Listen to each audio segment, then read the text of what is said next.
Good morning, Malam. Oh, sir. Morning. Yes, sir. I met you here on my side this morning, and your cow was running up and down. Yeah.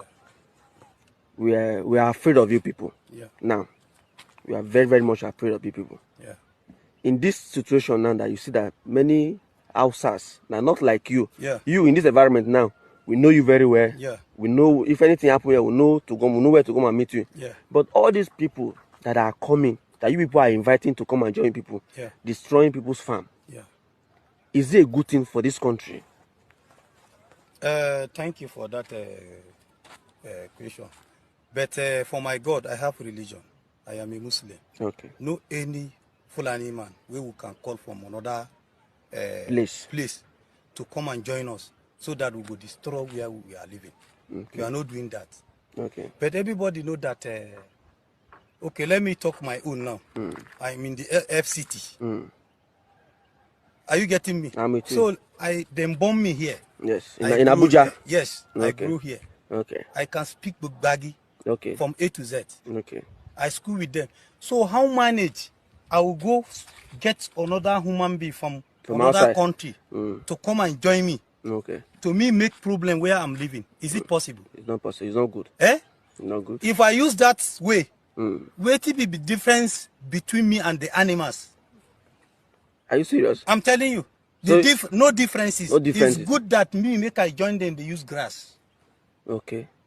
I have children and all of them they are going to school. The whole people where they with me, where they follow my cow, they are workers. They are workers, they are working for you. They are working for me. Okay. And most of things where you people have, let's say land, building, I have it too. Okay. But it's not my way that make I just buy motor. Yes, they drive. No be waiting I study in my life.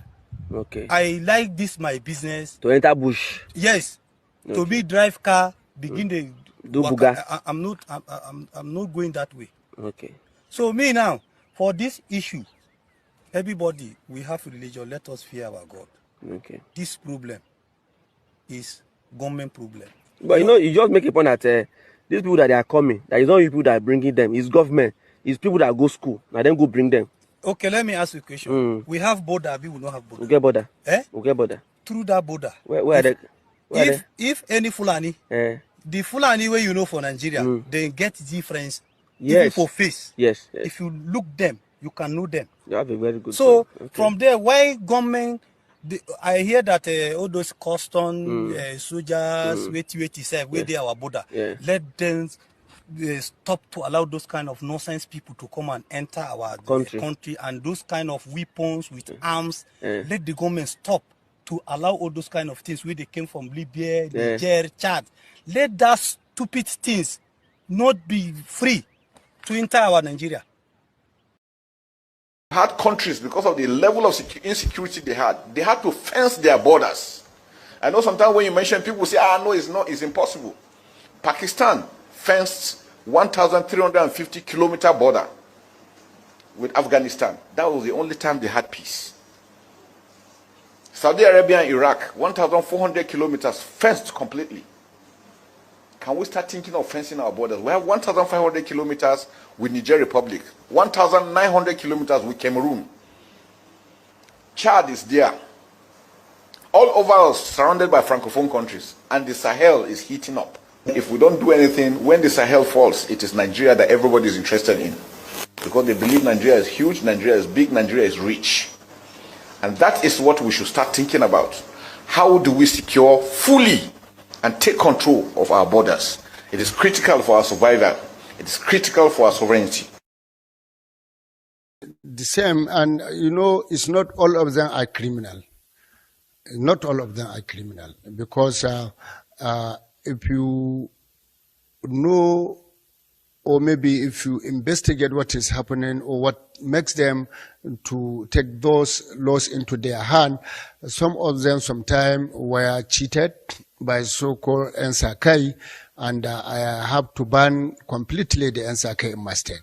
The Nsakai is those called vigilante group, who normally went to their settlement, destroy their property and take their animals. So, and they doesn't have anyone to speak with. So sometimes they are going for revenge. Like if Antisake attack them, so they will go for reprisals. So that is what exactly happening. And some of them are living in a settlement where close to a village or town, and they sometimes if there is maybe operation, military operation, the military will go and destroy their properties and their animals. So they are angry with such actions sometimes. So sometimes if you are talking to them, you can understand where they are coming from and you can understand their problem. Aims of securing the nation, you will not. And anything you want from this Senate or National Assembly to assist you to do the work, we assure you that we are available. Is that the view of the Senate? Yeah. So really, don't take it that we are not happy. We are all happy. We applaud Mr. President for your nomination. We have a lot of hope in you based on your track record. But a few questions are begging for answers. The Senate has just set up a committee to find out from the cry of the governor of Kebbi, who gave the order for the soldiers who had prior information that kidnappers were coming to the school. Is it St. Mary's School or where? Maga. And they went there and they even took the students to the field and taught the students what they would do when the kidnappers come. But 30 minutes before the kidnappers arrived, somebody gave order for the soldiers to withdraw from the school. And the kidnappers came and operated, and children were packed away. And the governor raised alarm all over. As the Chief of Defense Staff, former, now a nominee for the office of Minister of Defense, I want you to know that this senator has set up a committee to investigate who gave that order and why they withdrew to give access to kidnappers to take those children unhindered.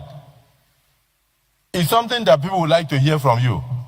And as we speak now, Brigadier General Oba has not been found, whether he's killed or not killed. He made a phone call to disclose his location. Who gave those coordinates for the kidnappers or the terrorists to go and pick him? Those are questions begging for answers. And then somebody like you are highly placed in security service. You have been everywhere. You have attained all the ranks. You come before the Senate and somebody is saying, take a bow and go. When you take a bow and go, where is Brigadier General Oba? When you take a bow and go, where are the children? How are we going to get the children? Saying this on live TV. What? No, put that thing now. Let me address. What type of stupid question is that? What type of stupid question is that? Bankrolling who? Do you know who you are talking to? I will not take any questions from this man. What type of insulting question is that? Which bankroll? To do what? Who can give me money for anything? Who do you think you are talking to? Sorry, sir. Bankroll what? Go and report yourself to your publisher. Bankroll what? Please don't insult me here. Okay, I don't want to take any questions from this man. Very I could see from your face before you got here how stupid you are. Don't ever talk to me like that. Who do you think you're talking to? Bankroll who? You think that I'm one of those ones you'll be from who? From how? When? Where? How? You have a small mind. Very small mind. Don't judge me by your own standards. I've been in politics since 1990. I'm not one of these politicians you think will just come. I've been locked up how many times by this government? Suffered. I've been persecuted. Unlike most of the politicians you follow for brown envelope. You. Don't ever judge me by that standard. I spend, I don't take. And I'm not a poor man. I've never been and I will never be. Bankroll how? Don't ever suggest that to me. I'm sorry that it was deeply insulting. I don't often get annoyed in press conferences. I've been doing this type of thing for many, many years. Don't you ever make that kind of suggestion to me. Sorry, sir. Thank you, sir, for your time. Bankroll who, a former minister, a lawyer. Sorry, sir. He got his language. Sorry, sir. Don't ever try that with me again. No. Don't, please. You see me well. Don't ever. All right? I have a short fuse. Okay? Don't. Sorry, sir. In our country. Their country's no good for a reason. Their country stinks, and we don't want them in our country. I could say that about other countries too. I can say it about other countries too. We don't want them to hell. We have to rebuild our country. You know, our country's at a tipping point. We could go bad. We're at a tipping point. I don't know if people mind me saying that, but I'm saying it. We could go one way or the other, and we're going to go the wrong way if we keep taking in garbage into our country.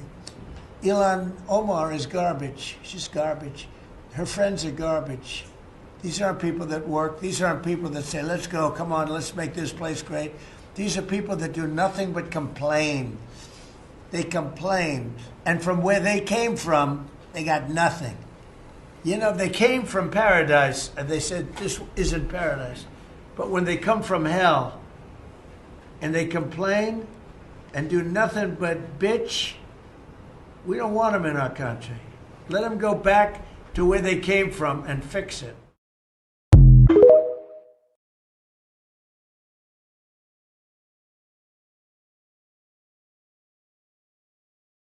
Oh, how are you doing? Nice to talk to you today. You know, just quickly, I want to get a few things out. Sorry, want some? I'm eating suya. There are days that, you know, this is how you pass time. So, you know, the Nobel Prize people, forget about them. I mean, we don't care about them anymore.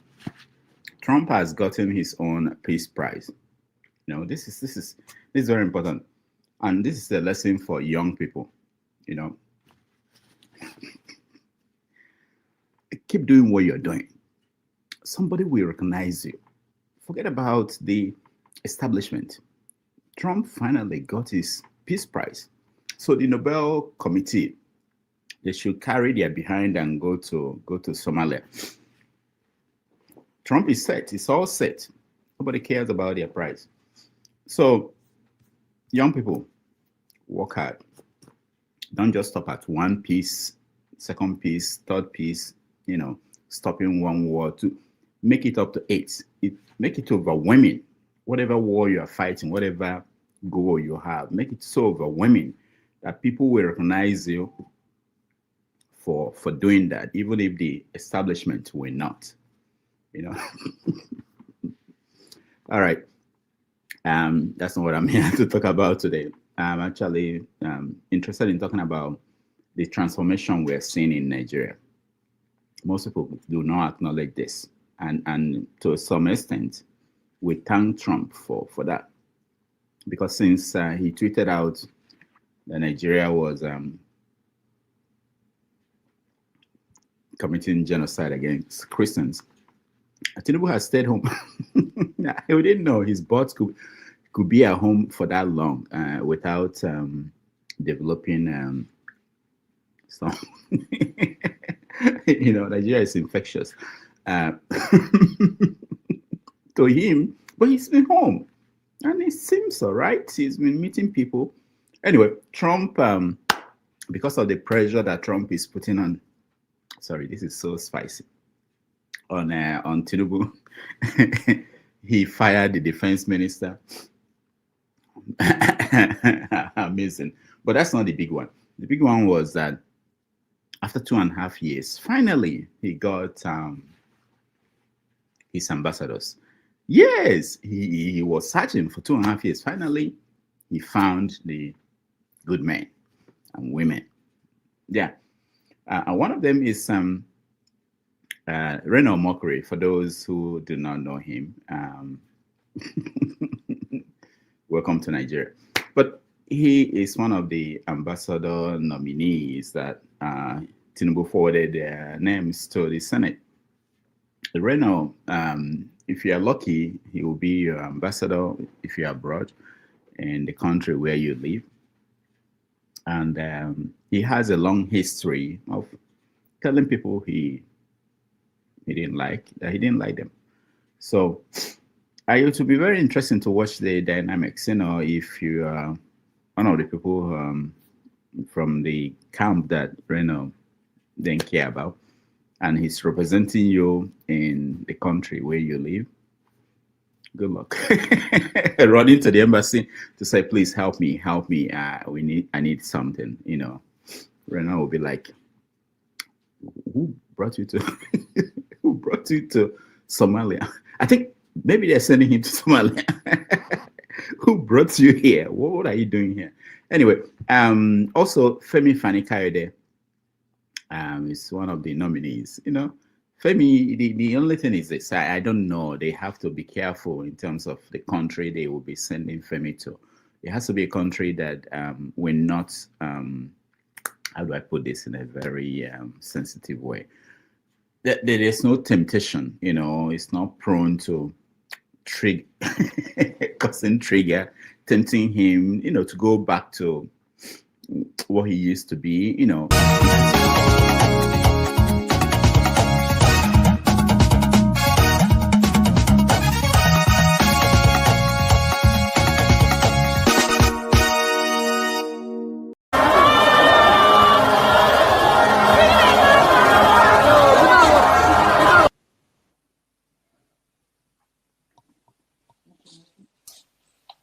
No, this rally make my blood pressure go up.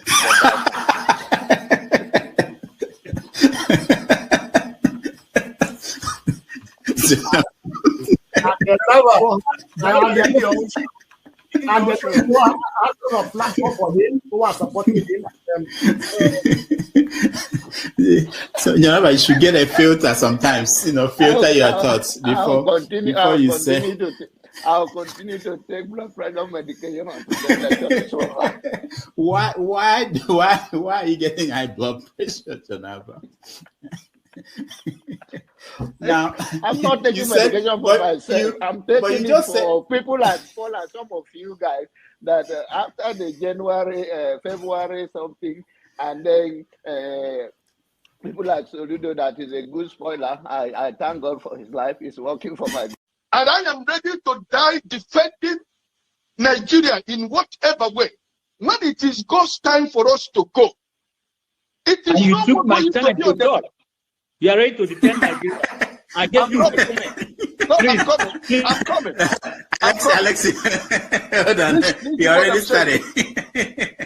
What I'm saying, defending Nigerians is this. I gave him my time and he's using it to defend No, sorry. I'm sorry. I hope that Nigeria wins. I'm never going to wish any president evil so that I can say I told you so. No, I won't wish them evil. I hope, you see, I'm not praying. There's no point. I can't pray for Nigeria to be fine. I only hope that Nigeria wins and Nigerians win. Because if you choose a dodgy doctor who has a dodgy record, who has, you know, all sort of accusations leveled against him, to say this doctor, we think he's done this, or this doctor, this surgeon. Yes, he's a senior surgeon, he's the most whatever surgeon, but there are a lot of accusations leveled against him. If you choose him to operate on you, and you tell me to pray for you that it doesn't kill you surgery, what's the point? I can't pray. You might make it, you might not make it. My prayer won't change anything. So I hope Nigeria and Nigerians win during Tinubu's 4 years. Thank you. Thank you. Uncle, right? I have the right to address Showore the way I like. You don't know what Showore did to me. So learn to control your emotion, right? That's the only thing I'm going to tell you. But if you don't want to control your emotion and you insult me here, I'm going to insult you 100%. Okay. You understand? You cannot insult me on a normal ground. Fiscally, you can't insult me, right? I will treat you like a child. If you insult me physically, I will handle you like a child. I don't care your age. Do you understand? You are powerful over the camera, so you can say whatever you want to say, but you can't yet say it to me physically. You understand? I will handle you like a kid. I'm not joking. You understand? So learn to control your emotion. You understand? Okay. Please don't take him out. I also have a right to respond because you mentioned my name. There's no need to take him out.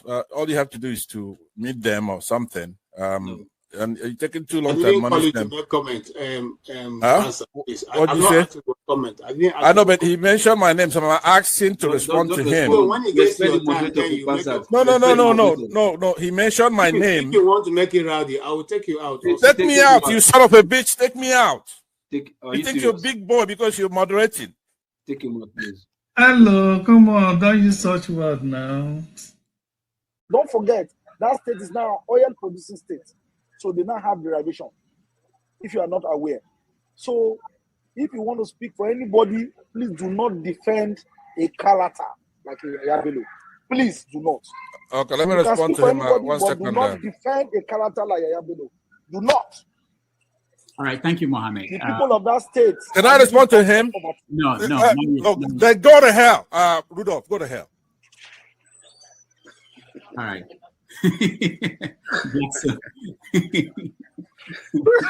Rudolph, I've never seen this part of him before. Tinubu is a criminal, yes, of course, a categorical grade 1 criminal. The only person more criminal than Tinubu in Nigeria is probably Babangida. But he's a criminal, and is he fit for purpose? Absolutely not. Should Tinubu be the president of Nigeria? Categorical no. Is there a better option than him? That is subjective. So show me who he is.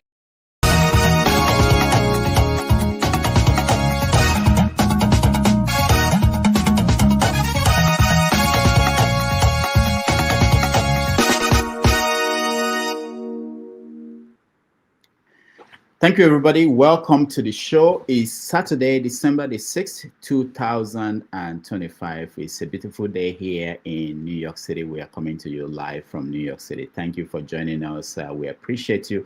I hope it's wonderful wherever in the world you're joining us from. Some people in Maryland, DC area, they had snow yesterday, but here in New York, we escaped. Thank you again for joining us, and we're going to have a wonderful show today.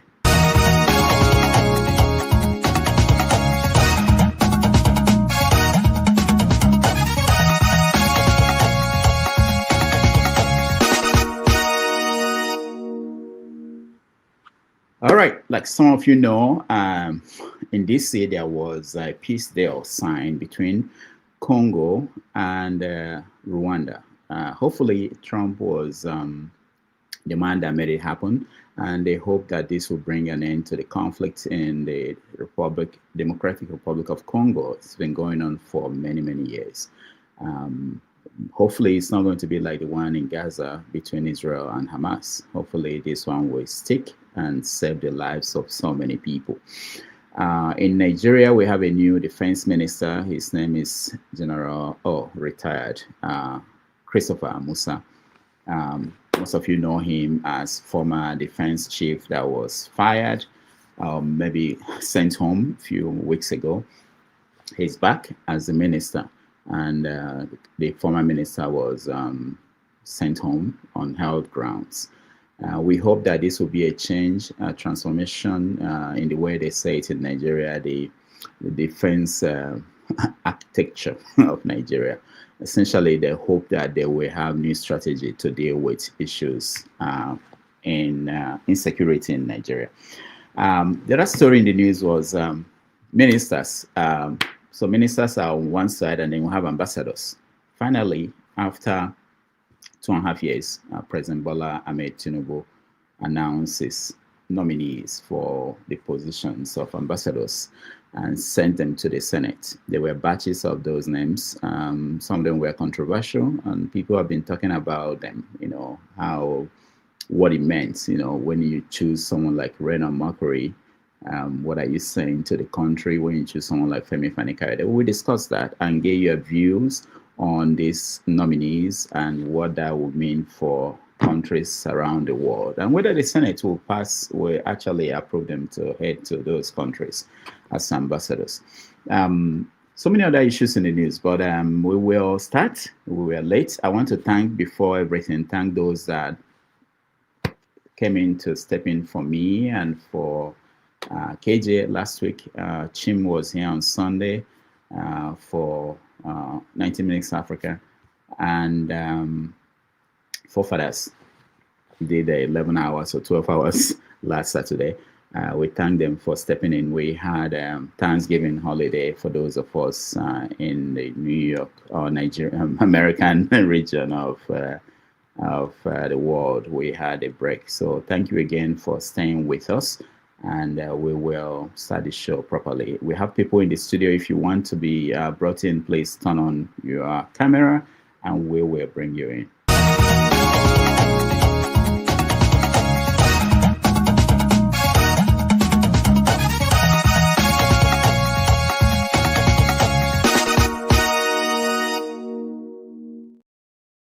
All right. So I'm saying this on live TV.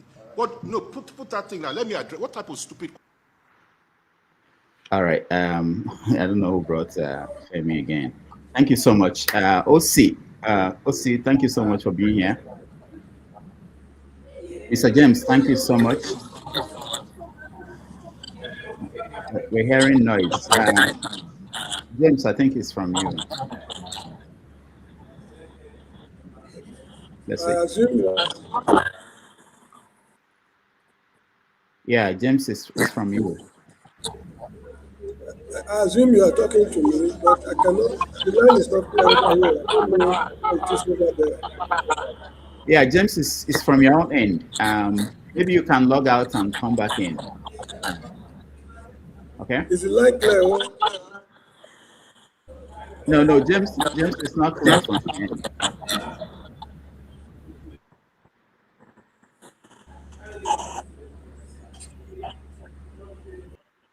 All right, we're having difficulties with James, his line. So let's say.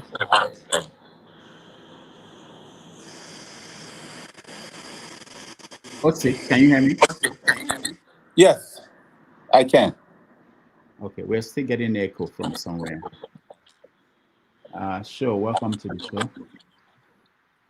Thank you, Dr. Damages. Good evening, and good evening to all the panelists, the viewers, and the gang in the chat. Yeah, thank you, everybody. Let me see. I'm trying to figure out where you can hear the echo. Okay, let me mute myself. Go ahead. So, say something. Let me see if I'm the culprit.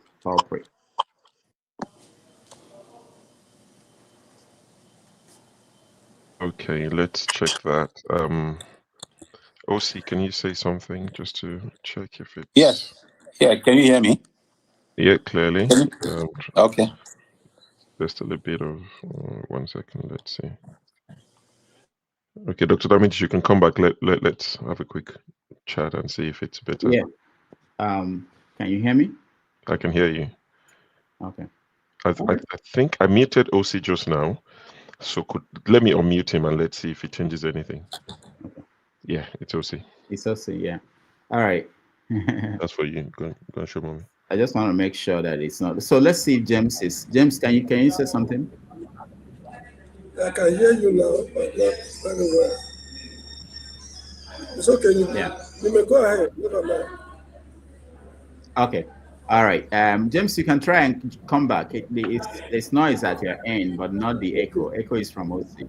Okay. All right. So thank you, everybody. Those watching at home, we appreciate all of you. And I really, this is where the year is coming to an end and most people are busy with the holiday activities. Yesterday, I went to a party. My hometown, we had a Christmas party.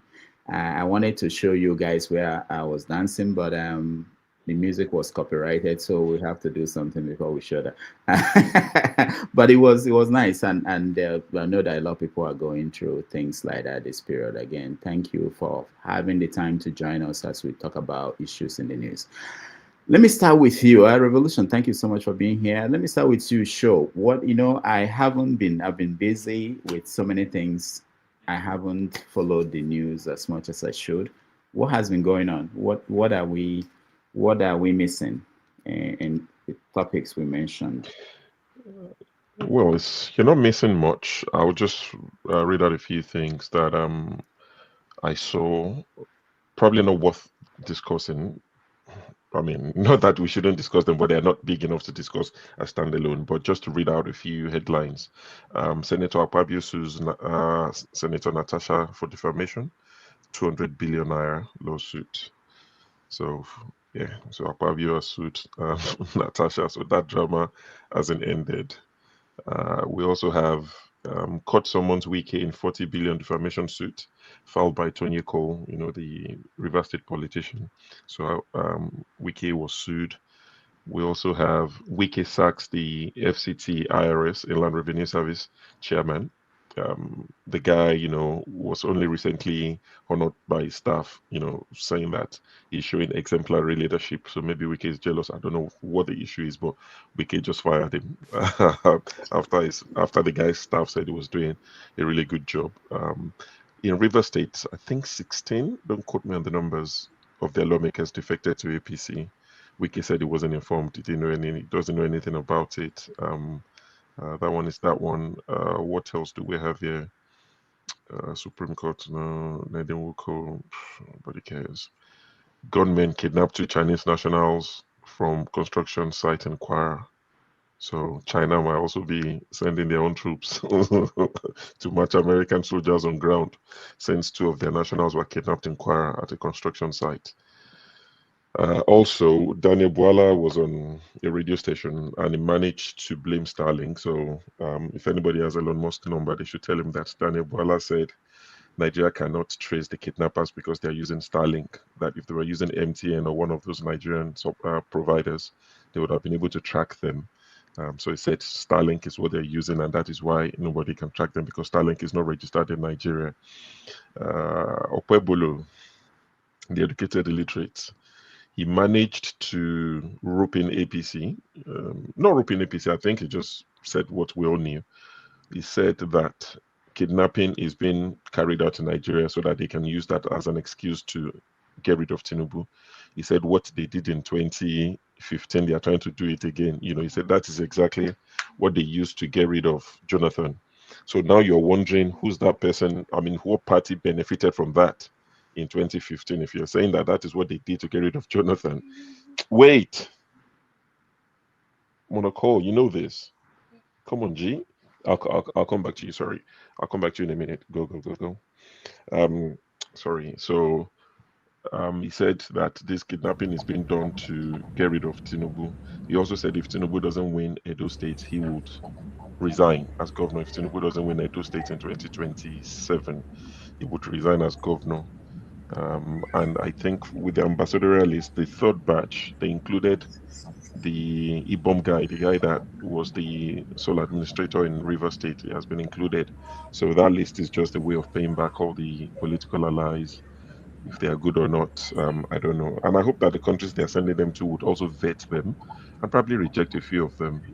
Yeah, so that's everything I wanted to add. But that is the job of the Senate, the Nigerian Senate. It's not. They won't reject anyone apart from who they want to embarrass, like they did with El Rufai. That's an inside job. They wanted to embarrass him, whatever. Anybody that Tinubu sends, they would tell them to take a bow and go. When Akpabio was saying that, why are people telling the CDS, former CDS, to take a bow and go to become the Minister for Defense? Akpabio, I think the fear of Donald Trump is the beginning of wisdom. He was saying we can't just let him take a bow and go. We need to ask questions. Who ordered the military to leave that school, the MAGA school, where the girls were kidnapped? We can't just do these things. There should be consequences. I think, the fear of Donald Trump is playing a role in that sense. I don't like Trump, but the enemy of my enemy is my friend, as they say. So, yeah. All right. Thank you so much, Sho. Uche, let me come to you. Are we missing anything? What are you watching out and what are you following in terms of the news that we didn't mention? So you can mention it now. We don't have to discuss it. Just mention it. Okay, I'm following on. Good evening, everyone. Mr. Ludo of Umbedama. I hope everyone is good as we are heading to ending of the year. I have only one thing to maybe to point out. In Imo State, where the our big governor, the big Obuzadema, what do you call it? Supreme Court governor. So he invited who give us kai to drink from British, what do you call him? Prime Minister, former Prime Minister, I think, from British. Yeah, exactly. Thank you. So they came to Imo State with all their cock and bull stories. With the Dangote, they wanna put maybe some company in Imo State, according to Dangote.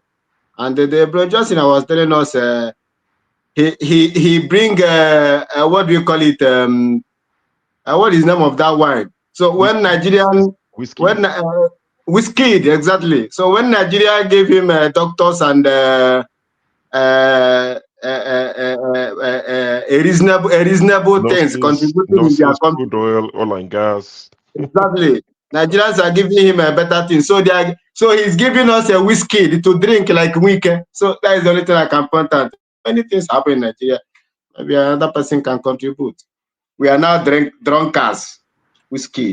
He also said that Nigeria is safe, that he felt very safe in Nigeria. Nigeria is a safe country. So Yes, Boris. Thank you so much for that. Revolution now. Let's hear from you. What news are you following? What's important to you? Good evening, everybody. Mr. Show just disappeared. So no problem. How are you? Good. Mr. James, OC, Uche. Mr. Rudolph, Dalu. Yeah, so I want to I don't think I have, you people have said everything. I just want to make my comment when it's my turn to say something. Yeah. Okay. All right. That's good. Mr. James. Unmute yourself, James. Let's see. Yeah, the line is not clear. If you can hear me. Yeah, we can hear you. Go ahead. Somebody should just put up his hand if you can hear me. We can hear you. We can hear you. Yeah. We can hear you. Something to add, actually, although I've not heard what most of you have said. Somebody was saying something about Boris Yeltsin? Boris Johnson. Yes, say we export, take manpower and import whiskey or something like that. Anyway, what has been of interest to me is this wishy-washy list of ambassadorial nominees. When it is time to comment, I will express my opinion if I'm in the mood to say anything about it. The country is a joke. Nigeria is just a joke. And that's it. All right. Thank you, Mr. James. Let's go to OC. OC, welcome. Thank you. All right. Yeah, audio is good now. Yeah, go ahead. Yeah, I mean, I think you've touched at some of the topical issues of the day. So we are just going to wait for our time to make a comment regarding this. Okay. All right. I wanted to play a video before we start conversation. Let's watch a video of Boris Johnson, which I found interesting. He came to Nigeria and they went to Imo State to talk about investment. And it was very interesting that the keynote speaker they found was him to come and speak to Nigerian people. Let me see if I have it. Okay, no, I'm having some technical issues, but let's watch this. This is also something that happened during the week. So I want to thank the EDC, and I urge you, don't look back. You have criticisms, you have critics, let them talk. But so I want to thank the EDC, and I urge you, don't look back. You have criticisms, you have critics, let them talk. But listen, those you bring close to you, like President Showori, bring him close. When I say president, president with small p, not capital P. It's only President Tinubu has capital P. So President Showori, come close, say your own mind. There's nothing wrong in you saying your mind. Because the more you allow somebody to bring out what is in chest, the better for you and him. The moment you turn down somebody and try him, and then you allow him to go haywire. I think it's very important. So when I was coming in, I met President Showore there. I was very surprised to see him. But I'm also very happy to see him because we'll hear from him what are the issues that he thinks the government should do or must do for him to be a happier person. Because when he's happy, the people that follow him, that respect him, that believe in him, will also be happy. And that's life. Wonderful. It's absolutely wonderful that here in Nigeria we are united. We have this huge blessing of ties of history and language and woven together constantly by the toing and froing of brilliant Nigerians to my country and back again, and British people coming to Nigeria. And of course, look, I'm proud, very proud of what we export to Nigeria. We send you pharmaceuticals and bankers and services of all kinds, automotive parts, all sorts of things. We sell whiskey, huge quantities of whiskey, probably more popular somewhere than another. We send, and you send us so much in return: oil and gas, Nollywood movies, brilliant doctors, nurses, technicians, tech geniuses from Nigeria. Nigeria come to the UK, and we're very grateful. We're very grateful and honoured. And we send you, former United Kingdom Prime Ministers, and you send us, future United Kingdom Prime Ministers, in the form of Kemi Badenoch, who comes from Nigeria and is doing better and better these days. A tragic shooting in Washington, D.C. U.S. officials say that the suspect worked very closely with the CIA in Afghanistan for years, that he was vetted, and the vetting came up clean. He went cuckoo. I mean, he went nuts. And that happens, too. It happens too often with these people. You see them. But look, this is how they come in. This is how they're standing on top of each other. And that's an airplane. There was no vetting or anything. They came in unvetted. And we have a lot of others in this country. We're going to get them out. But they go cuckoo. Something happens to them. Your DOJ IG just reported this year that there was thorough vetting by DHS and by the FBI of these Afghans who were brought into the U.S. So why do you blame the Biden administration because for what this man did? Are you stupid? Are you a stupid person? Because they came on a plane along with thousands of other people that shouldn't be here. And you're just asking questions because you're a stupid person.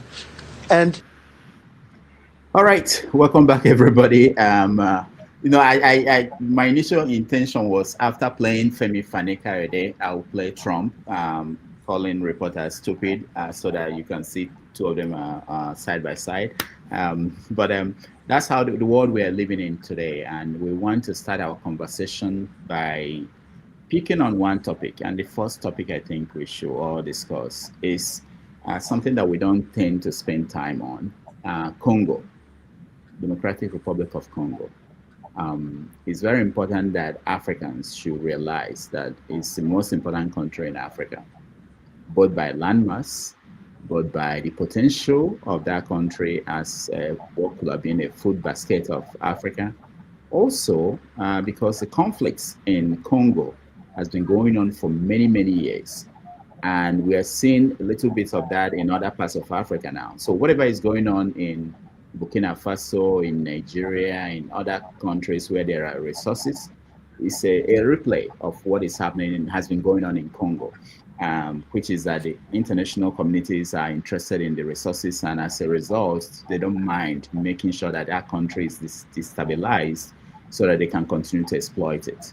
So now in Washington this week, there was a meeting, a peace deal that Trump helped to put together, where Rwanda, that is sponsoring the M23, is coming to the table with Congo to try to bring an end to that conflict.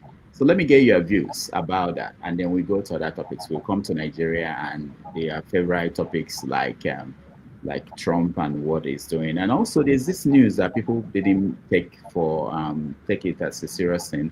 A lawmaker in America is trying to push so that they will abolish dual citizenship, which will have a lot of impact on our people who are here.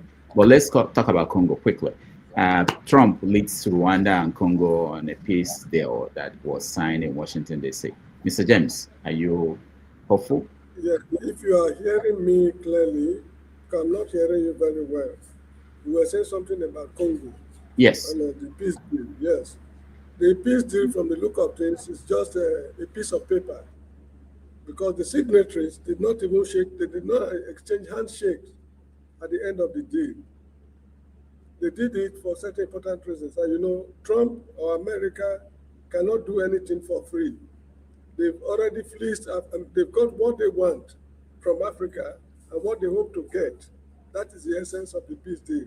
I do not really blame America for whatever.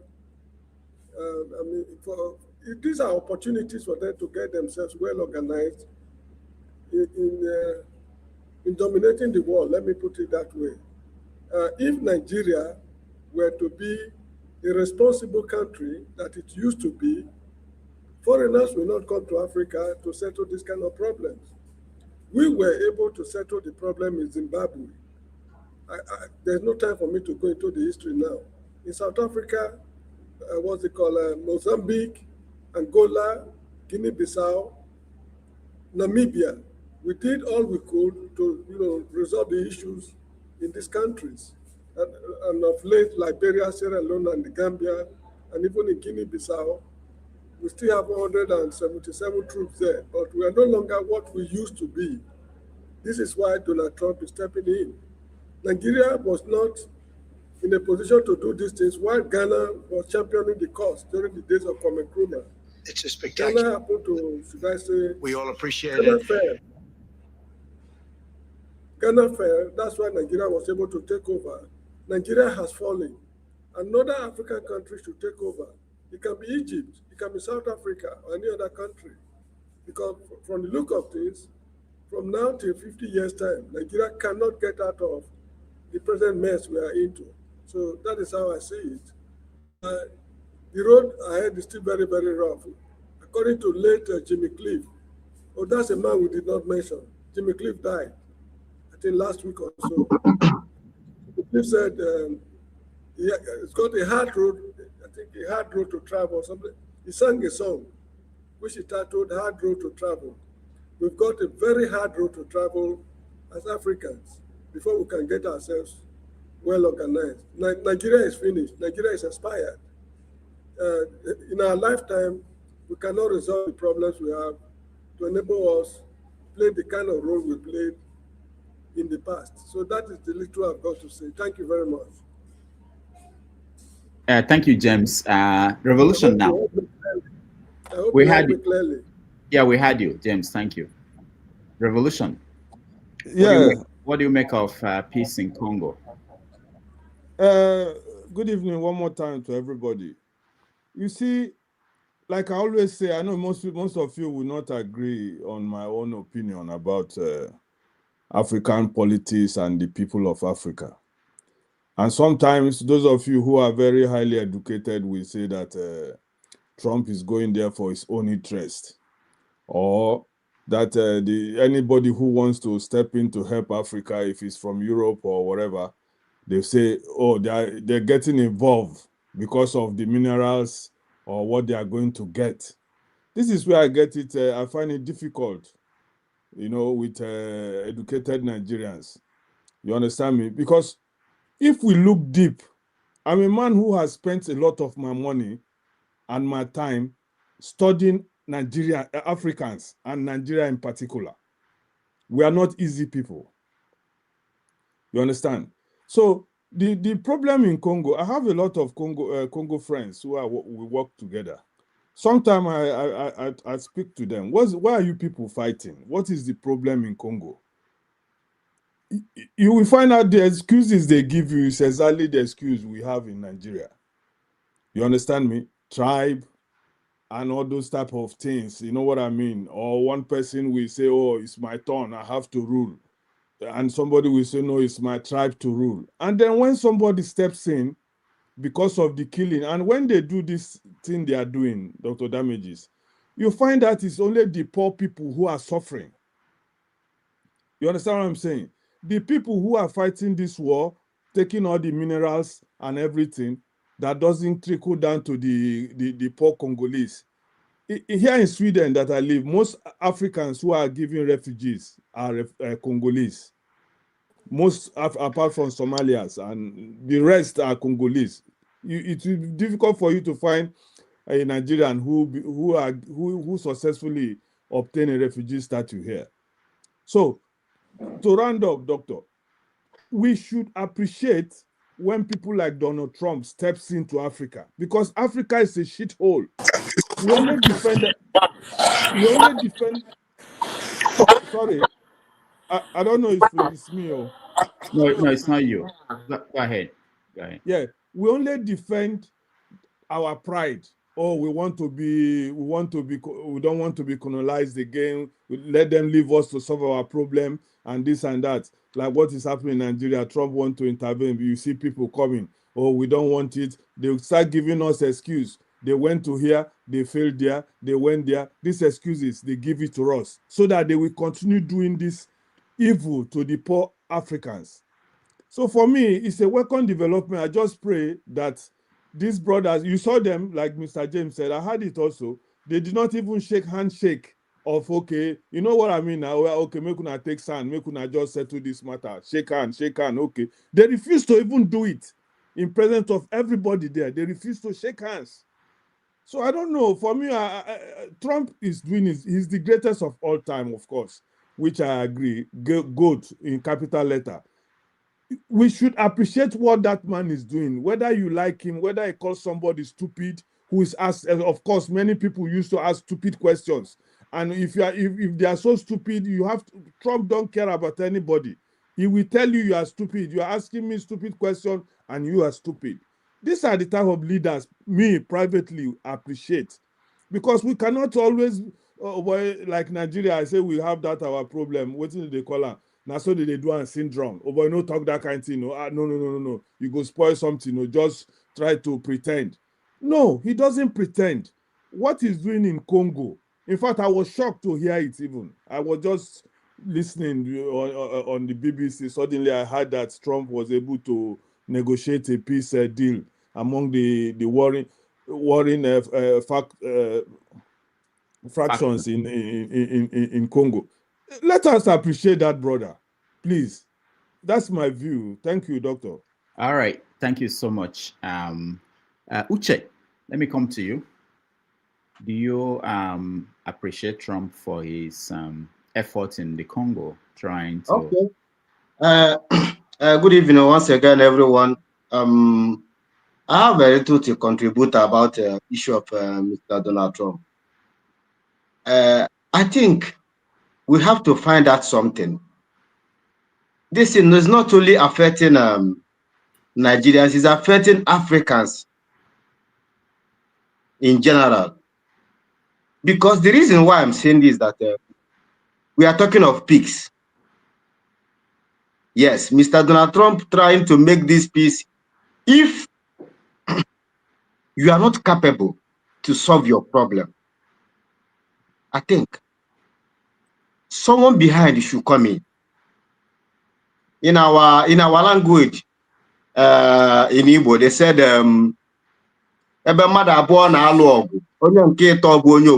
it means when two people are fighting and third person try to come in, the third person will be the person that will resolve the fight. This is how I see this issue of Donald Trump. But the question we need to ask ourselves is this: the big deal, what they do in secret behind the camera, can we know? That's what we need to ask ourselves. I have to expatiate this. When you come in the system of Nigeria, when they make some constitution, when I mean when they put all this constitution during military, they went and do this thing secretly behind the camera. And when they bring it out, some people try to accept it without asking questions. here they are doing this piece, coming some issues, maybe making it public, but to the ones they didn't make it public, can you people tell us what type of discussion you people discuss did not make public, should in case this thing should not ambush the country in future? Because listen, all these leaders, calling it Mr. Donald Trump or all these our leaders, all of them have personal interests. No matter the deal we are talking about, the peace you are talking about, wherever you are talking about development, listen, for example, companies coming together to have a discussion, maybe to collaborate together and to establish something. That is a discussion behind the public. Maybe I will get this is my percentage. So they should make all of these things public so that the citizens, the masses, should not, listen, it should not be a problem to them in future. There's some certain things not happening in Nigeria. Obasanjo do this, Atiku do this one behind us. And then now this have affected us, we the young. How are we going to solve it? So now they're trying to review some certain things, which is not proper. It's not proper. That is where I will put my own suggestion and I put my own opinion. Things that go behind the camera. How can we know their interests? What they discuss all about? Because the peace is very important. We need it. Donald Trump may be the person that will help to make the peace. They should not ambush us, we the Africans, we the young ones. The people in that country, they should not put them in a suffer place. We are trying to make peace and we are putting them in a suffered place because of the resources or some certain things that involve the country have. All right. Thank you. Thank you so much. Thank you, Che. Let's see if we can get here OC before Maziopara. OC has been having difficulties connecting and staying in. OC, can you hear me? Yeah, I can. Okay. All right. So we're looking at the peace deal that was signed in Washington. Trump, here, Ruto, President Felix of Republic of Congo, and we have Rwanda's Paul Kagame. Yeah, okay. Thank you so much. I was actually wondering if it is your network that was the problem, but apparently it's mine.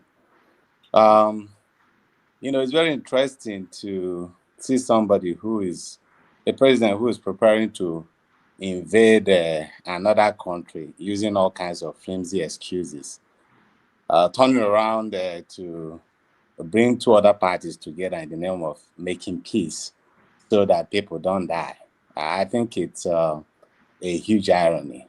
But with that said, they say even a broken clock, you know, is right, you know, 2 times out of the whole day. So we will take that. I think there's always, it's always a good thing if 2 warring parties, you know, find a reason to come to come together and sit in the table, because there's no other way around it. Yeah, but the truth is, if we look at the whole issue with the Congo, you know, the conflict in Congo, it's more than just Felix Tshisekedi, the president of Congo, and Paul Kagame of Rwanda. As we speak now, you have more than 120 warring factions in Congo, especially in East Congo.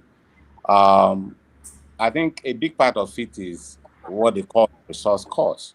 When you have some resources, and Congo has a lot of it, whether it's gold, cobalt, coltan, all those solid, beautiful minerals. So whenever I have those kind of stuff, then the international community and even players within the country find a reason to destabilize, because they can only extract the resources when you don't have an effective, functional government. So yeah, even if by a wild sense of imagination that the two parties that Trump brought together abide by the agreement, what do you do about the other 121 warring factions? Of course, they're not signatory to this deal. But even at that, even the case of the two, there's a big reason why it would never work. Okay? For the reason why they fight, I'm talking about Rwanda and Congo. The reason why the two presidents can't see to eye is because of two reasons. We already talked about the resource issue, where everybody, both foreign actors like China, all these Arab countries are there, but you also have neighboring African countries like Rwanda, you have Congo, you have Uganda, you know, all those countries within the East African network, all of them trying to, you know, get their own share of what is Congo's resources. But that's one thing. But in the core issue between Rwanda and Congo, I think it's more of an existential issues. And it dates back to the 1994 genocide, when, you know, between the Hutu rebels, the Hutus, and the Tutsis. Then you find out that most of those who were involved in the genocide, a big percentage of them, just after when Kagame took over, they basically moved, you know, eastwards and they settled in East Congo. You know, and from there, they started launching attack across the border to try to destabilize the government, the new government of Rwanda under Paul Kagame. That has been the existential issues for the Rwandans. And what did they do? They tried to rein in on the then president, who was Mobutu. Mobutu could now Rwanda teamed up with Uganda under Museveni, and then they supported Laurent Kabila, who took over the leadership. Basically, dethroned Mobutu, you know, and then he took over. But that didn't end still, because even Kabila had his own fallout with the Rwandans, who were very much in support of his government at the time. The war didn't end, so he started having issues with some of the Congolese of Rwandan origin, the Tutsis, who were living there. You know, so the summary of it all is that at the end of the day, they could not, because of the very, very unstable government in Zaire, in Congo, they could not rein in on those Hutu rebels who were launching attack across the border to go and destabilize Rwanda. And so, no matter what happens, I do not think that Paul Kagame, or whoever will come in after him for that matter, is going to sit down and let their country be destabilized by what is going on in East Congo. And like I pointed out, the reason why no government in Congo can rein in on those people is because of the fact that the government is so weakened by corruption, by economic problems, and most importantly, because both within and without, there is a need, they see the need to make the government weak so that they could extract those resources. So when you put all these things together, you find out that, you know, the issue with Congo is not something that is going to end anytime soon. Thank you. All right. Thank you, OC, for that that contribution. I'm hearing echo again.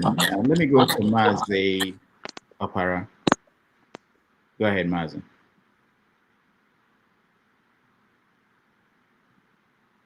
Doctor, can you hear me? Yes. Yeah, good evening all. Yeah, Congo, I think, is it the same Congo that I heard that General Agi Ronsi fought for? Yes, yes. The same Congo, yeah. Same when Congo. they had the Katanga problem, when Lumumba Yeah. was the first prime minister, and yeah, that was same Congo. Yes. It hasn't. And this is the same. This is the same Congo that Dr. Nnamdi Azikiwe said, instead of Nigeria to go, let's go our separate way instead of going Congolese way, right? The same Congo. It should be. The other yes. Congo is irrelevant as such Yeah. in African affairs. Exactly. Yeah. So you see, Doctor, when I say that Black people, we have a problem, serious problem. Some people think that it's a derogatory statement. Some people felt offended. This war has been going on for decades, even before maybe my father was born. And look at where we are today. Black people, we cannot solve our problems until a white person will come and, until a white person comes in and say, how do I help you? Are we not human beings like them? Can't we solve our problems within ourselves? Look at what is happening in Congo, in all sub-Saharan African countries. No peace, nothing, no development, nothing. If Trump is coming there to save lives and pick up the whole diamond and go, let him come and save lives. It's all about life. What is mineral resources if the people of Congo cannot enjoy it? If you look at Congo, if you look at what is happening, if you watch some videos coming out from Congo, you would think that it's a science fiction. You will never believe that this is happening in 2025. It's very appalling, very heartbreaking. You see your fellow black man, children suffering because of minerals, beneath of the earth. Anybody who can come there and help these people stop these killings, take the whole thing away from them, is better. Save life. What does life worth in Congo? Does life worth anything in Congo? How many Congolese know exactly what Congo has under beneath? How many of them, except the few of them that are the ruling class? So let Trump can break through, make peace there. Let him do that. Let other European countries help that country or help Africa, because we cannot help ourselves. That is the truth. We are unable, we are incapable of ruling ourselves. We are incapable of settling issues within ourselves. So let China come, everybody, let even Somalia, not Somalia, let even Colombia come and save us, because we cannot save ourselves. 60, 70 years of war, people are dying. Where's the African Union? Okay, look at the Paul Kagame. What is his interest there? Paul he's not a Congolese. Where are other Congolese factions? They are not there. So that means this peace is like peace, of the graveyard. They'll go back and they'll continue fighting. They didn't even shake hand in such a very, such peace conference. They're supposed even to pretend that they are now friends. They didn't shake hands. They didn't even hug themselves. It's a peace of the graveyard. But anyhow, if there will be peace, anybody can. If Trump can do it, let him do it, and let there be peace there. But I know it's not going to happen, because Africans leaders, they are horrible. They are despicable. They are satans. They're not human beings. Thank you. All right. Thank you, Mazi Opera. Comrade Maria, welcome. Thank you, Doctor, for having me. It's always a pleasure. Greetings to all the panelists and our esteemed audience across the globe.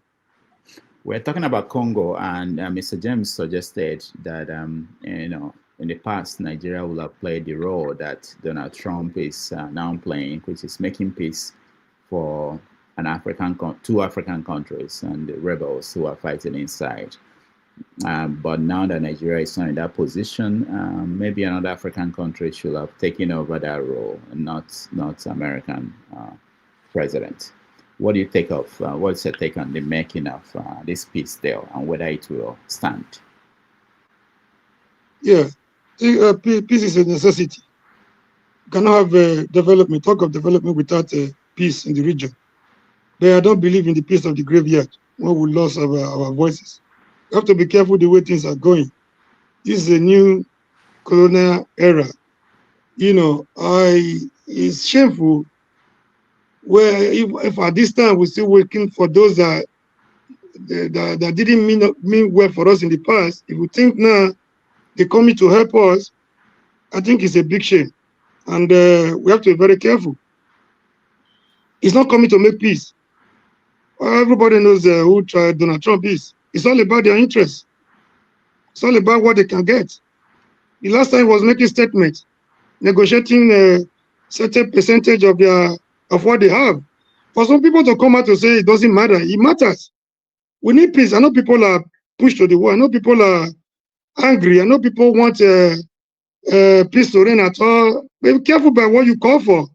Just the same way we're waiting for him now to come and talk to Tinubu for us. I want peace. I don't want like genocide. I don't want to see a fellow Christian, a fellow brother, whether Christian or Muslim, being killed. But then we have to wake up. I think for me, it's out of cowardice.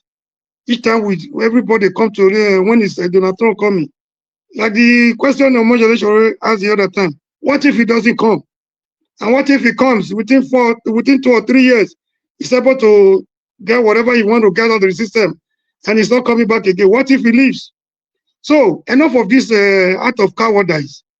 We must learn how to stand up and fight for our rights. We must learn how to stand up and fight for what we believe in. I mean, it's a shame. Like the toothless book does organization like AU, ECOWAS and others, they have been there. Of what use are they? They are useless. They used to call them dogs like toothless, barking dogs that can never bite. Even now, they cannot even bark, not to talk of biting. So, it's a serious problem, and it poses a very dangerous situation in the future. It's not good for the Africa sub-region. It's a shame and very, very disgusting. Just the same way we are waiting for Donald Trump now, everybody should wake up and think of what we can do to liberate ourselves. A foreigner who does not mean well for you cannot come and liberate you. It's out of cowardice. Thank you. All right. Thank you, Comrade Murray.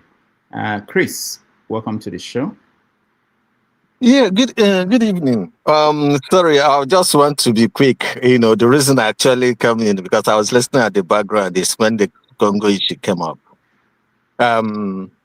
You know, when you look at the issue here, the people, MP3 or whatever they call themselves that came from Rwanda to move into the Congo to fight for their people there, you know, they have the same ethnic nationality.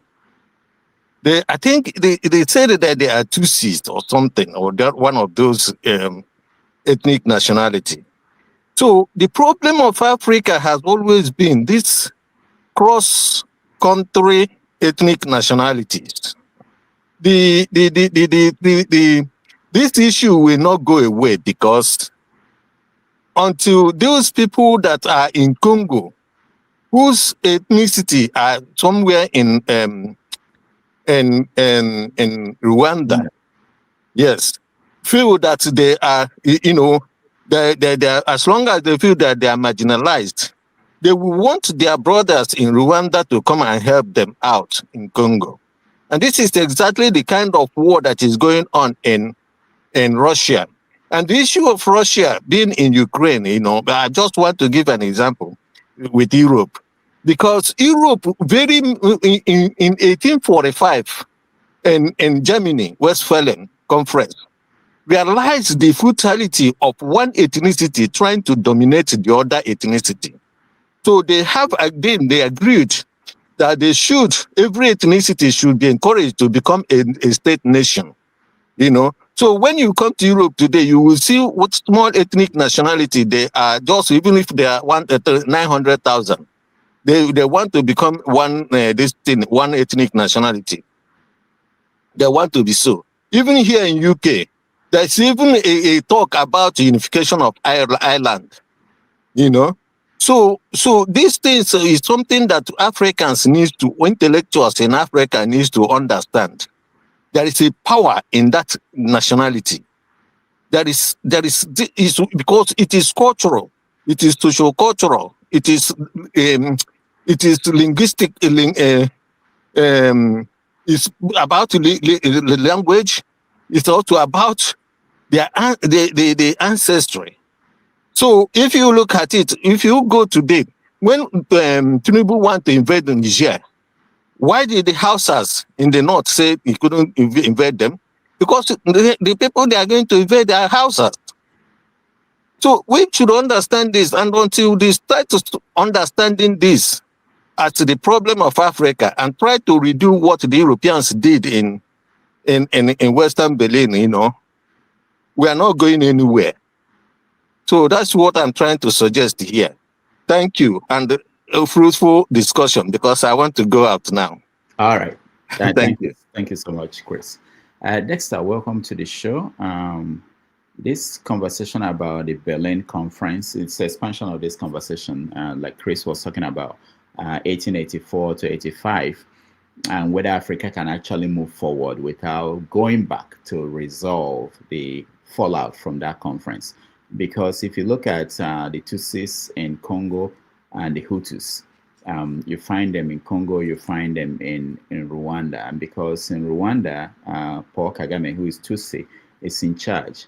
The M23 are getting support for Tutsis who are in Congo.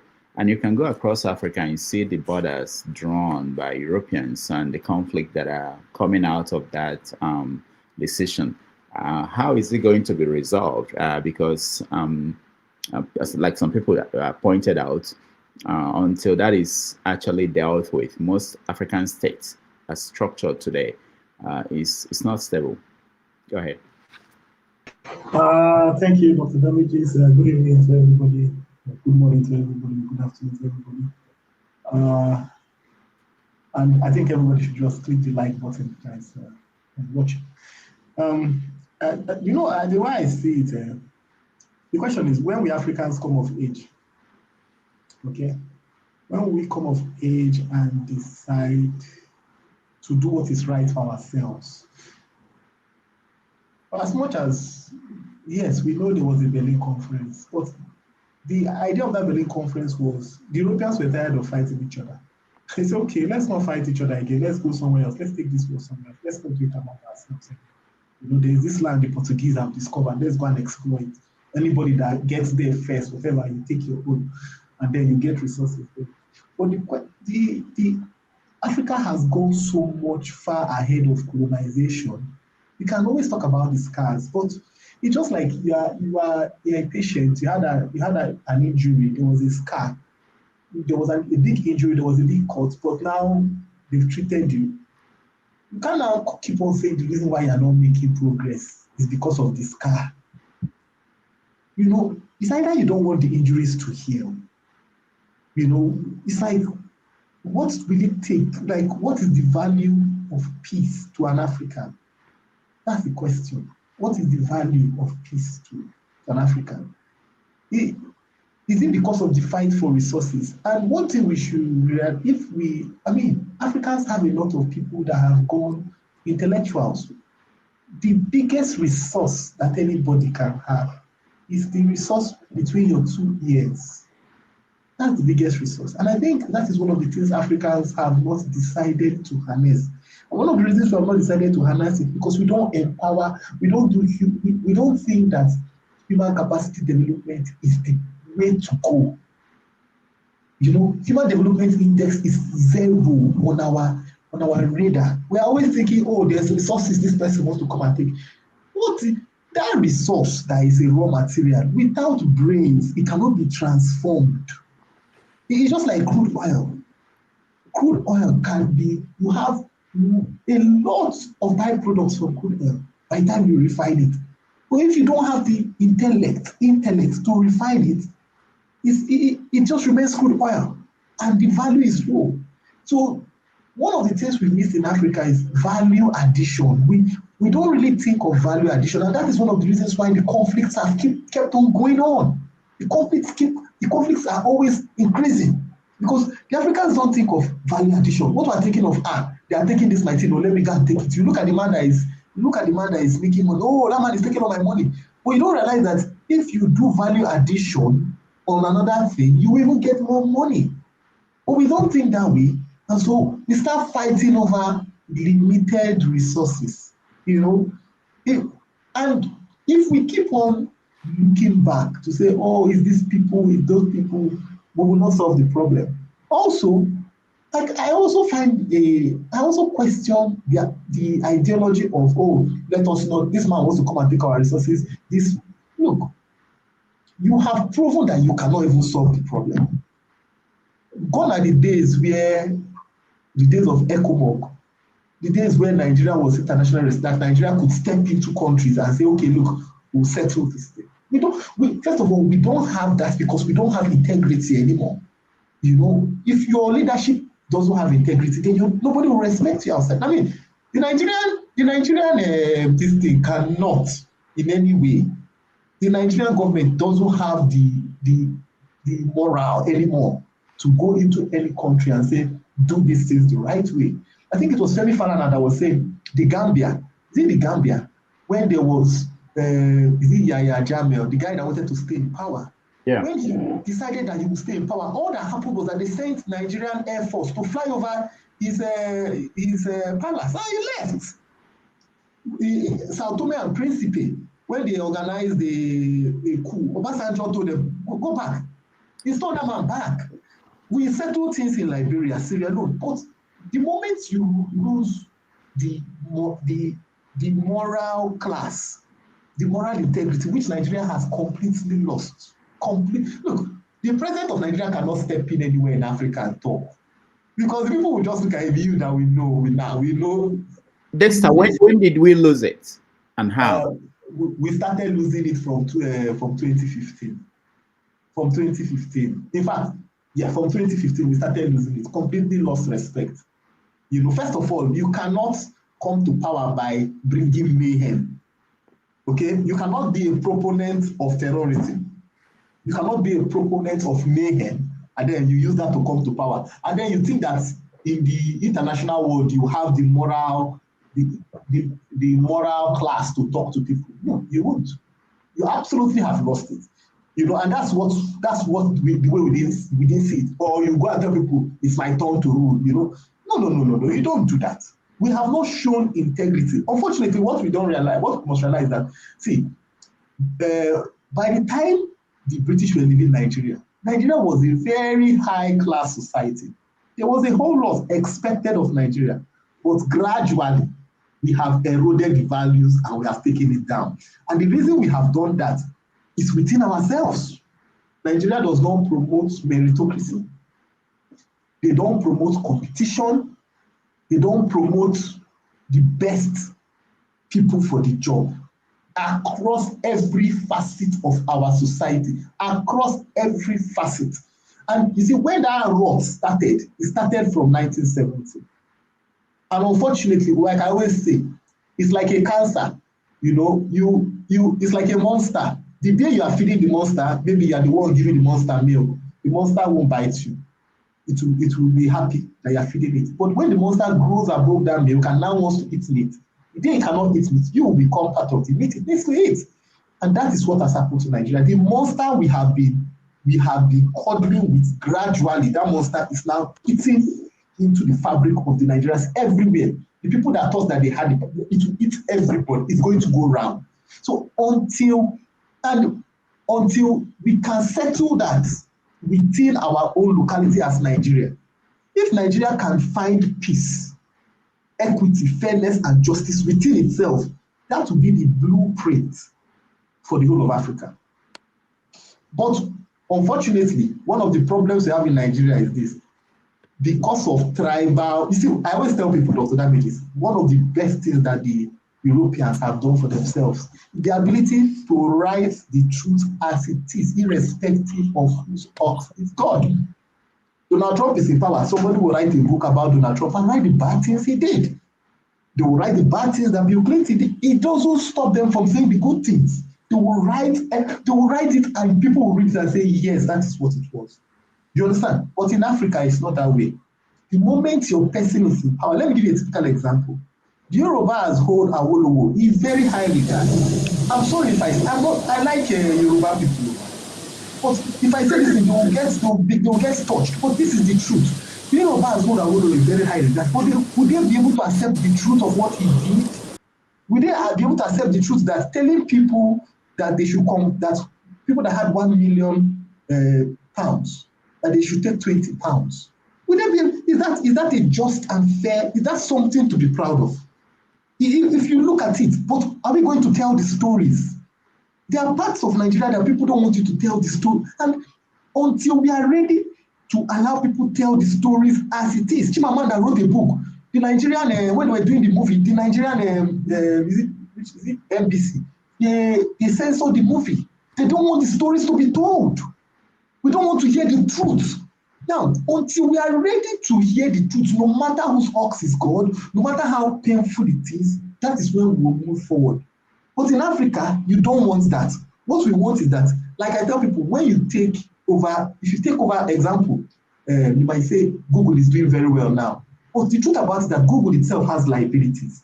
If you take over ownership of Google, you must be ready to bear the assets and the liabilities. But what we do in Africa is we want to take over something. We want to take the assets only. When the liabilities come, we want to push them away. No, it doesn't work that way. We must accept responsibility for both the good, the bad, and the ugly. Until we can do that in Nigeria and start telling the truth as it is. Not trying to cover it up and trying to say, oh, no, don't say that, off your mic, the man will fall down. No, but that's the truth. Somebody stole money, off your mic. And people, these are the things that won't happen in the West. No matter how bad the West are, they will write it, they will publish it, it will go haywire, newspapers will carry it. But in Nigeria, we won't do that. In Africa, we won't do that. If we get it right in Nigeria, then maybe Africa will get outside that. Or people will be coming from outside to come. And there's no need to be priding yourself in resources that you cannot add value to. If you can't add value to something, it's not worth being in your hand. Thank you. All right. Thank you, Dexter. Pulo for real. Welcome. Can you hear me? Pulo for real. Okay, I think he's frozen. Let me we round up on this topic now. Let me see. Osi, can you hear me? Osi, can you hear me? All right, Osi can now. So based on what I had from you guys, I see some comments on the comment section because people think we ignore that, but we don't. One example is the comment by Oscar Blackburn, which is, why are we talking about maps drawn by Europeans when Nigeria has dishonestly balkanized Igbos into non-Igbo states? Are we really serious people?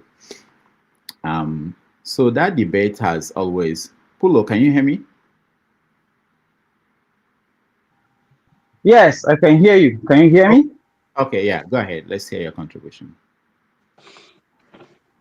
Okay, I think that the comment you just read is relevant. That's the point. That's what we are talking about. That's what you're talking about. In general, you just narrowed it down to Nigeria. The artificial borders drawn by the Europeans, the Berlin Conference, that is what caused the Igbos to be, as according to him, to be balkanized. Probably, maybe without the Western influence, the artificial map being drawn, Igbos will not have been mixed with the Hausas or the Yorubas. Maybe they will have been a state of their own, or they will mix with other tribes in their area, or they will find a way of existing. Nigeria will not have been like this if it is not for our colonial history and the Berlin Conference. And then, do I see Africa uniting to combat the terrorism? Foreign interests, and then be united somewhat like Euro, maybe have a shared currency, visa-free. It is possible, but I don't see it happening because of the Western influence, because of our colonial legacy, because of our dependency financially on foreign powers and lobby group, because of the intertribal conflicts and religion extremism, intertribal conflict, like just you mentioned, the Congo the Houthis and the Tutsis and what's happening over there. Okay, I want to also relate that to what is happening here in Nigeria. The Fulani crisis, herdsmen, these bandit and other stuff. Sometimes you make it feel seems like Nigeria is the worst place, and it is happening only in Nigeria, and it's only about religion or one particular tribe. If you go to Congo, it's a multifaceted conflict that is going on there for decades. You see, is religion at some point can only be used as an excuse for justification of certain things. But the reality is those small tribes, each is all of them are trying to gain control over land and resources and political influence.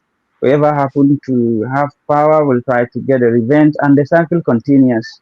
And another thing that I also realized or I understood, maybe that's what do you call it? Jeffrey Sachs says they unite the people that can never be united, that have different ideology. They allow people, either one dominant group or one group, to deliberately attack one group within the same country. Then they settle it. They sell arms to both parties. They get profit out of the war. Then they come in as the rescuers. They settle things. And then as time goes on, if they see that the country will progress and they are uniting the tribes that are fighting before and now uniting, they will remind the other group of their past grievances. Like now, what they're doing, like, okay, you guys, you Hausa guys have no idea what the Fulanis have done to you. They came as invaders, they conquered your people, and they are now ruling you. Therefore, you should find a way, take arms, take what is yours back into your hands. Here, where I'm coming from, I think if you apply it in a larger scale, you can find that all these things are happening across Africa, except where a place where there is not clash of interest or the cooperation are not yet interested in it. Not just other foreign countries, like the government of the countries, certain cooperation that want certain minerals. Again, we are not industrialized. They just want to come, take our resources, go and refine it and bring it back for us to buy. Instead of building the company here, take the resources, there employ our people and make us industrialize. The West always keep on pushing this narrative that African governments are corrupt. People that are governing are corrupt. They cannot be able to sustain themselves without our support. So, on the one hand, they are giving us aid. On the other hand, they are taking away much more than what they give, like taking away our resources. Maybe at cheap rate, maybe for free, because the violence being instigated. I can also give you the example in Nigeria, again, in Zamfara. Most of the people that are fighting is a intertribal crisis, like Muslim Fulanis killing Muslim Hausa, or Hausa Fulani, Hausa Muslims killing Hausa Fulani. They don't care about religion, they care about what they are going to get. So if you mention religion, it's just an excuse. The real problem is intertribal ethnic war that's happening. And then if this will continue like that, and the government knows it, I don't believe that the government will tell me they don't know where all these bandits, all these terrorists are. I don't believe that. If they know, if this will continue happening without government taking any reasonable action to stop it, then I don't see Africa uniting. But Nigeria, maybe we may have a little faith in our country, and then try to see if the leadership will try their best to reconcile, to heal the wounds of the past, and set a new goal. Thank you.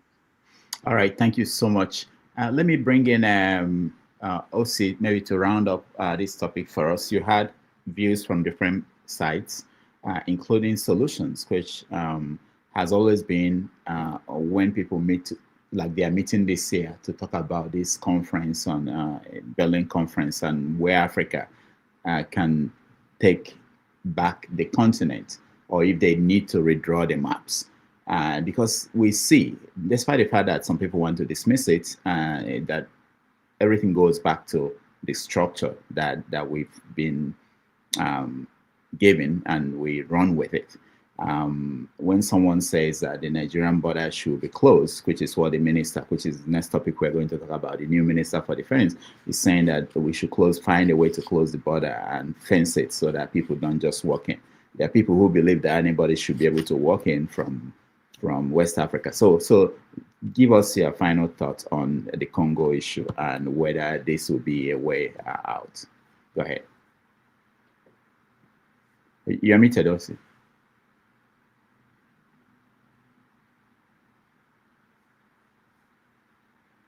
No, you're still muted. Let me see if I can unmute you. Okay. I think I muted myself.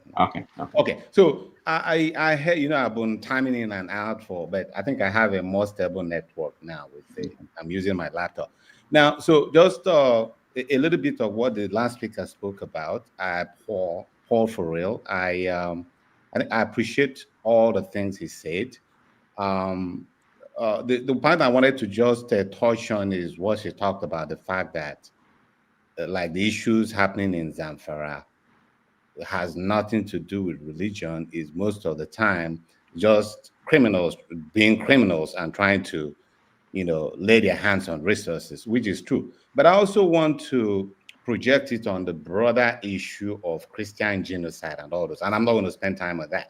But I just wanted to say that, there has been a lot of dichotomy on whether or not there's an issue of if the issue in the religion is Christianity versus Muslim, or is just plain sectarian violence.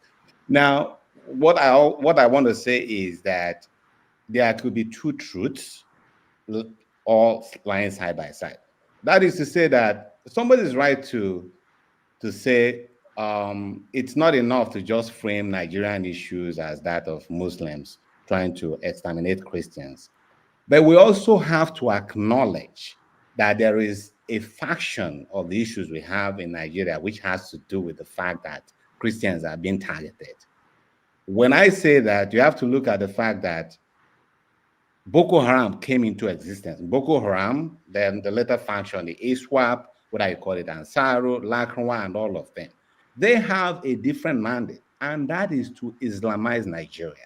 And when that is your intention, then you know that Christians are going to be on the way. You know that churches would not have to exist if your whole intention is to Islamize Nigerians. And so when somebody says, okay, Christians are targeted, it's not a lie. That is true. Now, is it also true that some of those jihadis also commit other garden variety of criminal activities, i.e. kidnapping and all those things that doesn't have to do with religion? That is true. And so I just wanted to put it out there that there are two truths that coexist. It's not, they are not mutually exclusive. Now, going back to the issue we talked about in Africa, it's again, it's hydra-headed, and it's not going to be a one cap fits all. I agree that there's a lot of Western influence causing all those things. We talked about the issue of resource control in Congo. That is at the heart of it. They have a lot of minerals, they have a lot of all these things, coltan, gold, cobalt, that a lot of countries, a lot of interest groups are very interested in all those ones for economic reasons. The same reason why we're thinking that they're going into Venezuela, that because they have 300 billion cubic feet of oil.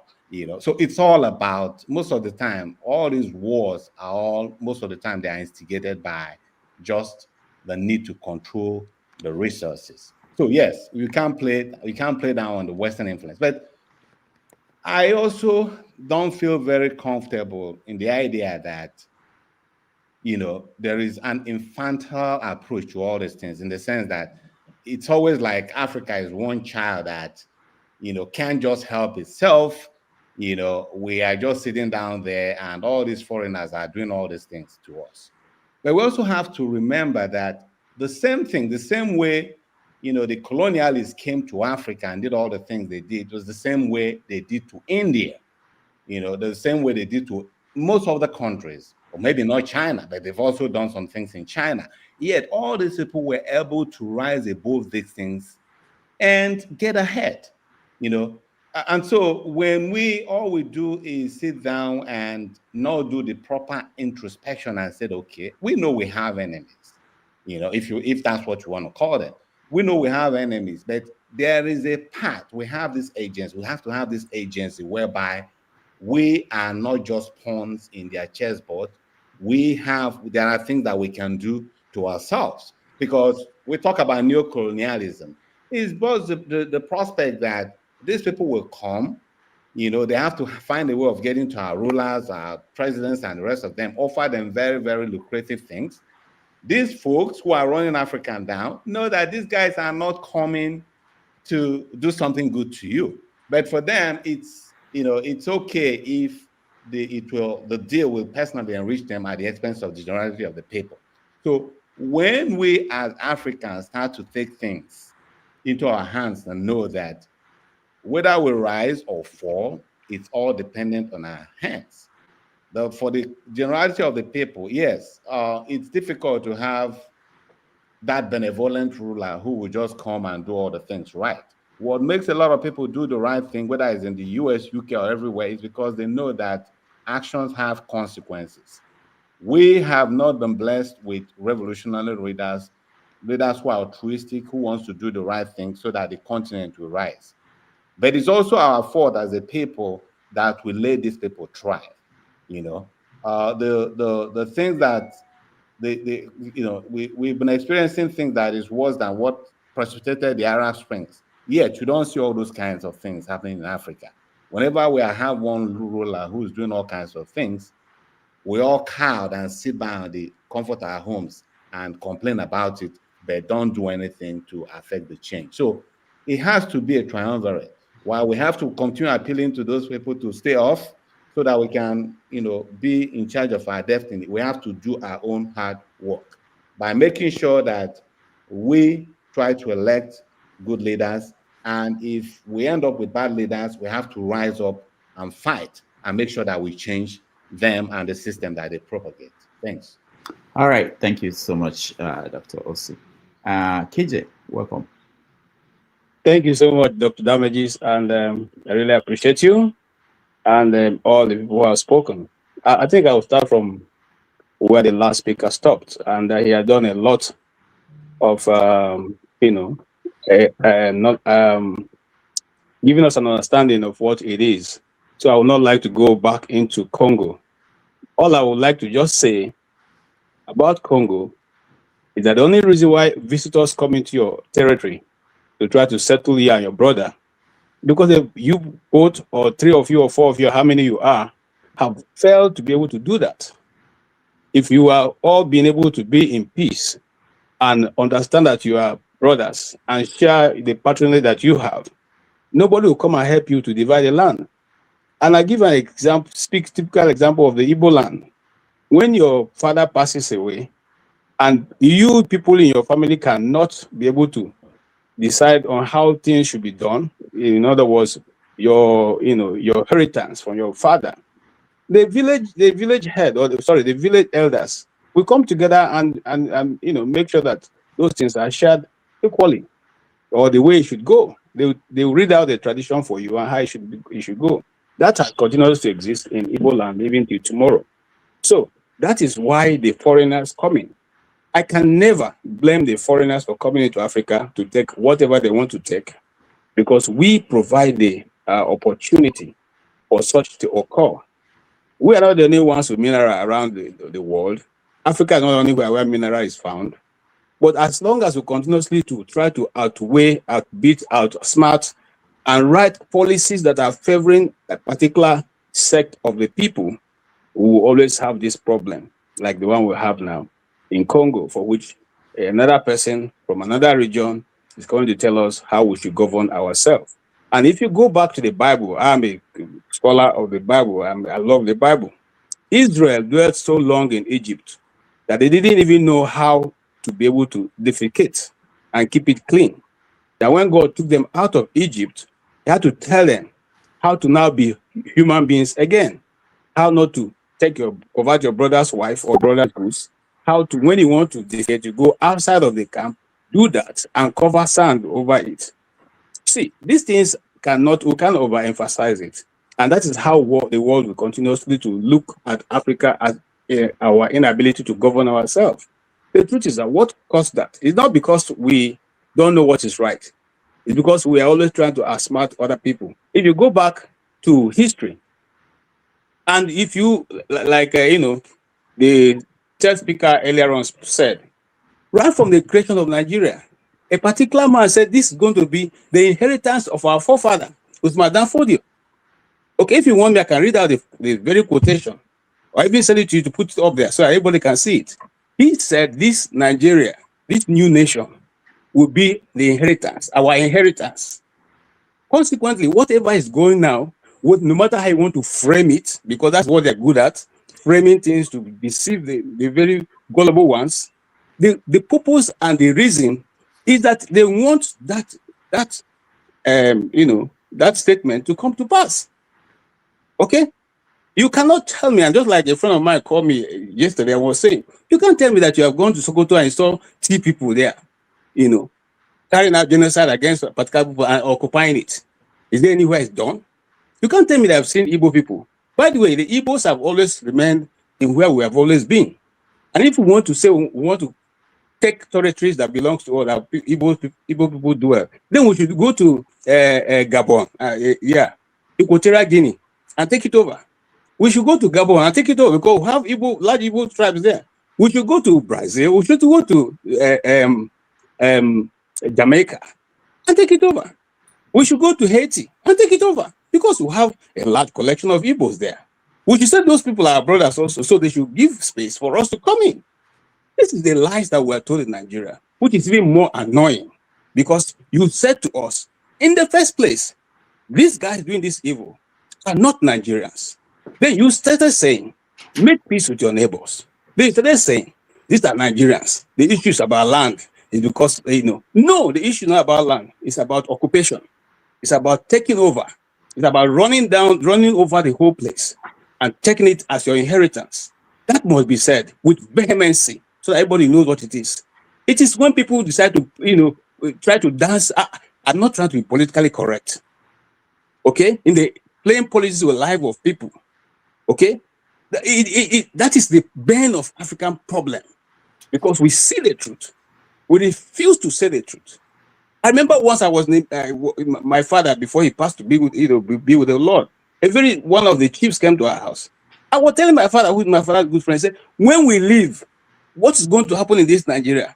Goats will be laying eggs. This is said many years. I was still in primary school then. I took that and I wrote it down. What's happening now? You see people using the axe to, maim people, take them to the other world. And then you tell me that it is because of land. Are you people only ones looking for land? Are you people only ones looking for where to do your business? By the way, it is grazing and animal husbandry. Is it a government function? Is it a trade? Is it so? Igbo should also look for spare parts markets be built up in every state. By the way, the T people should take all the land because they love to farm. They should take all the land in Nigeria and farm wherever there's land. So it is unbelievable when people sit down. The other day, a minister in Nigeria, former minister was saying, is because they're not been given their rightful place. They've not been taken care of. Who has been taken care of by the Nigerian state? Who, apart from those bourgeois who are in government, who are enjoying the money of Nigeria? So when we put up this thing, we show that we're not ready yet to come to the table to agree that certain things we are doing right now will not build a nation. Unless you want a nation where you think some people are slaves, just like that quotation said, we will take them, the minorities will be the slave, for us to achieve whatever desire we want. This has been there. Anybody who has studied the history of Nigeria, we know that this is the purpose for which everything is being done. Thank God today that we are now beginning to see the people who have perpetuated evil in the Southeast and calling it IPOB. We know them now. It's coming out gradually. More names will drop, and then power go, breeze go blow, power nyash go totally open. Sorry to use that word, but that's what is going to happen. So let's tell ourselves the truth. Are we ready to build a nation? No. When we're ready, we will sit at the table. It will not be Professor Yadudu who will write a constitution for the whole of us. We will sit down, look at the constitution, trash it out, and then we know that we're ready to build a nation. As long as we keep using the constitution of Nigeria written by one man, led as Professor Yadudu, nothing. I repeat again, we can't form a nation with that constitution or whatever is written there. That's the truth. Thank you. All right. Thank you so much. I wanted us to get away from this topic now, but I see Paul here. I will let Paul give you 2 minutes to weigh in, because I believe that you've been listening to what we're discussing and you just came in to say something. So, Paul. Funny enough, I didn't really listen much. Yeah, I was just rushing to catch up and every other thing. Okay. So, All right. We were talking about Congo and the Trump's peace deal for Congo. Yeah, that's how. I think the Congo thing, it kind of make me laugh with the funny peace deal. 1 minute Trump is talking peace, one place, the next minute is doing other things that he's doing and every other thing. That peace deal, as far as I'm concerned, it means nothing to me. You understand? It's just a sabbatical leave. You understand? Before they'll spring up again and every other thing. Just remember that this thing has been there for a very long time, and the bad guys are benefiting from it tremendously. It's like, I'll just oppose it with Nigeria. Tinubu's strongest allied, Dele Alake, Tinubu make him Minister of Natural Resources or whatever. I forgot the complete name that they call that ministry and every other thing. But if you ask, when they make the budget, they didn't even tell us how much we're going to make from that ministry. You understand? The way they'll tell you how much we make from customs revenue, how much we make from oil and gas, and they didn't tell us and every other thing. So which means that ministry is what we call black market. You understand? Any proceeds that come from there is black market. It's the same thing. So the bad guys has benefit from Congo for a very long time. So if you think they want to do whatever thing they want to do it and do it the right way, where the government of Congo will benefit from it and things will work the proper way, where they can ask these so-called big companies like Tesla of this world, the iPhones of this world, to come do things the proper way and everything. I don't see it happen. Never. They will still cause one anarchy from one thing. They'll do regime change. They'll do anything they will do. They'll find one excuse, like it's going on with Israel and Palestine right now. I don't believe it until it happens. Nothing will change. It's just a cosmetic approach for Trump to just use it to brag. That's it. That's my take for now. All right. Thank you, Paul. Just to round up, I saw Buba Galadima saying that Nigeria probably will need to be recolonized. And one of the things that when I saw that headline, I was really worried, because this man had the ear of someone who was eventually became president, so very close to Buhari at one point. If this is the kind of people that we're here talking about, how do we get out of what they did in the last time they colonized us, and we have someone who had been close to the power saying that we need to be recolonized again by the Europeans. I wonder what our foreparents who fought, those that fought for independence, what they will be thinking about, essentially. Anyway, but thank you. Doctor, I am so sorry. It can be very painful using those type of words. But truth be told, me and you will live in the US.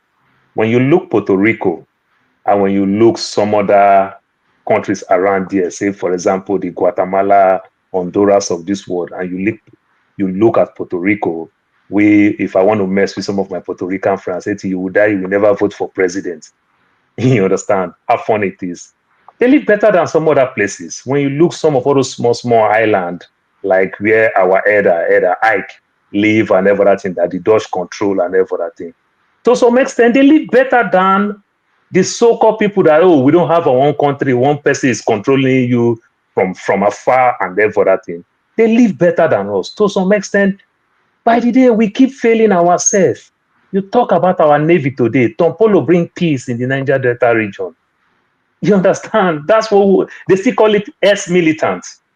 Is it not shameful that the Navy cannot bring peace in the Niger Delta region, but Tompolo can bring peace? These are all the funny things. You understand? So continuously by the day, we keep failing ourselves. That's why you hear such type of utterances. It's shameful, but if we want to use it for the purpose of debate and everything, you discover that there's a lot of points that will come out than saying all those things. Yeah, it will not be the colonial of taking somebody's wife, kill men, and take their... No. You understand? But sometimes you just want to give them power where somebody from somewhere will appoint somebody who head the ministries and parastatals and the likes. Maybe to some extent you will see peace. Doctor, there's only one thing in Nigeria that I can say is good, is organic, is working very well. It's just Igbo. That I can say in Nigeria is cheap and is still naturally better. Tell me anything in Nigeria that is working. Tell me.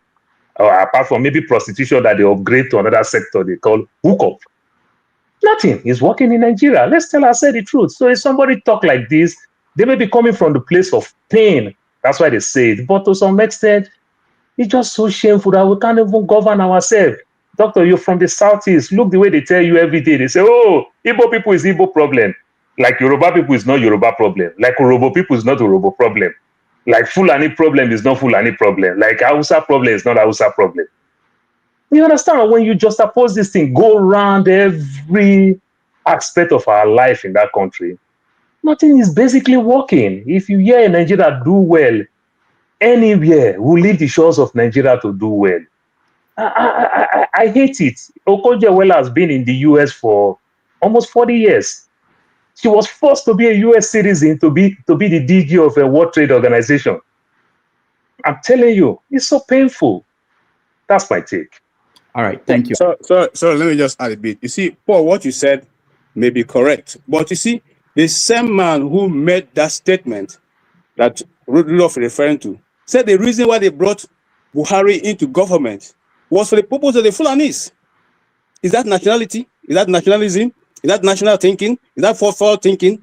You said you people went out because you saw the position of the Fulanis and you needed somebody to come and put them where they should belong. So you went for a Buhari to get him to government.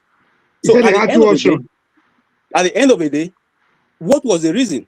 It's for the restoration of the Fulanis, which he has confidently and obviously been able to do.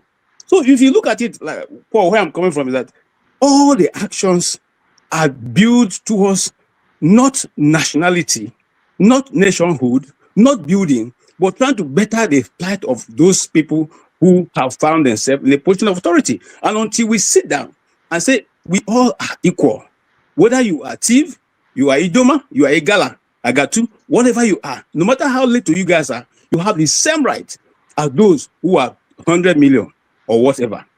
That is the way to go forward. And that's the way to give ownership to everybody in Nigeria. As long as we don't have ownership, that ownership, the ability to know that you are in Nigeria, I can be represented in every form or the other, we'll just be playing politics and go market. The next 50 years will also be a waste. Thank you. All right. Thank you so much. Eccentrica. I just want to make a statement. Like AJ is a Bible scholar. He knows so much about the Bible and then he's proud of it. But what I want to say is that I want to give him just some verses from the Bible, which calls for exactly what he is trying to say Fulanis are doing, like the extermination of Jericho, like the killing of Canaanites, like supporting the idea somehow God promised Israel to the Jews, so they should go and kill every living thing. Like what? Are we theocracy? Do you want us to be like you? Okay, when I want to respond to you. But hold on. I won't want to respond to you because This when you are ready sorry, to have that when you are discussion. talking, I didn't interrupt, please. See, the discipline is different. They don't even have the patience and discipline to listen. Sorry. Go ahead. I can't say more because I know the question being asked and the response being given does not tally. Dr. Damages was asking what Buba Galadima about what Buba Galadima said. Nigeria need to be colonized. While you guys are falling back talking about another different thing. And Dr. Damages, you're not trying to bring them back on what you're saying. Do you think Nigeria should be recolonized? That is what Buba Galadima said. Oh yeah, no, yes or no. Then you Okay. bring your case. But why I always see deviating to also all the time try to make your position like is the right position. Whether then how can we make a progress if you say your Bible says this land belongs to you and I say my Quran says this land belongs to me? We keep fighting and killing each other. Why would we have a common ground? How will we stop this madness? All right, Paulo, Why are thank you you. always Thank you. sorry? Thank you. Let me say that we don't have time. I want us to move from this topic to other topics. One day we will have that debate, and we had it before, where we brought you Paulo to come and talk about. I forgot the topic, but the issues around that. But I brought up the Buba just as a way to round up this topic that we are talking about. What was done to us, to Africans, during the Berlin Conference and the Vision of Africa, as we are seeing the impact in Congo and other parts of Africa. And there are some people who are feeling out of frustration, I guess, that the Europeans should come and go back and colonize us and maybe polish us better before they go. All right, that's why we don't have the time. We don't have the time to go. If you allow me, I just put in one word. I didn't come there because when he was responding, he mentioned the Igbos. Say maybe the Igbos will have been on their own. They will have. You see, that's the reason why I came in. You don't have nothing to. You are not Igbo. Don't speak for the Igbos. The Igbos have enough people to speak for them. That's one. Two, you don't know the Bible. You can pick verses here and there and quote. You don't know it. Just like I can't quote your Quran. Because I don't have a good knowledge of it. So please, when you're ready, I'm ready. You can put the time, the place. We will talk about it. Okay? Thank you. Please put Bible. Let this not be an argument. Please, I think we have some. I love student of comparative studies, so I love this kind of challenges. Especially my plan. Let me just say here now. My plan is that maybe every Friday evening we will have a debate. It won't be this kind of structure where we have topics we have to catch up with, and we have a debate. We pick a topic, and then people who want to participate in that debate will come and participate in that. All right, I have a centric and this is my Bible. Make sure you charge them for your airtime when they come for such debates. Yeah. So let me hear from them, and then we move on to something else. So go ahead, comparable facts. Let me go ahead. Greeting everybody. Good morning, good afternoon, everybody. I'm not going to talk about the Congo piece or wherever a lot because I'm kind of scared to put in. I kind of feel like what happened there is kind of dressing. Of course, there's some geopolitical interest when it comes to America. Even after the peace accord or whatever, whatever they signed, they didn't shake hands or whatever, and the fighting resumed the next day. So it's very fragile. I don't know where that's going to go. I don't want to waste my time. How many minutes do you have? Well, go ahead. Keep going. So I'm just surprised, Dr. Rudolph. You are not talking about what I consider to be essential, essential threat to Nigeria. The release of the 23, Boko Haram. This is it's a problem in Nigeria. That should have been. I thought that would have been the main topic because that's a big expose by General Kathy. Danju McCarthy that was released by our report. Aren't you aware of the way you're looking? No, I don't know what you're talking about. What happened? Talking about the release of the 23 sponsor of Boko Haram in Nigeria. It was just released yesterday by Sahara report. And the general that worked for it, the general that exposed, I think it's OSW, he was in charge during Buhari time. They didn't allow him, even Buhari, they give the list to Buhari. Buhari said, no, I'm the one in charge. And even at all, so the man was there for 6 months and released.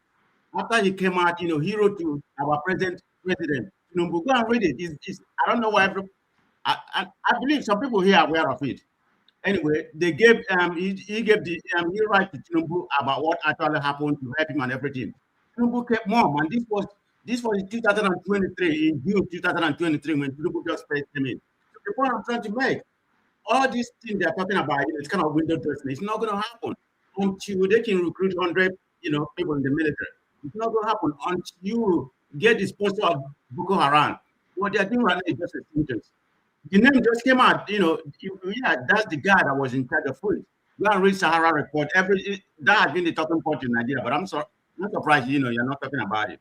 But anyway, maybe we can talk about it later when you hear so much about it. So, well, having said that, what are the names? Do you know any name on the list? Yeah. I think hold on. I have the names. Okay, to begin with, Malami wasn't really mentioned. Malami was direct, was indirect mentioned. Emefiele was one of them. What's his name? What's the name of that former defense chief? Brutali, or whatever they call him. What's the name of that guy? Buratai. Buratai. He was there too. Not necessarily in the list of the 23. They are indirectly, because they didn't link them, but they're indirectly sponsored. The guy said everything. And Buhari was aware of this. That's why when I came here, I told you that Buhari is a silent genocider. He knew exactly what happened. And Tinubu right now, even after he died, Tinubu knows everything going on right now. He doesn't want to do anything. Maybe for political capital, that's where we are right now. But I'm not going to talk about it because that may be the next topic, maybe next week. When you got the whole information, we can come and analyze it. So let me finish my topic. I wanted to advise my brother that what he said about, I'm not a supporter of Okotorema, okay? But the conference that will happen yesterday is good for the Imo. Because if you know what's going on in Imo right now, it's big. Imo State might be the economical hub, in Nigeria in the next 10 to 15 years. They just established ANO, it's in Ebema. It is the largest gas plant in Nigeria. It's in operation right now. So something good is coming. I mean, Okotorema used the first time just to, try to get re-elected. But since he has been, since he has become a lame dog, governor, he's working well. He's doing well. Even at all, worry. I won't call it 24 electricity, but we have good electricity. My parents are there, so they can testify, but in the rural area, it's kind of difficult. So, but they might do well. Okay, forget about being what you call it. It is actually doing well. So I just want to let you know in reference to that. All right, thank you. Okay. Rudolph, one second, please. Rudolph, Mr. 1 second. I want to point out something.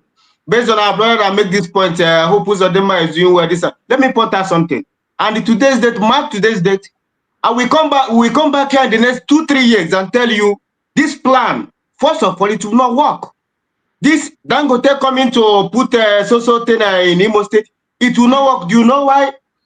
The information we are getting, because we are the insider, we are not outsider. The information we are getting, and this is the right information. Hold on a second. I want to tell you something. Now, the person here want to install to be the next governor, because there will be no vote in Imo State. They are going to do their shambles to put another person.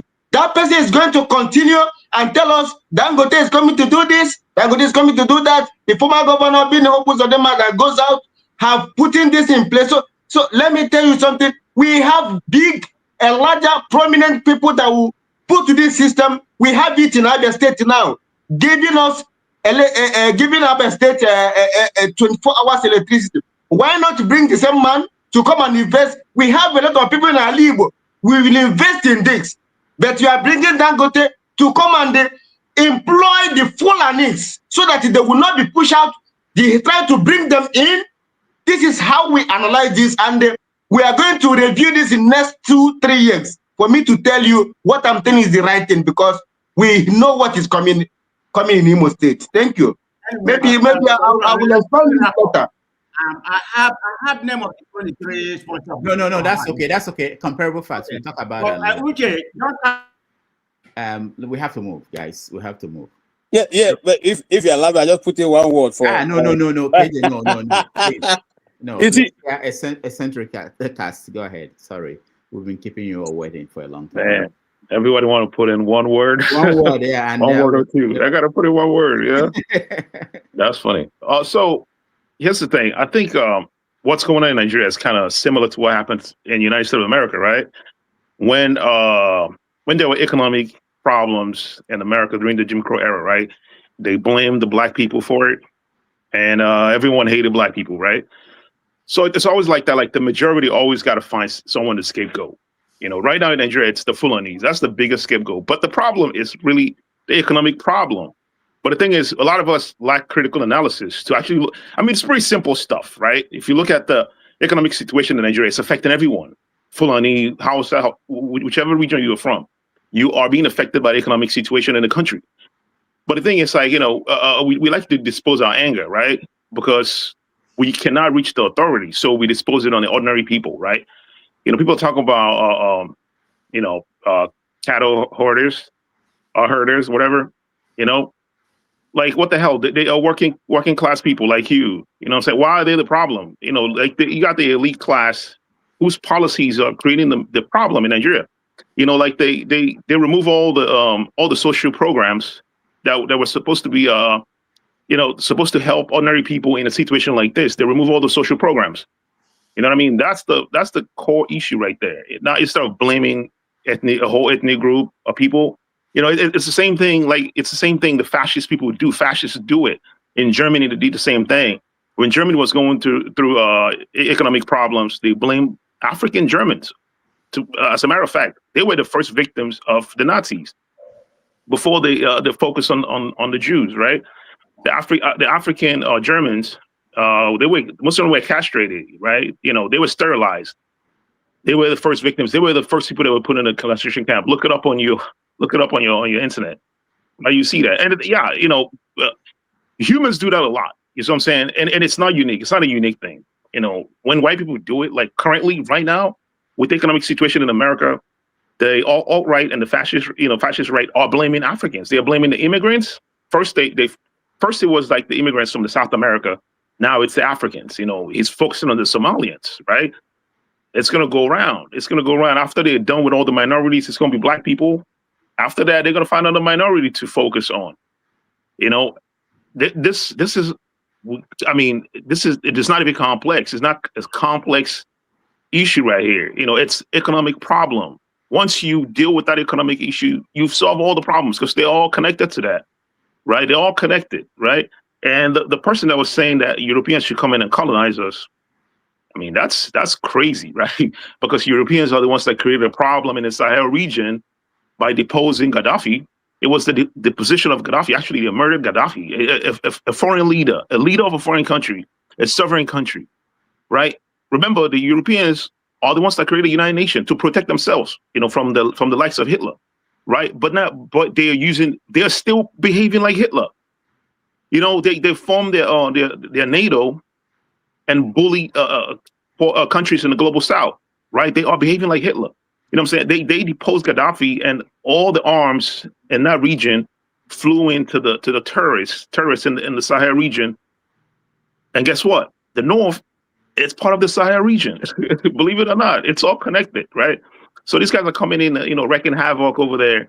And of course, it's the mineral thing. They are looking for natural resources and whatnot. But it's, the same people that create the problem are the people you wanting to come in and solve the problem. Are we crazy? Are we insane? And then the thing is, like, we are in a global village right now. Everything we do is on the internet, right? When a minister says, "Hey, white people Europeans should come in and colonize us," if you go to Twitter, all the alt-right lunatics on the internet, they're looking at it like, yeah, this is proving our point. Black people cannot even rule themselves, because they already have a stereotype about you. But all you do is like you act in your label. And people do that. So I'm saying it's something that's known in sociology, right? When people label you, you always want to act your label. And that's what we do. We come in, some of us, we align with them, trying to pretending like we are a little, they're not talking about us. We align with them, our ideologies. Someone like KJ, his ideology aligns with the alt-right. Sometimes I like just give him a foreign accent, change his face white, and then he would sound like David Duke. Like it's I don't get it. I don't get it. And I like literally I can say what he believes, who he hates, based on what he talks about. His ilk hates black people fast. He aligns himself with the alt-right. He aligns himself with Donald Trump. You know, he's a Bible scholar. Like you know, this whole stereotype of people that think like, you know, that have a fascist thinking. Like it's horrible. You know what I'm saying? Like it's about time we realize we are united. If we can't find anything that unite us in our region, in Nigeria, we are united by our skin color. That's how they see us, as black. They don't care. They don't care who's Fulani, who's Igbo, who's Yoruba. They don't care. If you're in America, you're black. Remember the kid, his car broke down. He went in a neighborhood and knocked on the door, asking them to call the police. The lady called the cops. Cops showed up and shot the guy. He was Nigerian, right? Well, guess what? He's black. That's what the lady thought he was about to rob her. That's the stereotype that we have. Believe it or not, you know, all this separations. And let's be honest here, in Igbo land, we are separated, you know, like Ungwa people call you Ohoho. Ohoho means a foreigner. It's the same popular state. An Ungwa person will call you Ohoho because you live in a city that's built in their area. You know what I'm saying? So there's division even within the microcosm of, you know, there's division even within ourselves in the Igbo land. It's not like we're united. You know, we're trying to unite ourselves by hating other people. That's what fascist people do, right? That's what fascists do. That's what united the Germans. Their hatred towards the minorities. That's what united them. And the fascists always take advantage of that. Trump takes advantage of that. He does that too. You know, he will bring in someone to hate, and then he takes it to unite people. But the thing is, like, if you look at the issue critically, you know that all the economic policies are affecting the common people. But we dispose our anger on the helpless people. Because that's easy instead of pointing at the leadership. You know what I'm saying? It's like when you go to work and get yelled at by your boss, you come home and start ordering your wife around, like, oh, you didn't cook food, or you didn't make do this, boom, boom, boom. You know, that's displacement of anger. We do that. But we just have to be conscious of that. We have to be conscious of it. Just like how, you know, there are things that we do subconsciously. That's what makes a civilized person, period. To be honest with you. It's being aware, you know, of your you know, of internal biases that we have, and the things that, you know what I mean, things that we do unconsciously, right? Like, you know, take for instance, you know, something called territorial psychology. You know, like in your work area, you eat in the same side of the break room. If you think about it, you know what I'm saying? Those are internal things that we gotta be conscious of. You know, when we do things like when we listen, when you hear that voice that tells you, you gotta blame a whole ethnic group. Just pause. Just calm down. It's the brain being lazy because the brain likes to be lazy because it takes energy for your brain to actually process things critically. Think about it. If you're not used to like reading science texts, pick up a book on, like, let's say pick up a book on a complex geometry or something. You fall asleep because the brain likes lazy stuff. You know, it wants to read McQueen. It doesn't like complex things. So when your brain goes, it's the whole people. No, relax. They are critical. There's a way to critically analyze that situation. You know what I mean? That's where your consciousness takes over. You know, the animal generalizes, you know, but the civilized part of you has to like cut it out and try to critically analyze that, right? You can find logical reasons why you should do that, to be honest. You can find logical reasons because, like, as a black person in America, you know, like, let's be honest here, a lot of us can't travel in a lot of places in Europe. Most of us have travel phobia because we know we get treated like shit when we treated like crap when we move around. Hello, that is wrong. I live in Europe. I'm a black man. I'm a Nigerian. I'm an Igbo man. I live in Europe. I've lived in many European That's why you countries. live in Europe. Like, there are a lot of places you can't go in Europe, dude. You're a liar. That's not true. I live in Germany. That's not true. That's why you live in Germany. Come on, please. It's Germany. It's just Germany. I live in Germany. I've been here for 35 years, and what you're talking about is wrong. Only Germany. Yeah, you live in Germany. I'm just telling you that. I've lived in England. I've lived in Holland. I live in Poland. I've lived in Switzerland. You are. What are you talking about? You are shifting the goalposts. You're trying to make that. No, because you lied. That's why I came here. You lied. You lied. That's why I came here. That's not the point. I believe to you. You lied. That's why I came here. You lied. Calm down, dude. Calm down. Okay. You might have a high blood pressure. Calm down. You might just stop being a lot of salt. You give me a chance to respond. Come on, you're a liar. I'm not done. Let me round up. Let me round up. I'm gonna round up like this, right? What I'm saying is that it's the prejudices that make lie. Prejudices. Have you been to Europe? This guy needs to cut down on the salt, man. I'm telling you, cut down on the salt. Cut down on your salt intakes. You know those prejudices. I believe in. I look at the world positively, right? I look at the future positively. I believe that in the future, the positive future, all those vices are gonna go. You and I will be able to travel wherever the hell we want to go, regardless of our skin color, without people touching you and trying to rob off your skin. This guy's talking about Europe. There are parts of Europe you can't even go to, man. Go to East Europe. There's some part of East Europe you cannot go there. There are sundown towns in America, sundown towns in Texas. You cannot go there at 5 p.m. Even 3 p.m. right now. You can't go there because it gets dark out there. Sundown town. They'll go around and announce Negroes go home. You cannot go there. So you can just yappity yap all that crap. This is a fact. Anyways, I'm done. Thank you, Dr. Damages. Thanks. Wow. Dr. Damages, I hope you give me the time to respond. But I got stuck on what Ngwa people were. It's something you said they call other people. I've never had that before. I was just that's what they call. Yes, ask anyone that leaves. My brother, you don't have a good understanding of Igbo language. No, not at all. Ndiohu simply means those people. It is a term used. Excuse me, let me talk. You spoke for more than 5 minutes. That's not their dialect. They don't say Ndiohu. How long do you live in Abia State? I'm from Abia State. Look at that. I'm from Abia State. He's correct in that pronoun. Ndiohu is correct. Yeah, it's correct. It's correct. All right, KJ, let's hear you. Ndiohu, simply for my own dialect, simply means those people. If there are people coming into your community, if there are people you don't know, you can refer to them as Ndiohu. Those people. That's the right word. That is the Igbo. There's another word. Ndiohu. Hold on, brother. Calm down. I think he talked about me greatly, so let me talk. Now, in Igbo dialect, every Igbo dialect have a way they refer to people who are not from their community. I'll give an example. People from Nsukka, we call them Ndewawa.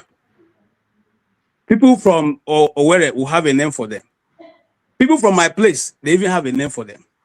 So when you refer these things, you are the ones who go out and give Igbo language the interpretation that we are never indeed anywhere to be justified. The same way people went up to say Igbo means that everybody acts on his own. No, simply means that Igbos do not have one person who they listen to. Our king is God.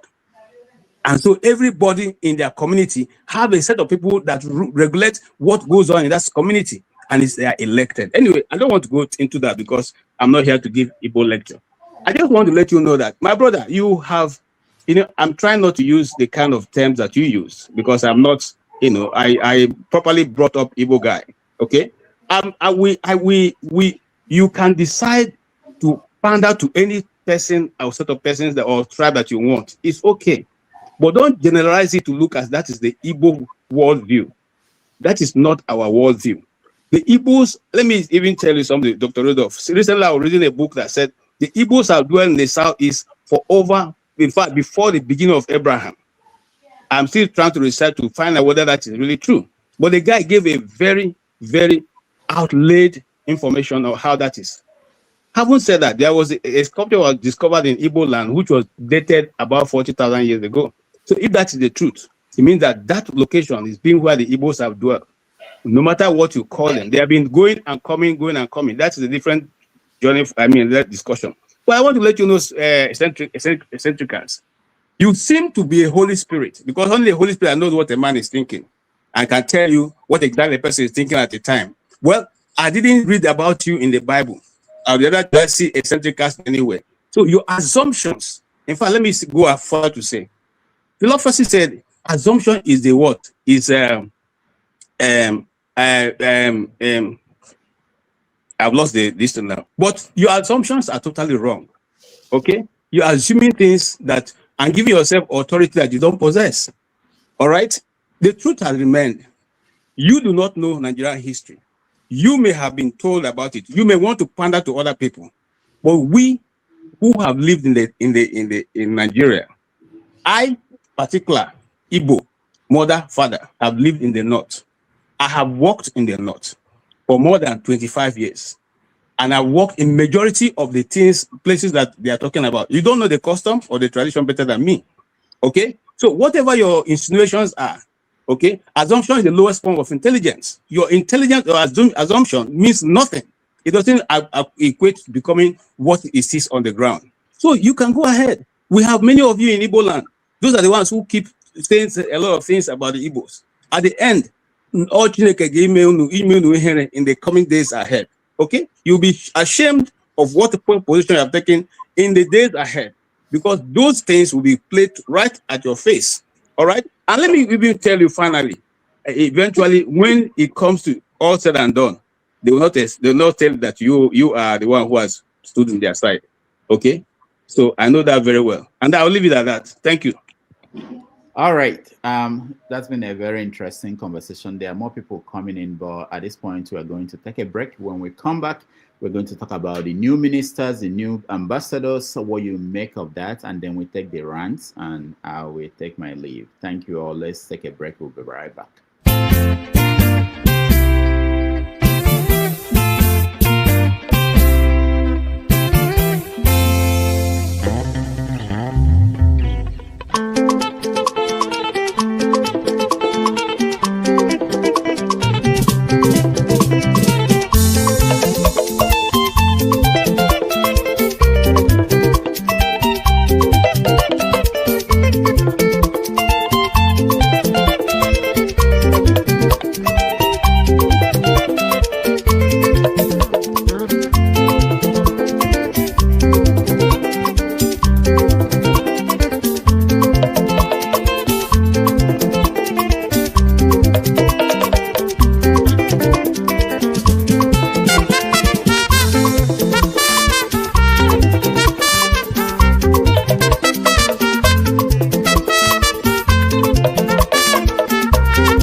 Thursday.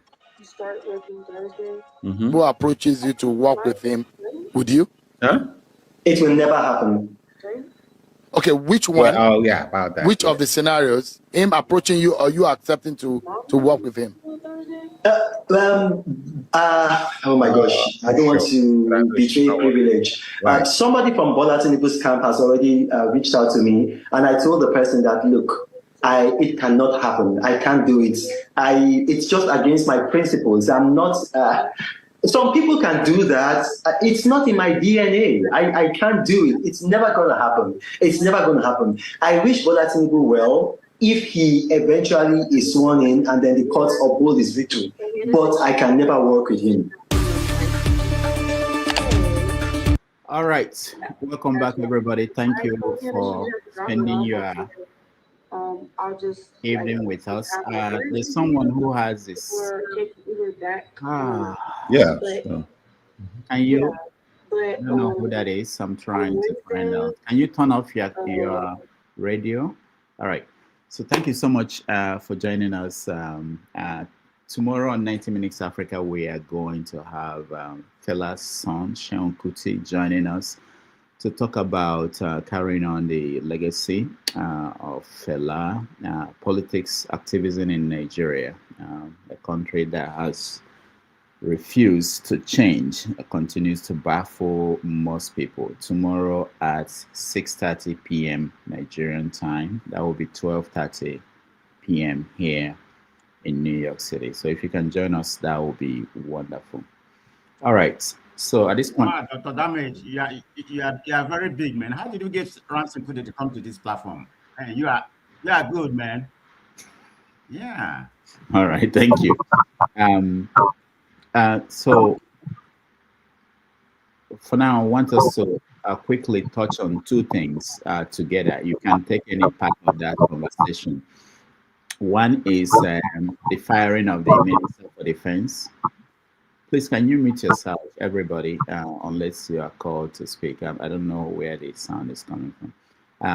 So the firing of the Minister of Defense, they gave the reason that it was on health grounds. You know, we now know that's the way they roll in Tinubu's Aso Rock. If they want to fire you, they say that you're on health grounds, you are being asked to leave. And then replacing him with Christopher Musa, who has been an advocate of a stronger approach to insecurity in Nigeria. People are saying that it's as a result of pressure from the United States. So we're going to talk about that. And then the ambassadors, 2.5 years that it took the president to appoint ambassadors.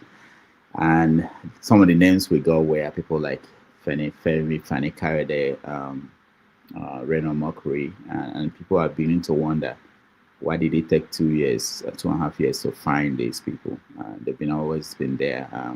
All right, it's up to you guys to discuss them in any way you want. But I'll give you a chance. I'll give everybody 5 minutes to pick. You can talk about all of them, but within the 5 minutes, so that we can go and rant. Let me start with, let me see. There's someone I've not heard from in a long time. Not those are interjected. Let me start with Anna Electrical. Welcome. Mute yourself, Anna Electrical. Hey, Rudolph and everybody on the panel. Good afternoon from Texas. Nice. Nigeria is an interesting place right now. And it's unfortunate that a lot that is happening at the home front are basically on the negative. And that should give every Nigerian concern. And it would be very proper and good that we make contributions towards seeing changes, put pressure where we can, and to see if we can have a better country than what we have today.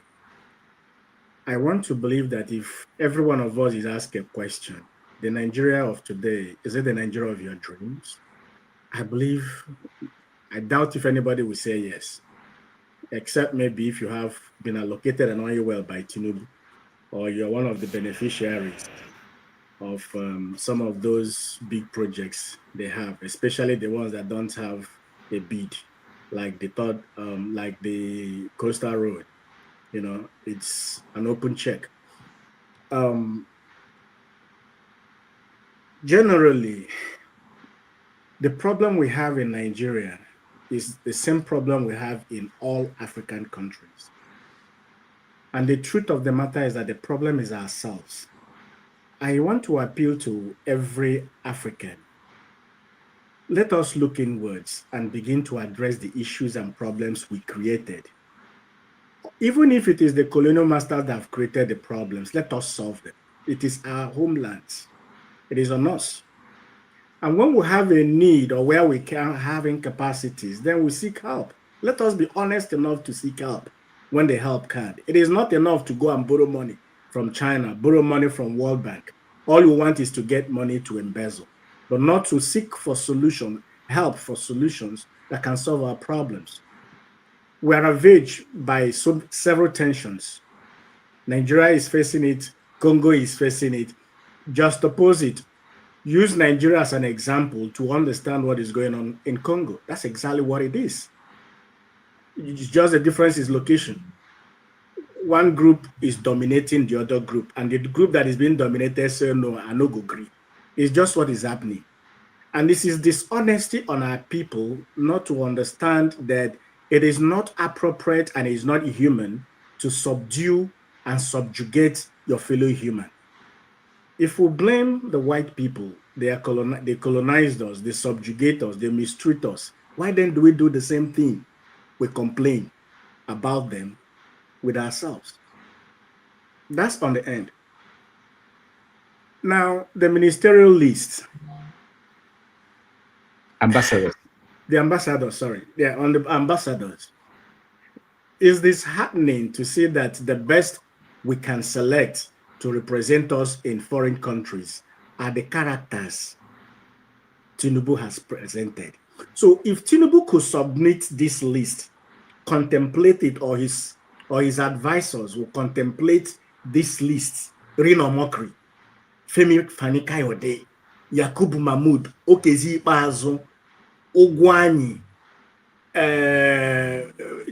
Grace Brent, the NIA man, Wale, whatever his name is, the one that so much money was found in his apartment in Lagos. Now, these are records that The antecedents are known. When you Googled or fast check these names, run a check on these names, all these things about them, negative things about them will show up. Make a search on Reno Mockery and see what internet has about him. So now tell me how this man was standing before any country, before the president of any country, to defend you. How would they see you? How would they see you as the person Reno Mockery is representing as its ambassador? Femi Fani-Kayode, the same. Does it mean that there is no honest or more upright people from Ishekiri, where Reno is from, or Niger Delta as a whole, that can represent the interest of Niger Delta people other than Reno Mockery? So that tells a whole lot about who the president we have is. That tells you that if this man could bring this list as who will represent him as the ambassador of Nigeria in other countries, that means he has no future for Nigeria has no future under him as in leadership. So it's good that we begin to look inwards and see what we can do, and let us be intentional about it. It's not about where he comes from or where he doesn't come from, but will he lead your country to a better position? All right. Thank you. Thank you, Anna-Elechukwu. Tony, welcome to the show. I just want to let you know, Anna-Elechukwu mentioned Reno and Femi. There was a dead man, Adamu Gaba, who was also appointed, named as a potential ambassador.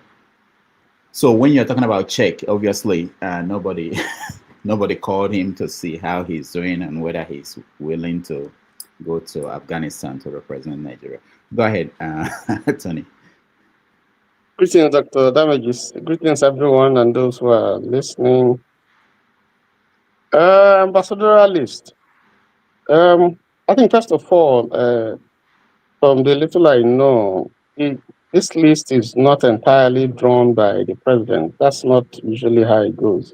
There are other people who have input. Some state governors and so on also send people a list of people that they want to be considered for ambassadorial position. And I think at some point, someone now makes a selection and takes out from the list, you know. But yes, if you look at the entire list, there are career diplomats in there, and there are non-career diplomats. And I think that's partly what Anile has concentrated upon.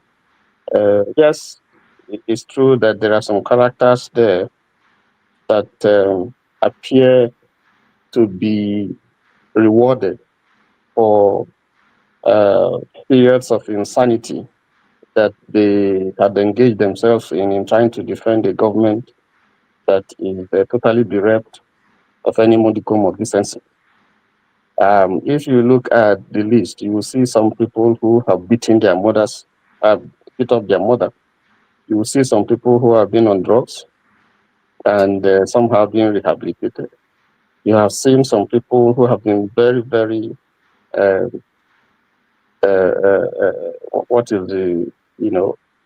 have not conducted themselves in a way that, you could say would represent a country, the way they speak, the way they talk. You see some who appear to be compensated for turning off beavers. And so they are trying to say to the one who succeeded in, if you behave well, then this kind of reward will come to you. So, but we must also not forget that there are one or two people there who we can look and say, yes, this befits the character of people who should be representing us. Who can you mention them, because we always remember the bad ones? Mention the good ones. I know somebody who is a retired DSS director general. He has some experience, and Colonel Kayode, for instance, I know him personally. I think he has some work experience, even though he's not a career diplomat. Well, what makes him good to be an ambassador, a retired DSS director? Will you want him to be the ambassador of the country where you are? Nigeria's ambassador to? don't know where he's going to be, where he would be assigned to, but I think that if you look at what is happening in Nigeria now, we need people who are experienced, who have gone through a process, who also have some security background. Nigeria is going through a very, very bad time, insecurity all over the place. So if you want to have people who are going to speak to the government and represent the government in a way that will show the good side of Nigeria, you need some of those people who have had very, very distinguished career and who can speak without blemish, not sycophants. Some of them that you find in the list. I also know that there are some career diplomats who are there, and I think this type of job should mainly be like maybe 90% or 80% career diplomats who know what to do, who know what to speak. But all said and done, I am disappointed that after more than 2 years of not having people to man our embassies, some of those embassies are totally in bad shape. They can't pay salaries. They don't even know what to do when the issues, to defend the country. You need, at this stage, you need people who are seasoned.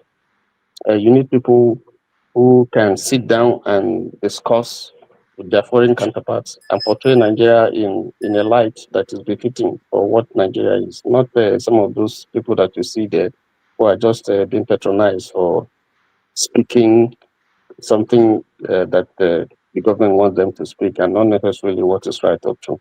Let me stop there. All right. Thank you, Tony. Dexter, we go to you. And please, for those I'm taking out, once you speak, I take you out because we want to make room for new people. There are a lot of people who are waiting to join. Go ahead. Yeah, thank you, Dr. Damages. Regarding the list, well, I think it's just a settlement list. It just shows you how far, like the truth is that you wonder when are we going to, is it ever going to get better, with this kind of psychophancy? Because obviously you can see that's just a settlement list, and to think that is to tell you where this administration has put Nigeria. Like, it's not actually about the national, they keep saying, oh, don't talk about the country, only say good things about the country. But we can see that they themselves are not even interested in the good of the country. Because it is just a settlement, it's just basically a settlement list. And obviously, this list was drawn up by, it's not drawn up by, it's people, by the cronies of the president. It is sad for everybody. I think it should be a time of mourning for Nigerians. I mean, one of the characters there went out and 2022 called the president all kinds of names, saying all kinds of rubbish about him. Then all of a sudden turns back. And that is the best that we can choose. Then it also tells us as a people, because obviously one of the things that happens in Nigeria is the Nigerian people take anything. They take anything. We take all kinds of rubbish. And that is why this report, because what is happening is that these guys are doing that, they know, don't worry about who. It's cruise now. Don't worry. After 1 week, 2 weeks, everything will die down. These people go, it's business as usual. And that is the reason why we are where we are. So until the people of Nigeria start saying no, because look, being the president of Nigeria, you're not doing the people it's not a privilege. You're there to serve them. You're not actually doing them a favor. So it's not for you to just bring all kind of characters that we don't know. Yeah, you have people who are career diplomats. You don't care about them. You have that list is made up of old people. The country is supposed to be for the future generation, not the old people. People that some of them will not even know how to use modern day technology. But that is what we have, and we will do nothing. We will not bring. The truth about it, if somebody says, "Oh, bring the country to a standstill," so that the right thing will be done. Oh, somebody will say, "Oh no, don't do that." Oh, don't do that. It will be seen from tribal lines. It will be seen from tribal lines. But we must decide. When we choose to be like that, then maybe we don't deserve development. Maybe what we deserve is to be primordial. Maybe that's what we actually deserve, you know, and maybe we should start looking at it from that light. Maybe, yes, some of us want us to be developed, but maybe we don't really deserve it. We don't really, I mean, I was just reading recently, a doctor that was sent to prison in the first court, in the court of first instance. The appeal court has released him. And somebody called it out, saying that whichever judge had released him should be ashamed. Now somebody has brought tribal thought into it. Thank you. Can we see the baby? Oh, okay, he's done. All right, I like babies. Okay, can I? Yeah, next. Yeah, thank you, Dr. Damages. So sorry that I came late. The topic is about the ambassadorial list, right? Yes, that I is. don't know if you guys have discussed about these Arabs in Africa. Those Arabs that claim that those black people that claim that they are Arabs in Minnesota. You know what I mean? Oh, it means Somalis. Yeah. So, you know, they say that they are not Africans, they are Arabs. So I don't know if any African will be fighting for this kind of people. But let's stick to the topic, which is the ambassadorial list, right? I don't know why people think that anything good will come out of the Nazareth. Here, I mean Nigeria. When you elect a leader, you choose the leader by yourself. Now you have every right, every moral right to expect something good from that leadership. But when you don't elect a leader, when the vote or when the election was rigged and a criminal, a drug baron was forced on you, I don't know why you should ever expect anything good. You see, that is why I always tell people, always think deep before you make maybe utterances or make choices. On the first day, day one, I said, nothing good will come out from this government. Nothing good, nothing. Not one, nothing will come out of this government because it is a government built on deception, lies, and rigging. So you don't expect anything good to come from it. Somebody was saying that it's just a way of saying thank you to their attack dogs. Of course, we know. I have to say thank you to the likes of Omokri for attacking the good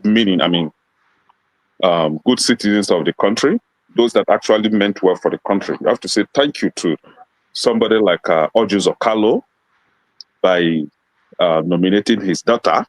You know, obviously he cannot take Wait, his daughter was nominated? Yes, his daughter. Do you understand? So you have to say thank you to some people like the Fulani, Janjaweed for nominating a dead man. You understand? You have to say thank you to Yakubu Mahmoud, you know, for joining forces and making sure that the election was rigged. See, I don't know why you guys are giving yourself a headache. That is why if I want to talk about politics, I laugh. I go to bed and I sleep perfectly because I already predicted the outcome. The outcome is, if you are a dishonest person, a liar, I cannot expect anything good from you. You are as good as not existing. Do you understand? Just like when somebody come here and try to malign the Igbo people, and some of you are wondering, is he Igbo? Why is he saying this? And he tried to manage to Google one Igbo language on Google, and Google help him to pronounce it. He comes up here and makes some utterances, and you are worrying yourself. Some of these people are not Igbo. Some of these people are a product of, you know, I don't want to say some words here. And they say my father is Igbo. You know, that kind of a thing. Well, in actual sense, if DNA is being performed, actually he's not Igbo.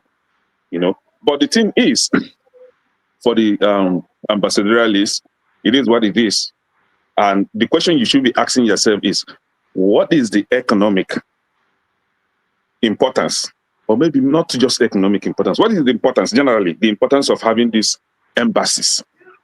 If you think I'm lying, pick up your call. Eliminate, exclude US, Canada, and UK from your list. Call any country from the Arab country, Asia. Call the embassies, the Nigerian embassies in Asia or Middle East. Call any of the embassies to see if anybody will ever pick your call. The phone number is not even existing. Fake phone numbers. That is the kind of system you have. They just create an office, a portfolio, fill in their attack dogs there that will be working for them, the likes of BK Dabri, all those uncoordinated shawos that manage to see themselves in leadership position that always attack an ethnic group. But when it is our own ethnic group, should be mute and silent like a deaf and dumb person. But when it is Igbo, oh, Igbo people that, Igbo people that. And these are the kind of people that will be rewarded at the end of the day as ministers, ambassadors. And you, an Igbo man or a woman, will come out here and say one Nigeria. I don't want to say Otulobogwegi, but the thing is, you need to learn. You need to learn the Nigerian politics first. You need to understand yourself before you can even speak about one Nigeria. One Nigeria with you and who?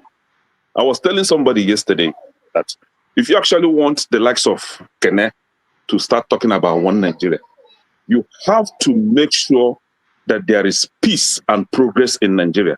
And the only way to bring about peace and progress in Nigeria is to pursue Fulani completely from Nigeria, from leadership position, governorship, down to the military, eliminate, remove Fulani and send them back to wherever they're coming from. After all, they are not Nigerians.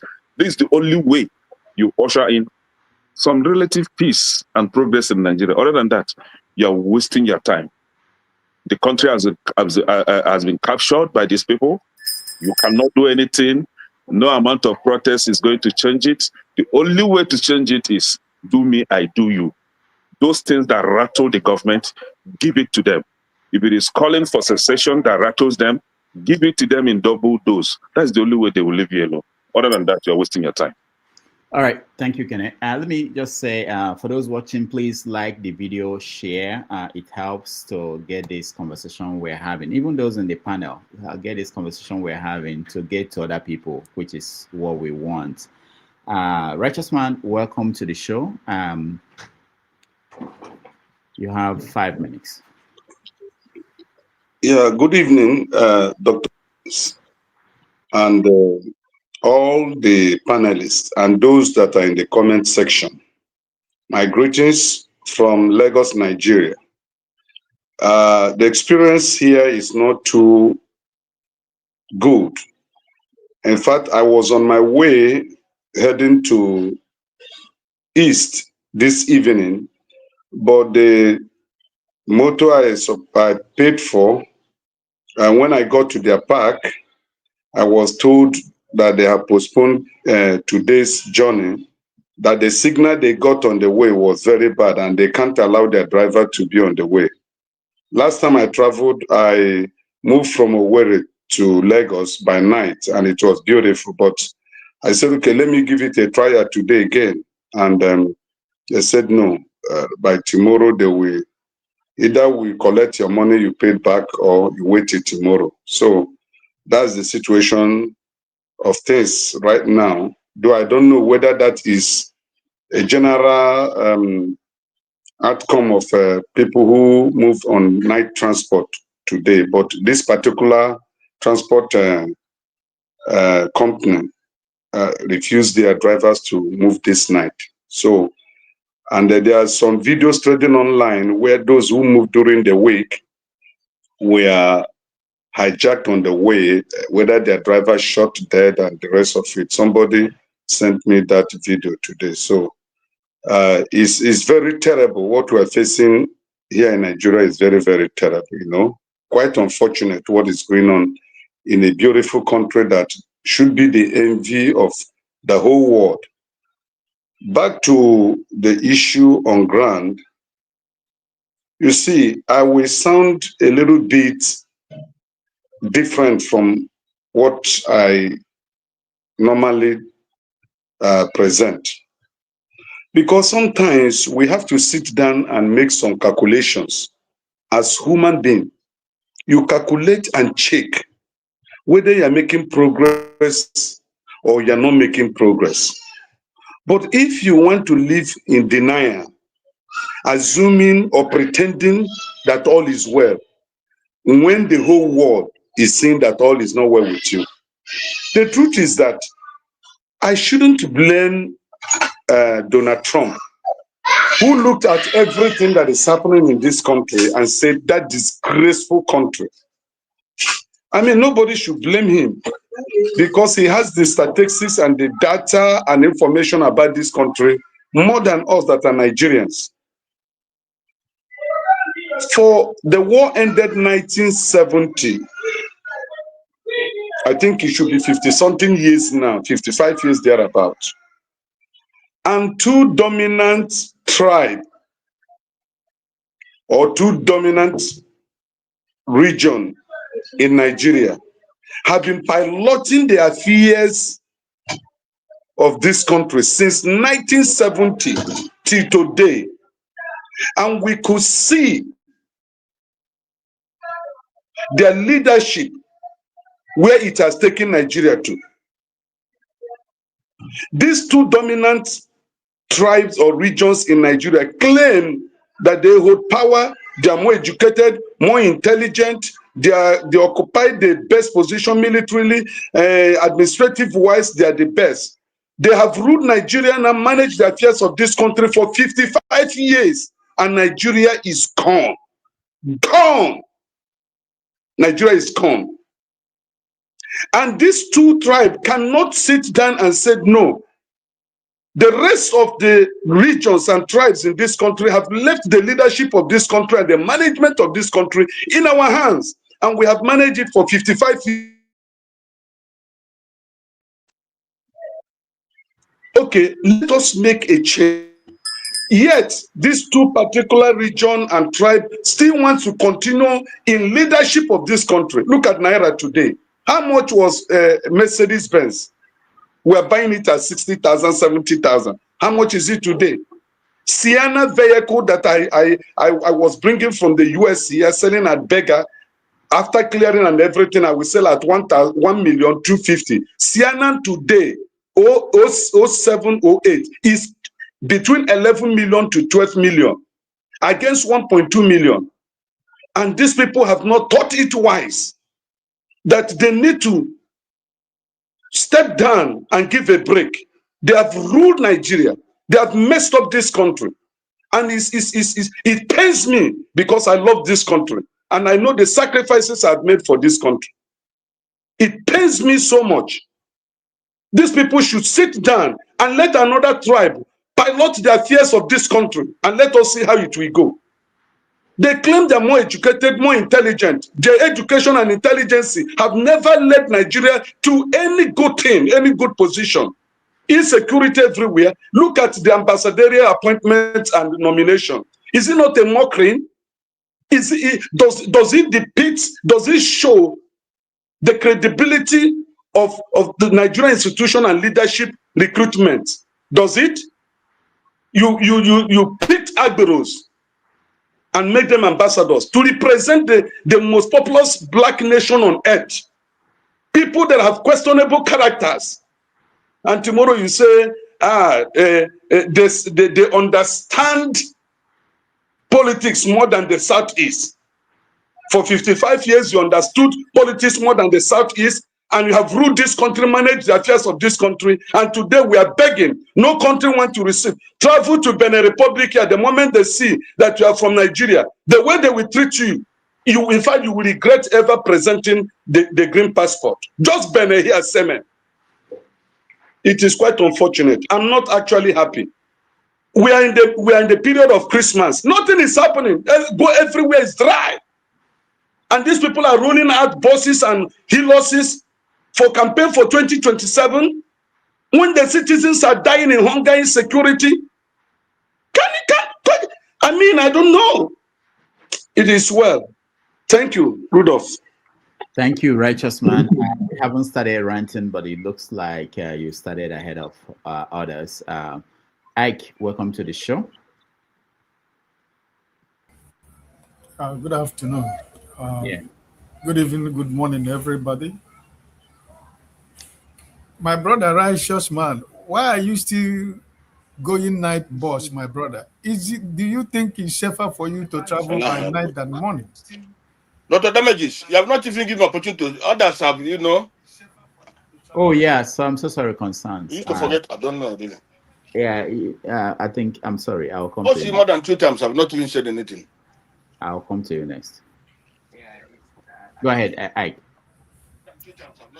No, I was asking my brother, righteous man, why is he taking night bus? Because he talked about night bus. Is he safer in Nigeria than morning bus, my brother? Is he? Yes, night bus is safer because if you are traveling during the day between Benin to Asaba, you may spend 4 or 5 hours there. The bypass road is at the worst state right now as I'm talking to you. Some people are spending 2 days on the road traveling to the east. So during the night, the traffic eases. So that's why most people today, luxury buses are going in the night.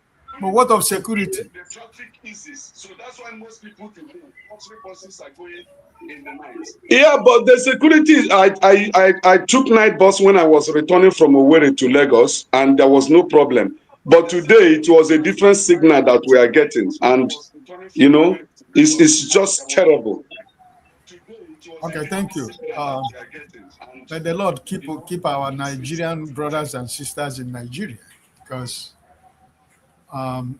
if somebody travels in the day and somebody is kidnapped, and people can be able also travel in the night, so it's really what it is. But I pray that Nigeria will protect as many people that are traveling by the road, whether in the morning or in the night. Well, Dr. Damages, I think Nigeria is just a joke, I mean, everybody have said most of the things that I would have loved to say, but let me just talk about the issue of the ambassadors, right?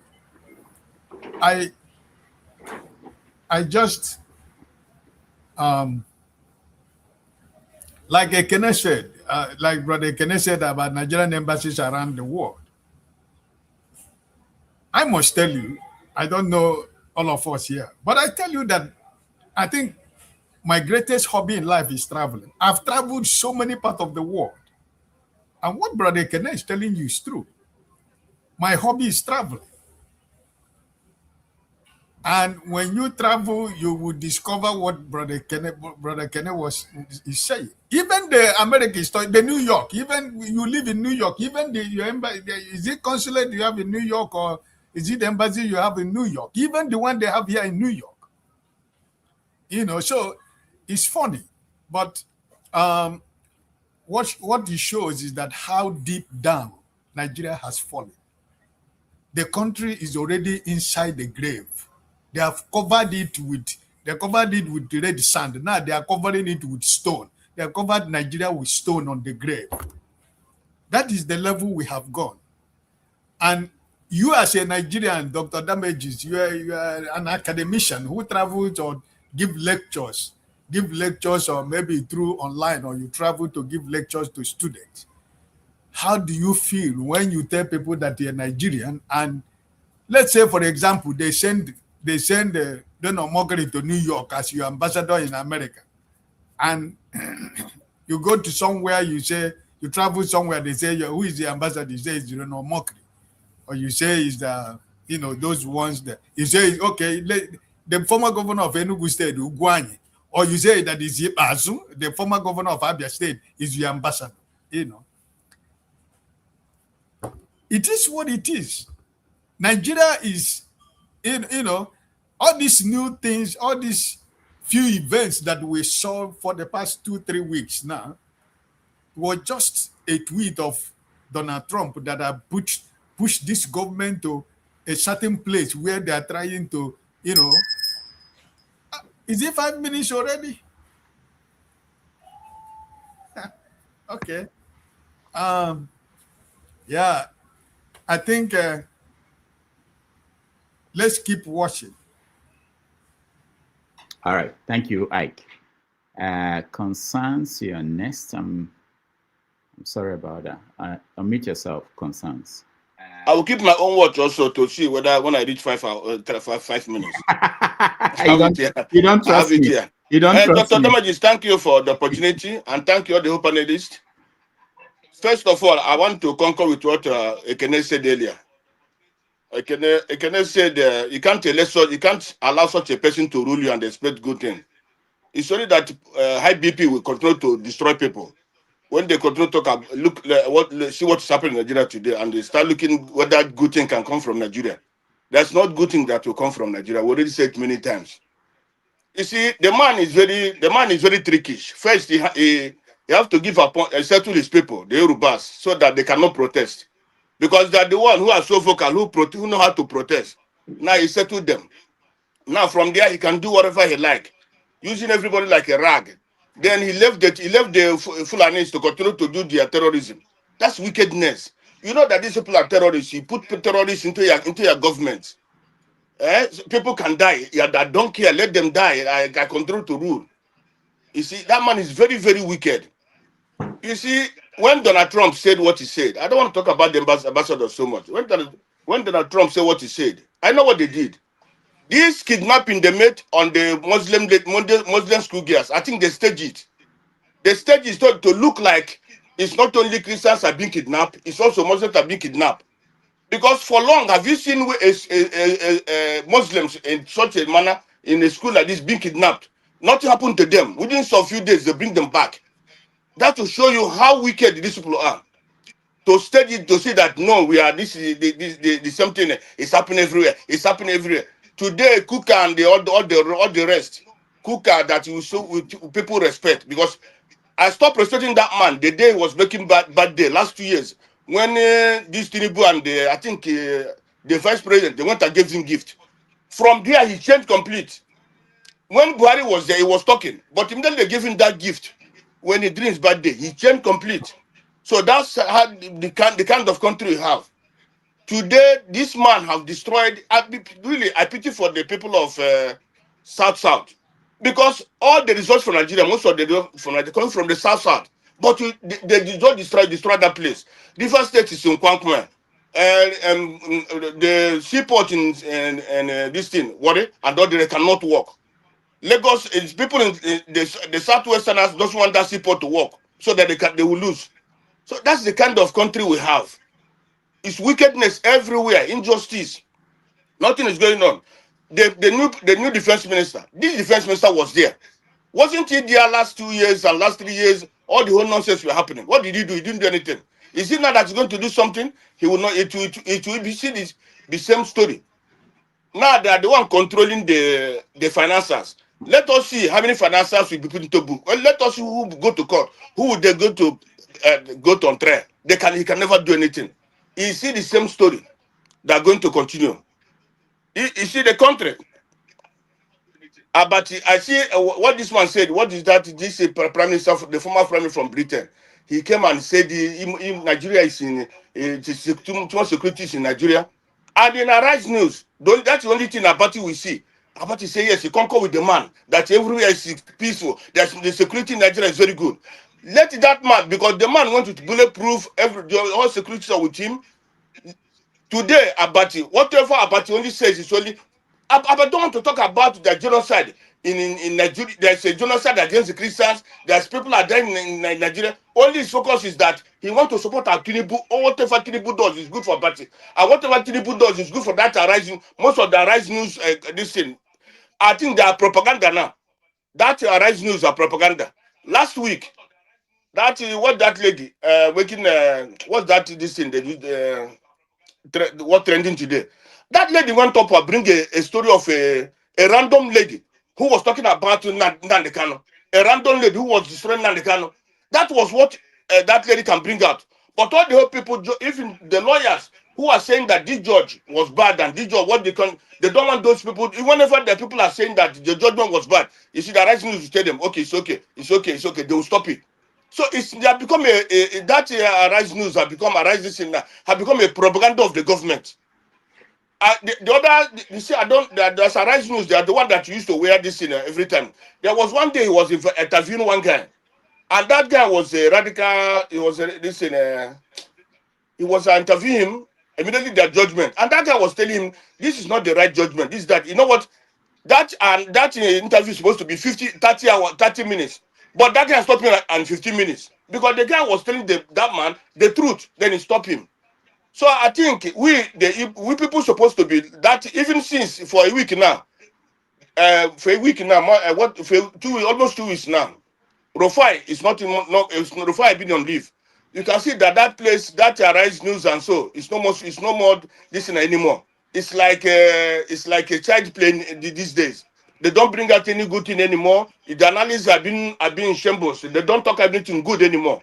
So my only thing is this: I'm very some people believe they love Nigeria, but I don't think those people love Nigeria, because if you love Nigeria, you must know that the country is already dead. It's completely dead. Honestly speaking, I'm looking for a day that place going to fire. If everybody want to, even me, including everybody want to die, let us die, because that country is supposed to be one of the best countries in the world.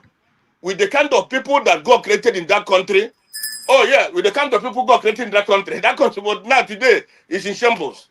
Thank you, the damages. Yeah, thank you so much, Concerns. We're not going to die, and you're not going to die in Europe when Nigeria is on fire. Dr. C, you're next. I'll get everybody. I know there are people who've been waiting for a long time. I'm so sorry. We have to round up on this and rant and go home. Let's see. Dr. C, go ahead. Okay, yeah. Thank you. And I think I appreciate everybody here. I just want to piggyback a little bit on what Kenneth said about, the kind of expectations we place on this president. And there was this popular saying about, don't blame the clown for being a clown. Blame those that continue to go to the circus. So we already know what this president is all about. And I think it's wishful thinking, placing some kind of expectation on him. But I also wanted to touch again on some of the things that Kene raised. During in the 1966, when the 7 majors carried out the military coup that ultimately precipitated the Civil War, it was only 7 young, ambitious officers. 6 of them were Igbos. 1 of them was Yoruba. Now, when they carried out this coup, of course, there was no meeting in Enugu or Aba or in anywhere where all Igbos gathered and say, hey, let's go and carry out this coup and kill the leaders of the then northern Nigeria and the southwest. But of course, that's not what happened. At the end of the day, when they were done with that coup, it was labeled an Igbo coup. And what happened? The mob descended on all Igbos, started killing people in Kano, Kaduna, and all those places, not minding the fact that some of those people being killed don't even know anything about the coup plotters, don't know anything about the coup. They had it just like everybody else, but we're all paid, and the effect of it we're also suffering today. Now, fast forward now, there's a lot of Fulanese, okay? Whether some who were born in Nigeria, some the claim came from the abroad, who, through the activities, they're marching, slaughtering people, driving them away from their homes. But again, it's not every Fulani. There was no consensus where Fulanis gathered somewhere and said, hey, let's go and take over the whole country. And not that let's go and start killing everybody in Nigeria. Even if a good number of them did that, we know that it was not a consensus of opinion of every Fulanis.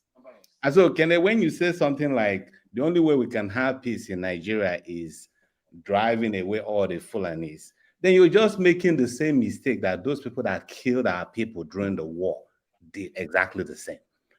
So I guess the point I'm trying to make is that punishing all for the sins of a few, it's never justice.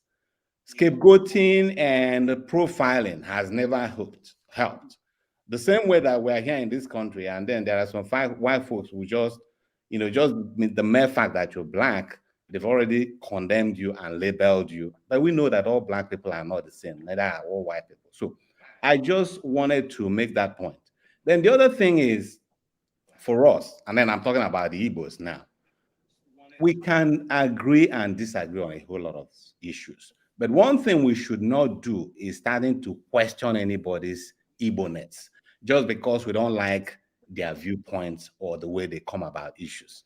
Because I can tell you that if you bring 4, 5, 6 people together in a room, they're all going to have different kind of opinion. It does not mean that, one is more Igbo than the other, one is less Igbo than the other. But unfortunately, our people are always fond of doing that, Okay, now that's by the way. Just now going back to the appointment made by Tinubu in terms of the new defense minister. Since that appointment, I think there's been a lot of red carpets being rolled. Everybody is happy.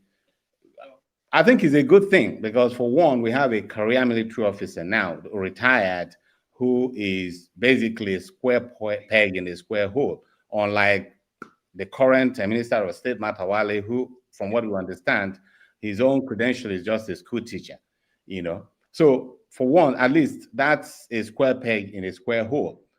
But then, am I so impressed? Am I so convinced that something good is going to come out of this? Well, maybe more like, skepticism. And because this is a president who inherited a country that is down on his knee in the economy and buffeted in all fronts by an alphabet soup of terror groups throughout the country. But then his first appointment was to make somebody whose hand is severely tainted by, conniving with terrorists and bandits, made him the Minister of State for Defense. And then he turned around, and the guy he wants to control a big part of the economy, it's a guy, Atiku Bagudu, who is famous for being the guy who helped Abacha move billions of dollars out of the Nigerian treasury. And so it's like this president's hiring heuristics has to do with favoring those who are career criminals or those who are severely compromised. Whether you talk about, the way he moved every obstacle to make sure that Mr. Akpabio became the Senate president, to even hiring his kitchen staff at the Aso Rock, being that the guy who is now the chief of staff was a guy who was disbarred from Georgia law for defrauding his client. So when you look at all this, and then you just juxtapose it against the idea that the fact that this is a president that gets all security informations. That is to say that he knew everything about Matt Hawley before he hired him. That is to say he knew everything about Akpado. That is to say, almost all about every other person. Yet, out of, as estimated, 230 people, these compromised individuals were the one that the president desires that is going to hang over all these very, very sensitive positions.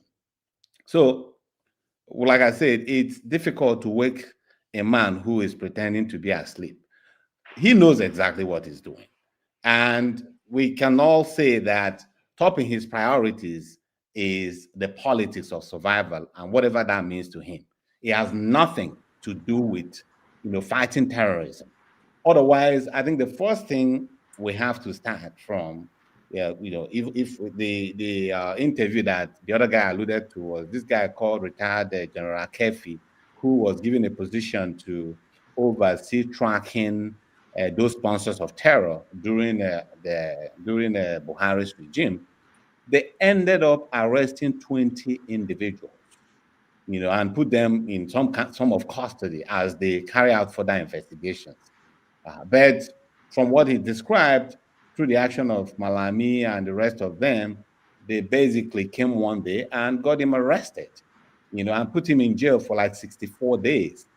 When they came to rescue him, they just handed him his dismissal paper from the army. This was a general who held positions like general officer commanding a division, but he was just summarily dismissed without offering any iota of explanation why that was the case. But we all know what happened. We all know that there are very, very big politically exposed people who are behind this terrorism and banditry. And the president and his cabinet knows this because they have all the security reports. But are they going to do the right thing? I don't know. So, but until we start seeing arrests being made in those who support terror by financing it, then all we are doing at this point is basically treating a headache in a man who has brain cancer while letting the cancer itself fester. So basically, we just putting a damper on it, and even as we let it just go unchecked. Thank you. That's all I have to say. All right. Thank you, OC, for that. Can you give me 30 seconds to clear my name because I've been called out on several things? Just 30 seconds. Hold on. Let me just say something. You know, what OC did is what I actually I want to encourage here, because if the moderator is the only one that does that, it will look as if the moderator is picking on some people and not picking on some people. OC, I thank you for challenging what Kene said. And that is the reason why I should clear my name, because I think there is a misunderstanding here. You know, when with all due respect to Ogosi, when some of us make this kind of utterances, I was expecting a Fulani guy to jump in and ask, why will I say that about his people, right? But in absence of Fulani guys, then I expect you to ask, why did you say this, right? Now, my reason is very simple. And you try to make comparison with what transpired during the Biafran-Nigerian war, right? Then it is an open truth that the coup wasn't an Igbo coup, but it was all, against the Igbo, calling it Igbo coup. And none, I'm not talking about the populace, I'm talking about the Fulani leaders, those that could say something in Nigeria and it to take some effect, right? None of them come out and condemn that and say the truth that this is not an Igbo coup. They all kept quiet, and a genocide was meted on Igbo people. It was just of recent that the likes of IBB now start coming out to say, oh, it wasn't actually an Igbo coup. No, a lot of lives have been wasted because of you are, staying mute. Now, when it comes to this, we've had Fulani people, majority of them, slaughtering people, buying people in the north. And none of their leaders come out to condemn their actions. They all kept quiet. Now, compare it to what happened during the Nigerian Biafran War. The likes of Agu Ironsi was trying to intervene and stop all those, civil unrest. But the idea of it, what did he get? They buyed him too. Now, none of their leaders come out and say, no, this is, yes, it's coming from our people. We're not in support of that. But if you dare ever take any action to either arrest them, they will come out and say, oh, you are buying our people. The likes of El Rufai and even Buhari say that any attack on the terrorists is an attack on our people. So they are supporting the terrorism being perpetrated by their people against Nigerians. So that is why I'm making that utterance. That is why I'm making it, and I can defend it anyway. So I don't expect anybody to condemn what I say. Rather ask, why did I say that? And I will give you as simple as this very simple logic. And again, you talk about being scapegoating those that have different opinion. We don't do that on this platform. I, for one, am one that don't encourage such attack on anyone that have a different opinion, because I've been a victim here. I've been a victim of attack from all angles. But the thing is when somebody consistently attacks his own supposed people, and on the most part, he's always wrong.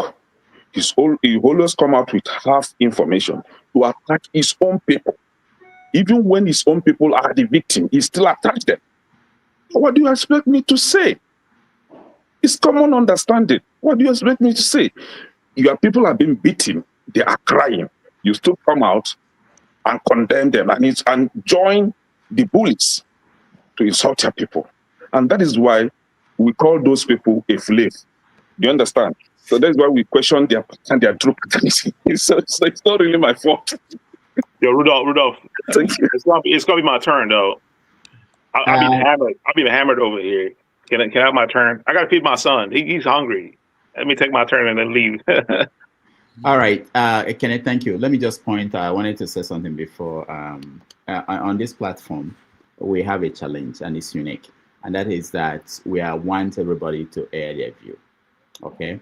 The challenge we have is that if we have to pause every conversation after each person speaks, then it destroys the flow, because we have to challenge the person, and the person will now demand for the right to respond to what you said. Like, what happened now? This could have been a moderator doing what OC did, and then the person will now say, I want to, but it doesn't mean that we allow. But there are some people we factored in that if Pansat is speaking here, he's going to say some things that I think normal people will know that we factored it in. But if we have to do that, because like one of the things that Kenneth said that I was concerned about was when he was talking about the Somalis, he immediately used the generalization and said that they don't believe the Africans. Well, maybe some of them may not, but it doesn't mean that all of them. We don't, that's my issue always, when you put a label on everybody, because there are people within that group. There are some Igbo people who have views that are totally different from yours, and they are still Igbo people. So that's always the point. And I think that if you permit what is wrong, what the president is doing to the Somalis, it will eventually get to you. Because for the Americans who are losing their mind, who are looking for who to blame, they don't know the difference between you and a Somali. You are all bloody Africans. In fact, any black person is a black person. So that's always the issue. If you know any Somalian, ask them to come here. That somebody alleged that they are rejecting their Africanism. They should come here and defend and tell us that they are Africans. We want to have conversation with these people. We cannot just be we Nigerians. Let them come. Let's talk. All right. We are all being, bullied here.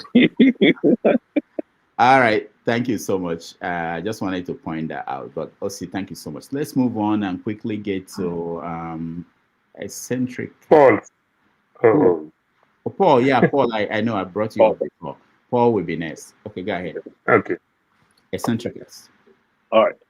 Okay, so what's his name? KJ, right? I'm gonna clarify I'm gonna disprove KJ in very few words, right?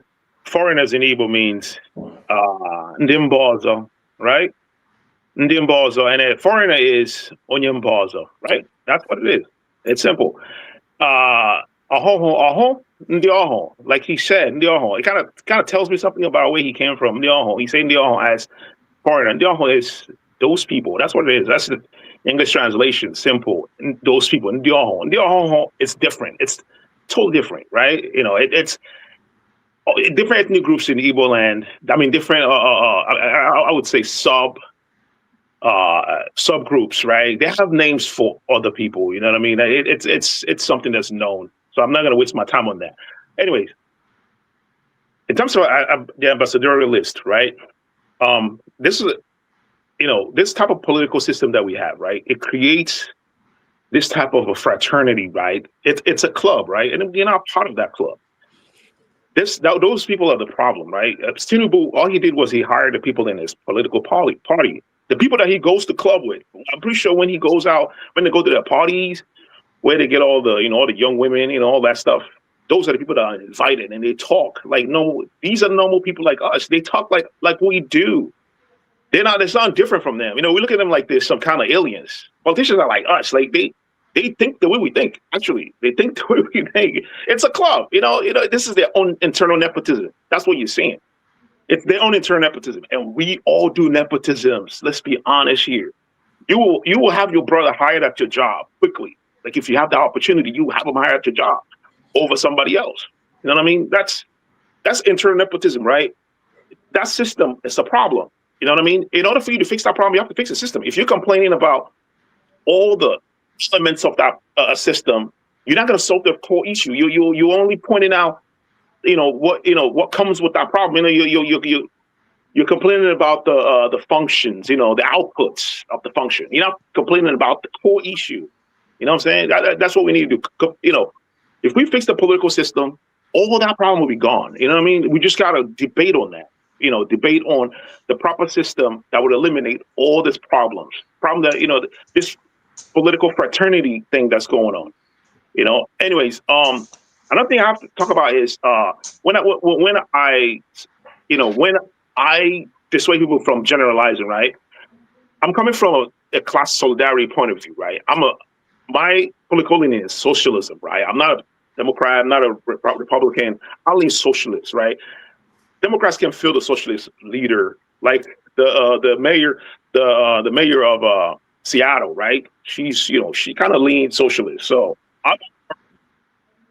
so that is our political leaning. So I look at things from class solidarity point of view. You know what I mean? That's why I look at Fulanese, right?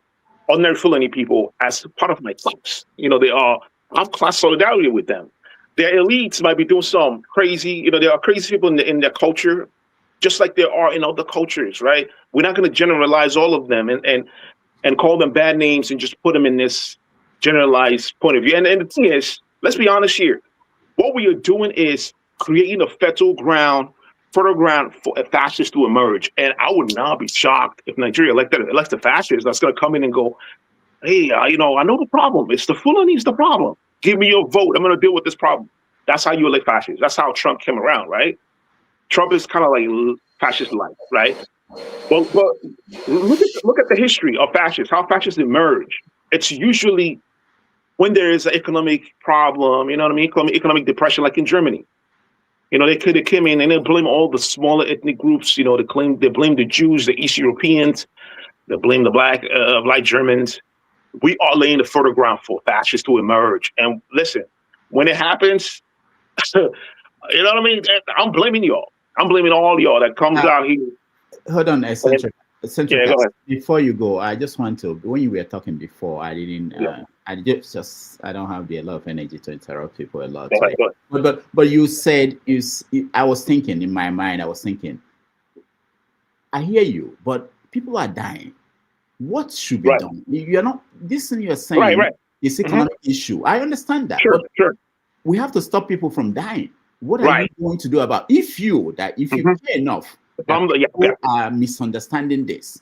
What are you doing to stop people from dying? Because if you don't stop people from dying, people will keep going to the extreme in their interpretation because they want to be alive. Right. So that's my question for you when I hear you say that, or when I hear other people say that. That is, I understand that logic, that comparing that argument, that if the economy is good, if people are employed. In fact, I had this theory that all these terrorists, these people you see in the bushes, if you take them to America on a visit for 2 weeks, show them around, maybe when they get back home, they will say, you know what, I think we have a better path. Maybe they don't know there is. But what I'm saying is, in the meantime, what are you going to do? Because if you don't do anything, if you keep making the argument that it's economic issue, leading to this, more people are going to be dying and more people will be taking extreme position. And what you're afraid of will happen. Right. Well, here's the thing, right? Like I said, it's the economic part. The economic part of this cannot be overemphasized, right? But how do you prevent the issue that's already on ground? People are dying. That's right. But look, I've watched a documentary on the Boko Haram, right? These are normal people that live in their own communities. They will come in the community and get members, right? Most of the people that are joining them are poor, are like very poor people, very poor, like the lowest class in the country. They are not taking. You don't see Boko Haram members, the elite class joining Boko Haram. Being in the forest with guns. It's the poor people, right? You know what I mean? It's the poor people. We creating that fertile ground for that to flourish. In order for you to deal with the problem, you got to deal with the issue of inequality. You know what I mean? Income inequality. You have to deal with the issue. Education, of course. You have to educate the people. You know what I'm saying? You have to educate the people.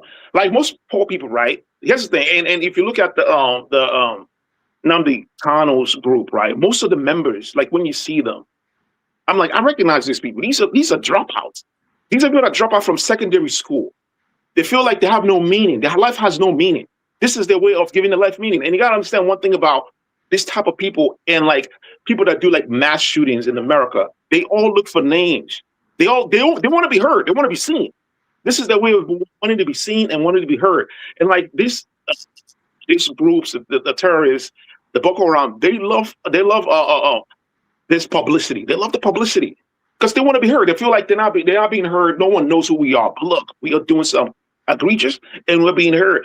And what they're doing is also fascism. It has element of fascism to it, right? That's why we need to educate our people on fascism and how to recognize fascism and fight against it. We don't have that. We don't have that training in Nigeria. Nigeria schools doesn't teach you how to identify fascists, what, things that leads to fascism, right? You know what I mean?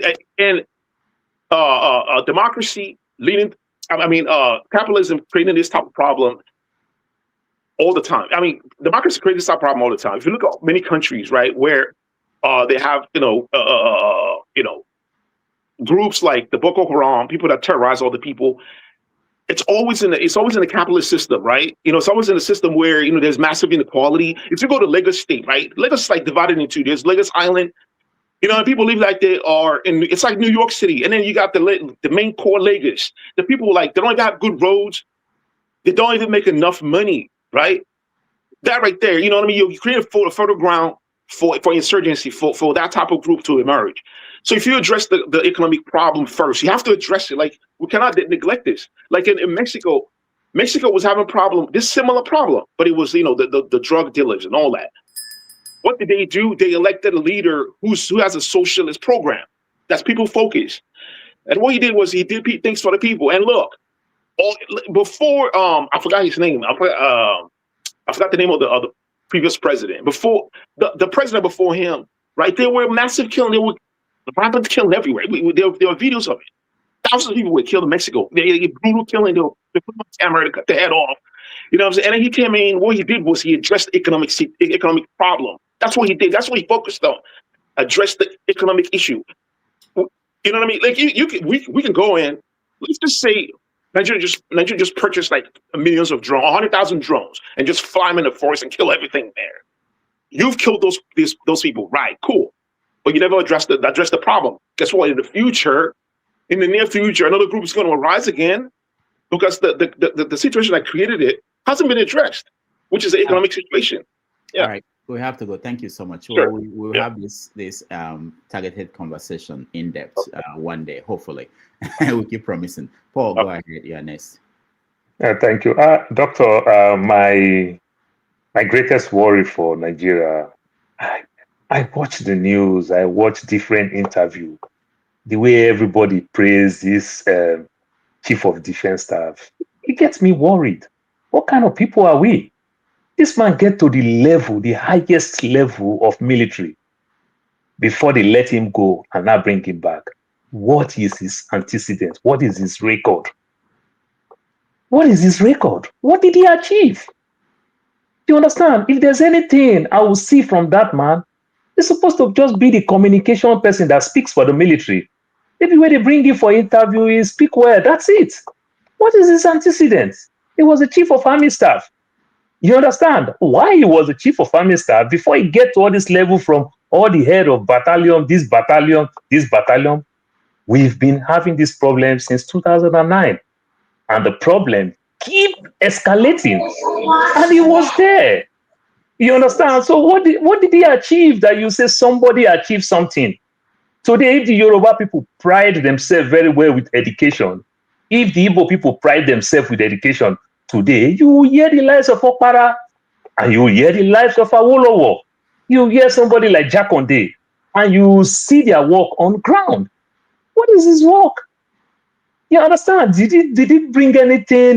You say, oh, these are drones, these are intelligent. This is a man that was interviewing Al Jazeera, one of his biggest interview and everything. He is still talking like you and I. You understand? Speculation. You understand? We're supposed to get an inside information at the height of military.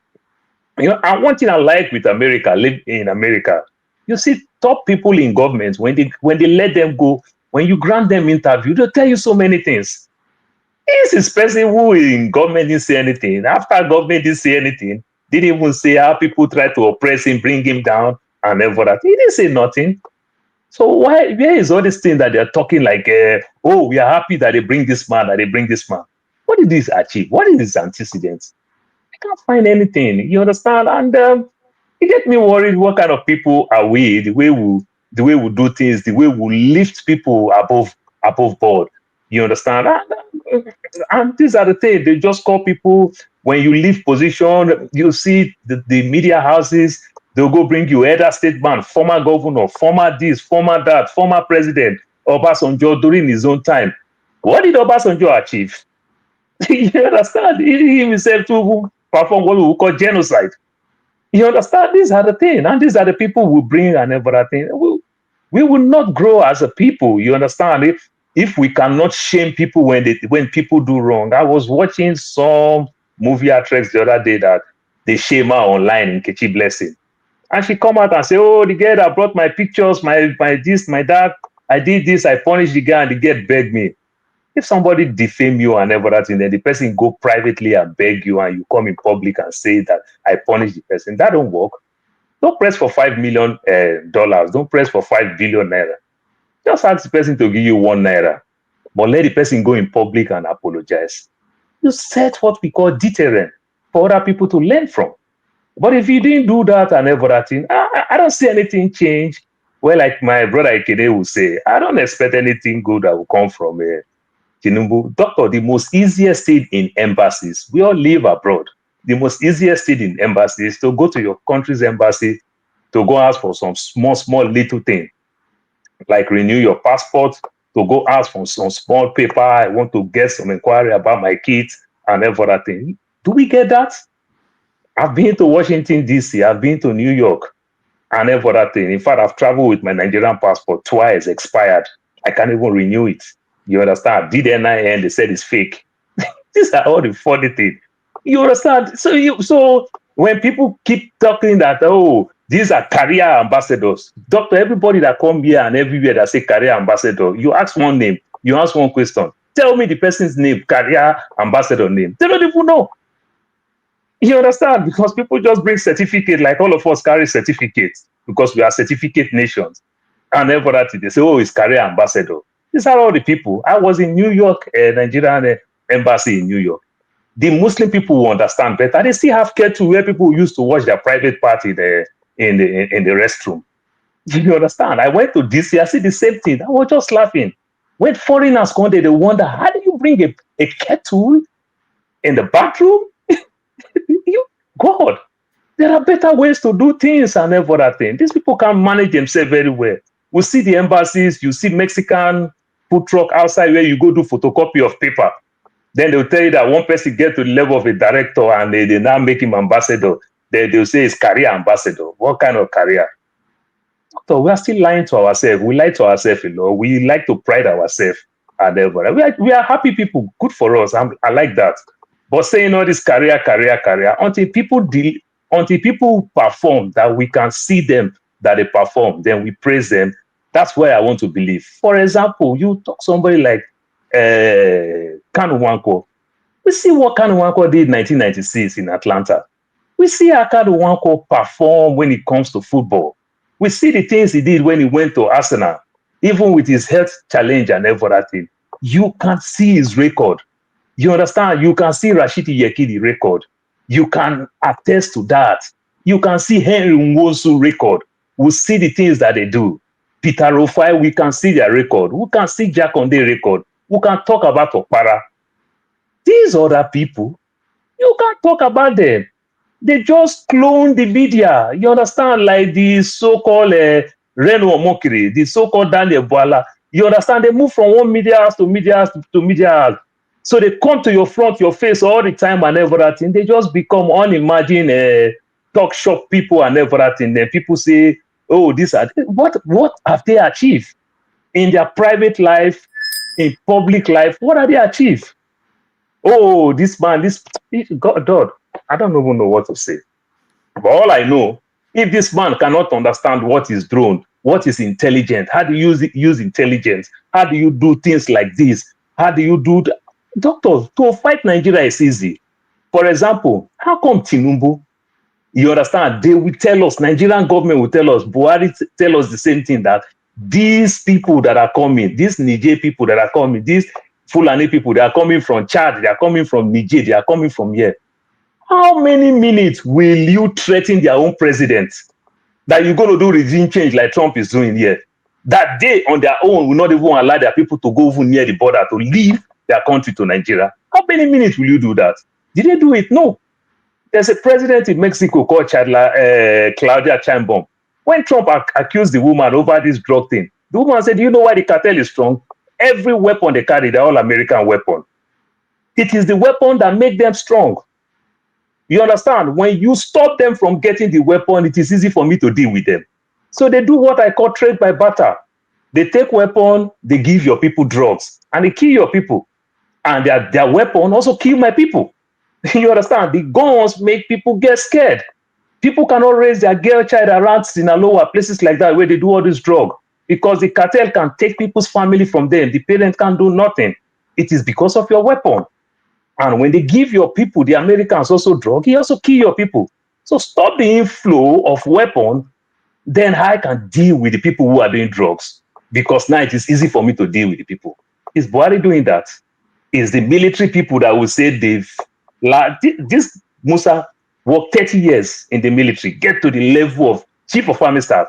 He is not some captain that they just appoint as defense minister. Chief of army staff.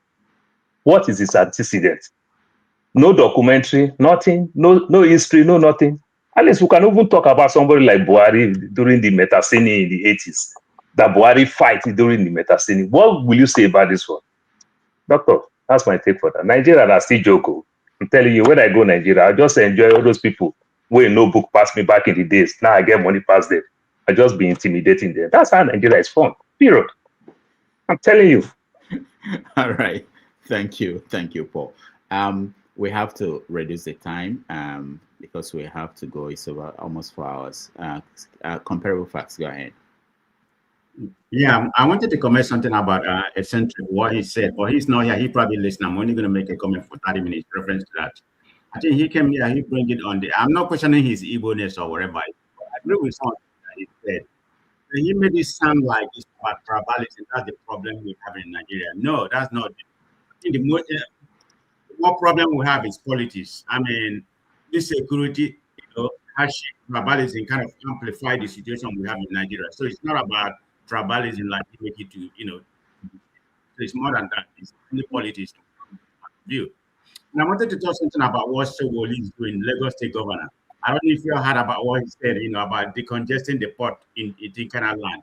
And he said, that's not under my watch. That's not going to happen. He's not going to let the port being discongested, like moving in Warri or moving in the east. He's not going to let it happen. He said they should try to decongest it instead of trying to move it. So I don't know what politics is trying to do, because it's going to take economic benefit. How about the people who don't have economic benefit?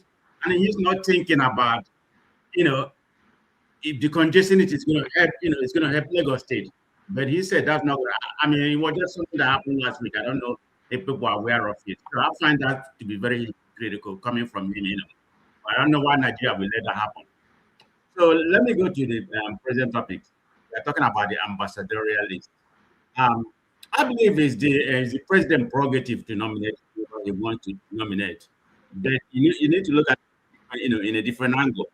Having said that, because I mean, people are the nominee as political favorism. Some of them controversial, some of them imbalanced in that regard. I think late November was 30. It was 17 non-career and 15 career diplomats. But early December has been revised. 34 career, career diplomat and 34 non-career diplomat. That's the last part that was revised early November. But it's not just about whomever the president nominate. You need to look at the Nigeria, because the people you nominate represent Nigeria. That's what you have to look for, and two of them, in my own opinion, are very controversial, in that regard. I mean, Reno Mokori is number one. FFA, I mean, the man, FFA, the way he talk. I don't know if you're aware of what he said in Calabar. I think it was 2020, somebody was, a journalist, was asking a question. If somebody, was operating his car, and he said the man should shut up, what the man stupid. Just the way he behaved, even the present controversy going on right now about the Christian genocide, he has come out and said there's no Christian genocide going on. People people that are saying that are being misguided. So his utterances, is not good for Nigeria. I mean, anybody, not just nominating them is the problem. You have to represent Nigeria. So that has to be taken into factor. But in my own opinion, the Congress, like, it's like rubber stamp, to the executive. So I think everybody there is going to confirm, regardless of their background or, controversy, they, represent the image of Nigeria. I mean, that's the way I see it. So I don't have that much to say in that reference. Thank you. All right, thank you. But just to inform everybody, ambassadors, someone defined them as people who lie for their country. So those guys actually will do the job very well. Did you say who lie? Mm-hmm. That's the job of an ambassador, to be able to lie for your country. But they have to represent, don't they have to represent them with some integrity, it just to lie? CM, go ahead. They speak very well. Comparable facts, forget it. I'm not the one that said it. CM, go ahead. And do you believe that? Yeah, of course. Your first job is to lie for your country. Go ahead, CM. Okay, thank you very much, Rudolph. I greet everybody. Some of you must have guessed right. I'm a guest of the US President Donald Trump. I've just been moving up, I was received in JFK, from there to Atlanta, to New Jersey, now in Michigan. So how long Trump have you been knows here? I'm here. How long have you been here? I've been here for about, give or take, 3 weeks. Okay. 3 weeks. So I've just been sampling what America is like. Yeah. Well, some people may consider me as the ambassador designate to US, but that's not true. So that's not true. I did not apply, so nobody should give me the job. Anyway, talking of ambassadors list, that is the highest joke. That is the highest, the lowest level Nigeria could come to. For when you see names like Reno Mokri, this country, as an ambassador. Well, you may think that in retrospect, it pays to attack P2B. Who knows? He may earn you ambassadorial slot, because Reno Mokri made his career attacking P2B at every turn. So I'm not surprised he's being rewarded, but from feelers I'm getting, I may be wrong. They said he's not going to be screened. He's not going to pass. The National Assembly won't. They won't screen him. They won't confirm him. But I don't know. Apart from that, there are others. If you don't attack P2B, you have to disagree with Nnamdi Kanu and condemn Nnamdi Kanu. It may earn your daughter an ambassadorial slot, like Ojus Okalo has proven, or you attack Israel and they attack US at the same time. So Tinubu may listen to you. But in all this, where does he leave Nigeria? I think that is the question people should be asking. Where do we go from here? It's a shame of a nation that a country of over 2 million people brimming with talents all over the world, both at home and abroad, we couldn't get people that we can say this person is up to the job. We are now rewarding charlatans, urchins, those that believe in what they call stomach infrastructure to be ambassadors. It's a shame of a nation anyway. So to me,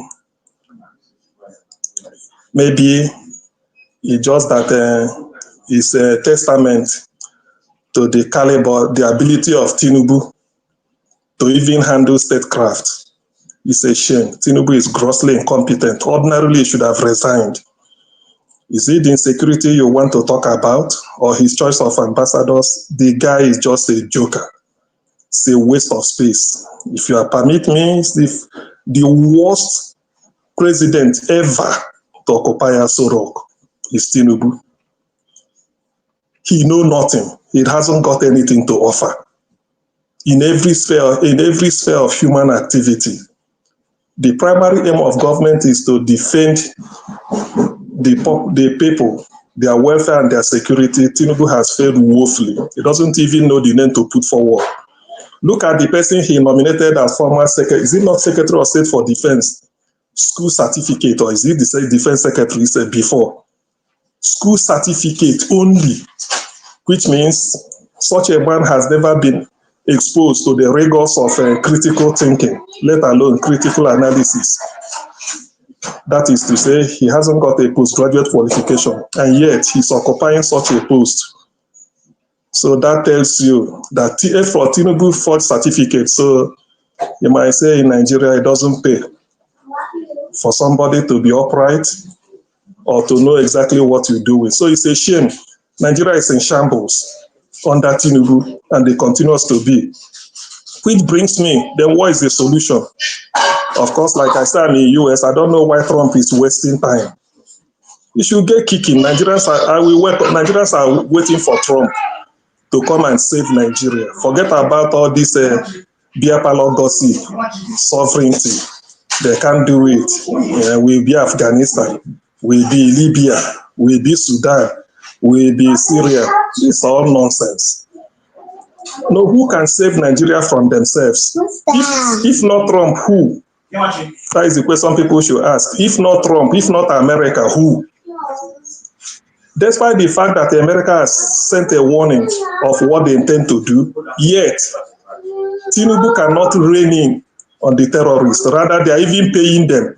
It's in cahoot, which somebody can easily say that is one of the conditions, or maybe the agreement he signed with them, to be in cahoot with the terrorists, and they are decimating Nigeria. And yet you ask yourself, is Nigeria really governed at all? Who is in charge of Nigeria? This is the worst hour for Nigeria, as far as I know. So, to me, I think let's use avenues like this or platforms like this to tell people that Tinubu should resign. It's as simple as that, because nothing is happening. The more he continues there, the more Nigeria sinks deeper and deeper. But then let Trump come and rescue us. That's just what it is. You may say that is why I'm here. Yes, if I can draw support, let the thing happen. It's better to save human life than to play politics with it. Thank you. All right, thank you, Kieran. Looking at the comment section, I saw Pansat wants CM to take his time, but Pansat has no time. But Mazopar, have you weighed in on this? I'm totally lost. No. Okay, go ahead. Yeah, about something that the ambassadorial nominees or appointees. It's very, very, very, very sad. After how many years? 3 years of waiting and waiting and waiting. And what we got are these characters. Anyway, most of us have spoken about them. There's no need of repeating what other people have said. But what is a very shameful, shameful scenario that we are into in Nigeria, and I don't see the way out. Come 2027 or 2031, I don't see a way out. These people have captured Nigeria. They have captured Nigeria. Nigeria is a captured state, and before you could, take away Nigeria from their hands, it will be difficult, and I think it will be very, very, very, very, very hard, because Nigeria is a captured state. You talk about Musa, General Musa, Christopher Musa. Whatever Tinubu does is politics. You guys, there are people who know him very well in Lagos. His deputy governor, a lady called, I think, Bokno. Go and listen to this woman, because Tinubu dropped her, I think, 2 years. He worked with her 2 years and dropped her and picked another governor.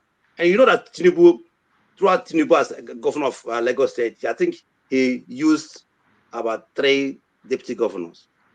Go and listen to this, what this woman is talking about, who Tinubu is. We don't know Tinubu.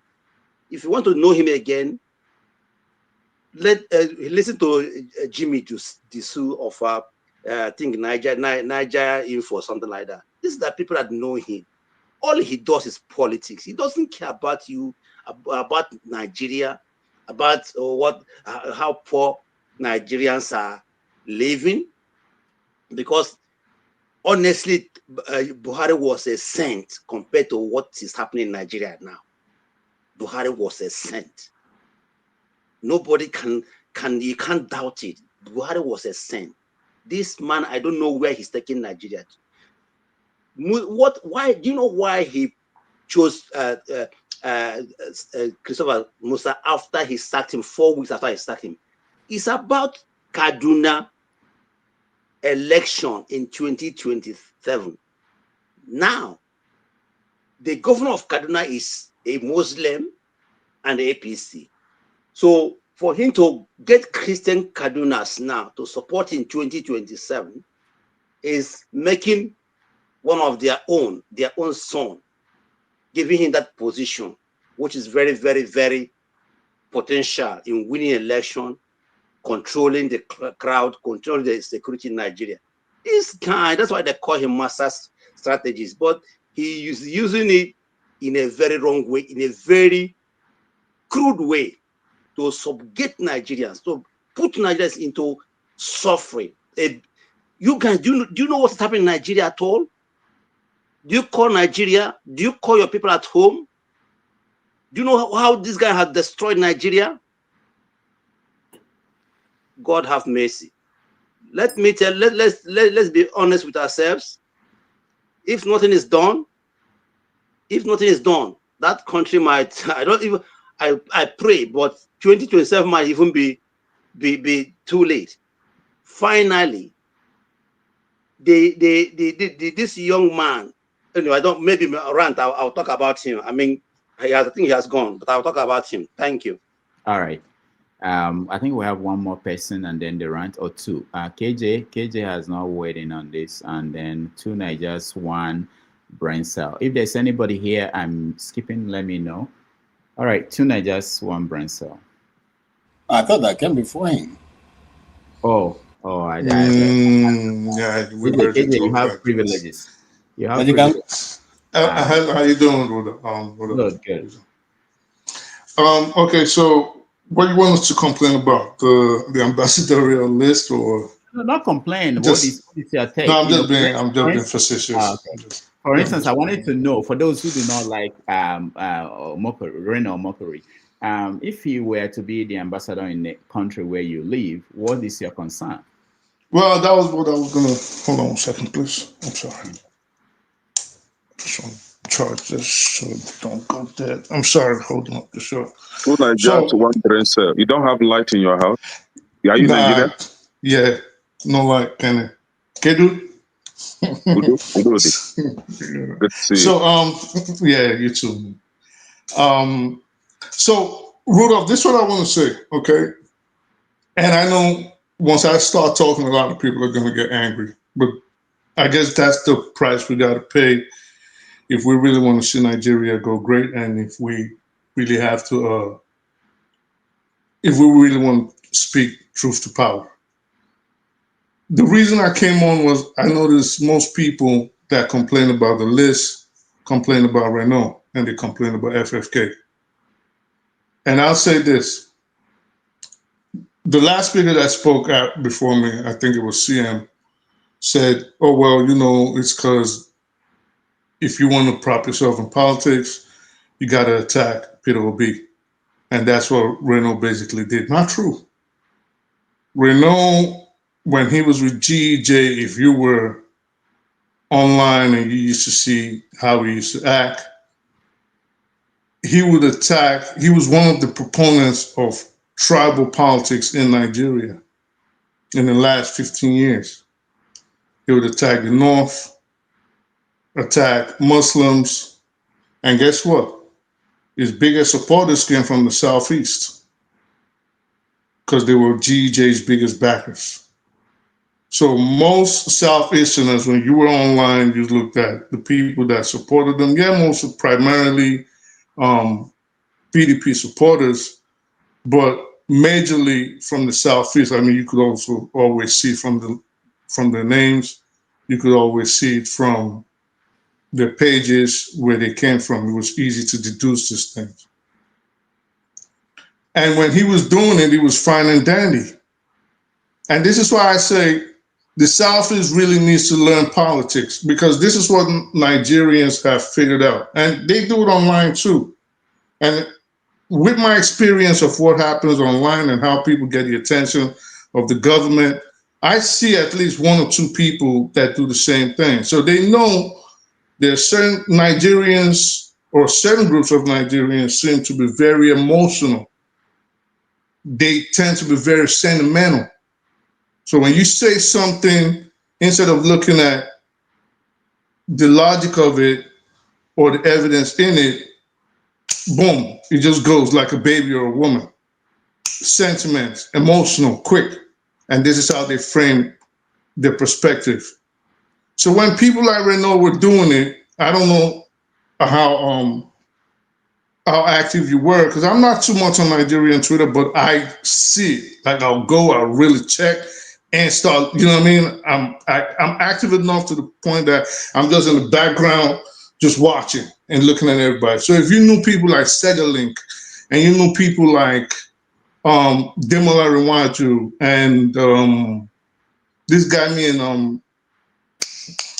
and Pastor were talking about, the one that's a lawyer now, a supposed lawyer, Mr. AD, if you knew people like that, they knew how to pick on people's sentiments. And the same thing with FFK.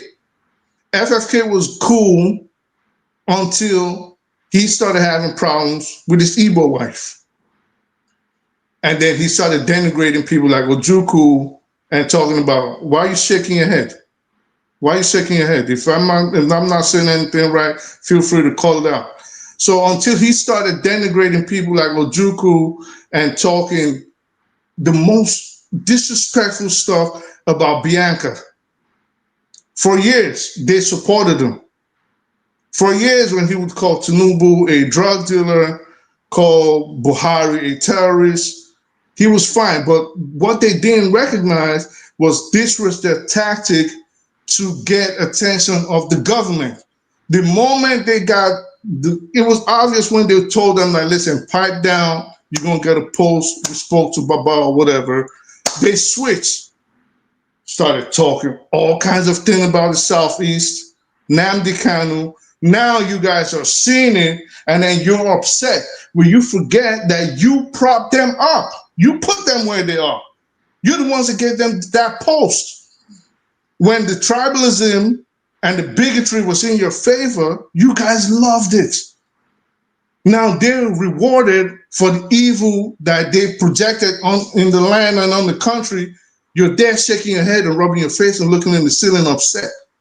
I'm not lying. Feel free to go and check it. And I know you know it. You know these things. So you guys propagate this evil, and then when the evil comes back and bites you, you start complaining about the bad government. Now you know that, oh, why did he give Renault a post? Why did he give FFK a post? He gave them a post, or gave them those posts because you guys wanted it, and you're getting the food that you cook. And don't get upset that now you don't like the taste. Swallow it and enjoy it, because that is what you asked for. All right. Thank you, two Nigers, one brain cell. Rudolph. Yeah. Just 30 seconds. Then just pass an information, and then probably that may be it. Hand on heart. There is no ethnic group that Igbo will learn politics from, as far as Nigeria is concerned. That is the first thing. If you want me to learn from you, show me that you have benefited from politics, that your brand of politics have elevated you above the Igbo. in every field of human activity, then we copy from you. I'm only being logical. I'm throwing it as an open challenge. Any ethnic group that feels they know politics, that Ndibo should come and learn from them, let them point, itemize. These are what we've gained from politics more than Ndibo. Of course, I learn from you. But until we get to that level, everything is just mere bunkum, just an idle talk, stunted growth. So some of these things, I don't want to engage in it. Those that are more knowledgeable than, if they are humble, I can teach them. But to come and somebody be telling Ndigo to go and learn Nigerian politics, as epitomized by Tinubu, as epitomized by the Fulani, as the way it is, that is to give the Igbo the stress which they do not possess. That's by the way. Now, regarding Nnamdi Kanu, since he went to Sokoto prison, even if you do not believe in his gospel, everything has changed. But what I do not, if you're asking me, or you want me to say that somebody who wears Hamas uniform, that it affects his thought process, and you want me to ameliorate it, I don't think I can be able to do that. But it's a very big shame, terrible shame, that in this day and age, somebody is still looking at FFK, rain or mockery, that somebody like me, CM, should come and be discussing their pros and cons. Ndi Igbo helped FFK. FFK was, this pedestrian politics, pedestrian gossip. Ndi Igbo was, they were praising FFK when he was attacking the North. We see Jonathan. For God's sake, I thought some of us went to school. Is that what I should be coming here to debate? No, please. What I want somebody to tell me is that, Ndi Igbo, if you learn politics from me, you will be like me. Just come and say it. Then I can now start to take you serious. Otherwise, every other thing is just mere hogwash. Somebody want to hog the headline and then start to spew out monstrous rubbish and arrant nonsense. Please spare us that thought. Some of us attended kindergarten and we passed with distinction. Thank you. 30 seconds, impact. Rudolph, I'm not even going far like that. I know he's going to try to interrupt me. No. I'm going to let you go. I'm not talking to you. So, Rudolph, this is what I'm going to say. At no point, see, you guys are just bigots. Anyway, Rudolph, this is what I want to say. At no point did I mention any ethnic group. The video we can always rewind the video. I mentioned 2 individuals, but of course, as usual, they have to take it to ethnic route, so if that's how you guys are feeling, that's on you. I got nothing else to say. But if that's how you guys is meant out. No, was that the only thing I said? Was that the only thing I said, sentimental man? Was that the only thing I said? How was I going to make my point without mentioning my point without mentioning the region? Of course, it's going to be a quiet place because you don't like what I'm saying. This guy came here. This place has been a very quiet place. Of course, it's quiet because it's an echo chamber. Of course, it's going to be quiet. It's a quiet place because you want to make it an echo chamber. You hate the truth, and I'm going to tell you the truth. All right, thank you. Let's let AKJ speak. And then we'll. All right. Yeah. All right. Thank you so much, Rudolph. I will speak and I'll not take part in the round. I will leave. I also want. Yes, I won't. I want to start from where CM stopped. If anybody, be it on the panel or on the keyboard, can tell me any community in Nigeria or anywhere where Igbos have gone and taken over and dominated them and made themselves chief of those places and ran that place as their community, please tell me, and I will swear never to be Igbo even in the next 10 generations. That's one. 2, if you can tell me any state in the country where you have more developed areas than the southeast? Let me know. Because you see, when we say this thing, we're not saying this thing because we are waiting for people. Let me tell you something. Any Igbo man, I mean, I'm speaking for myself, but maybe largely for a lot of us, we don't care who you make your ambassadors. What's our business? We are going to countries where I don't have ambassadors and we dwell and did our business. Are we waiting for the Nigerian government to give us a passage to places? No. But we are saying if you people want to make a nation, such individuals that you have taken shouldn't be the people will be taken because it represents who you are. You want to put your best foot forward. That's what he said. That's what we learned. You put your best foot forward. There are many people. If you wanted to select them from the southwest alone, you have more than enough people there. But you see, Rudolph, I also must commend President Tinubu. He's a very strategic man. He took him, he was thinking about this, and after 2 years, he came up with this very powerful list. So we are so excited about it. That's to show how he was able to manage Lagos and build Lagos. Because if this is the way he went about it, then that means that, these people, he knows what they are going to do. And that's it. And for those who are celebrating Christopher Musa, well, I know people who know, I don't know him directly, but I know people who know Christopher Musa. I want to say this thing. You see, what you're seeing is the oligarchies, like not oligarchies, complete political move. They want to check whatever America wants to do. So they are bringing in quotes, the talking points that America wants. A Christian minister of defense who is said to be against the move. But remember, this guy had interview. He couldn't even pronounce where the thing was. Instead, they're talking about IPOB. Okay? Now, we know, and from hindsight, if I discuss that issue, which we probably not discuss this week, but we know now that the list coming out has only been what I've been shouting about in the southeast. We know now those who are behind it. We know now those who created all the non-state actors doing all the evil in the east. Right on, Papa. You see, they are coming out. The chicken has come home to roost. Now, from now going forward, the more names and those actors, their names will come to play. The Tiger Base is the one we're looking at now. Maybe this week we're entering, Tiger Base will burst open. Then you will see what we have been crying about, and certain individuals who don't know their difference, their left from their right, come here and put all kinds of accusations against Ndibo. Let me tell you something. Somebody made a comment here, and because it's not here, I'm not going to call his name, that those people who are following Nnamdi Kanu are dropouts. Hello? Let me see you. You don't even know what's going on, my brother. If you say those who are Nnamdi Kanu supporters are dropouts, are you okay? Ha! Look, let me tell you something, whether you like it or not.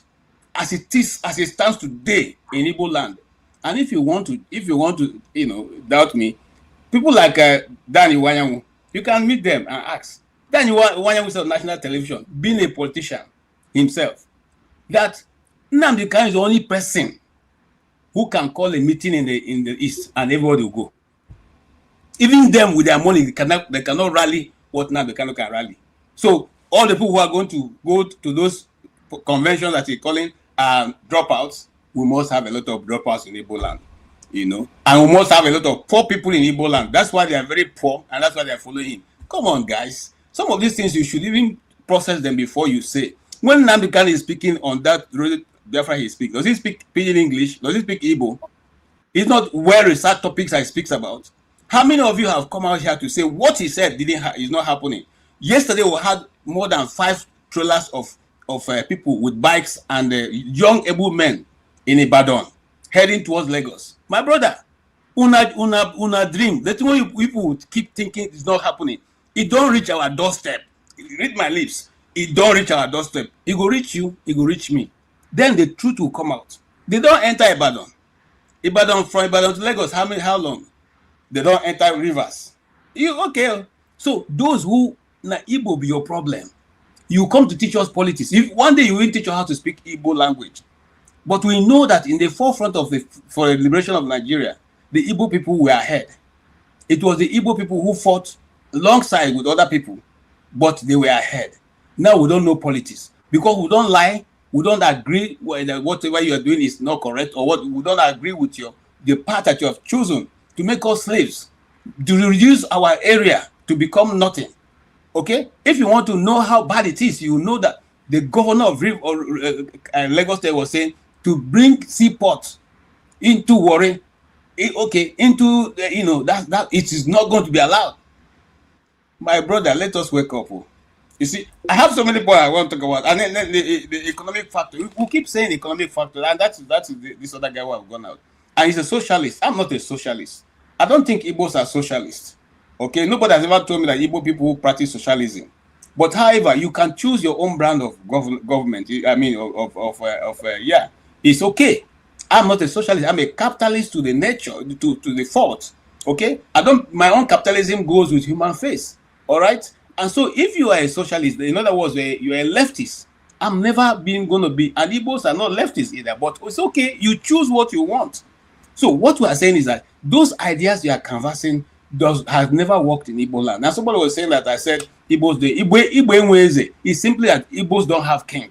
But that's not what it means. Those who wrote, those people like this other guy who I was talking about, who came to discover River Niger, even though River Niger, people were already living around the banks of River Niger.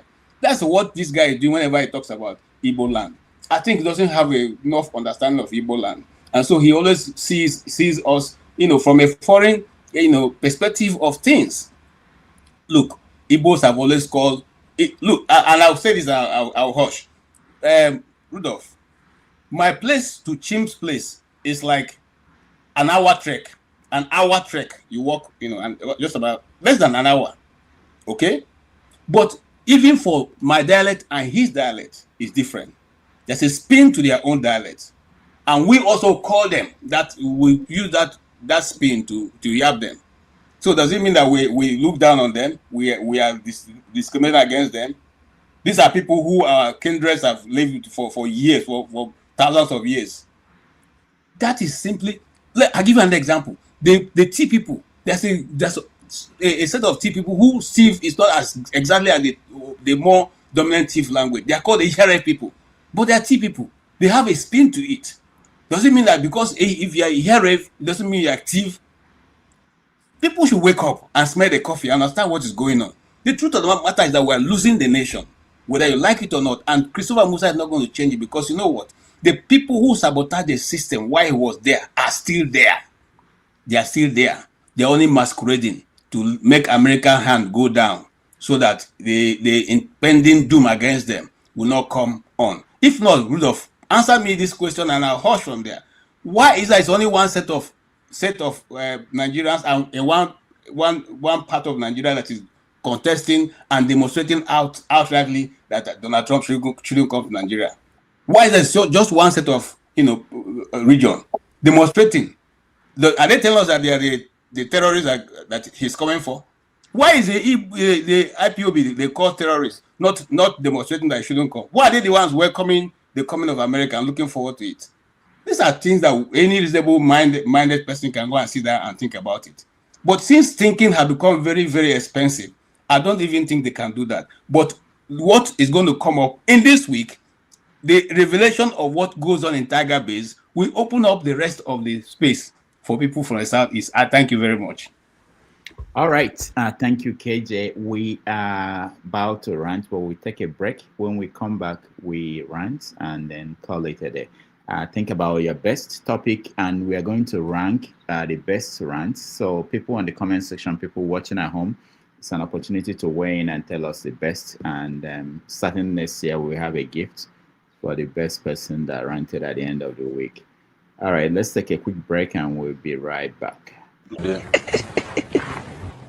A dead man in a battlefield. That's what I am. A war ready himself. That's what I am. A man that never joke when it comes to battle. Impossible. The undefeated Gaul. Aye. Manezopo. Impossibility. The slayer of Piacolis. That's who I am. The destroyer. Egwatubondelo. Adegwegu. Manezopo. The forces himself.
right, welcome back, everybody. Thank you so much for staying with us. We've been here for 4 hours and 30 minutes and more.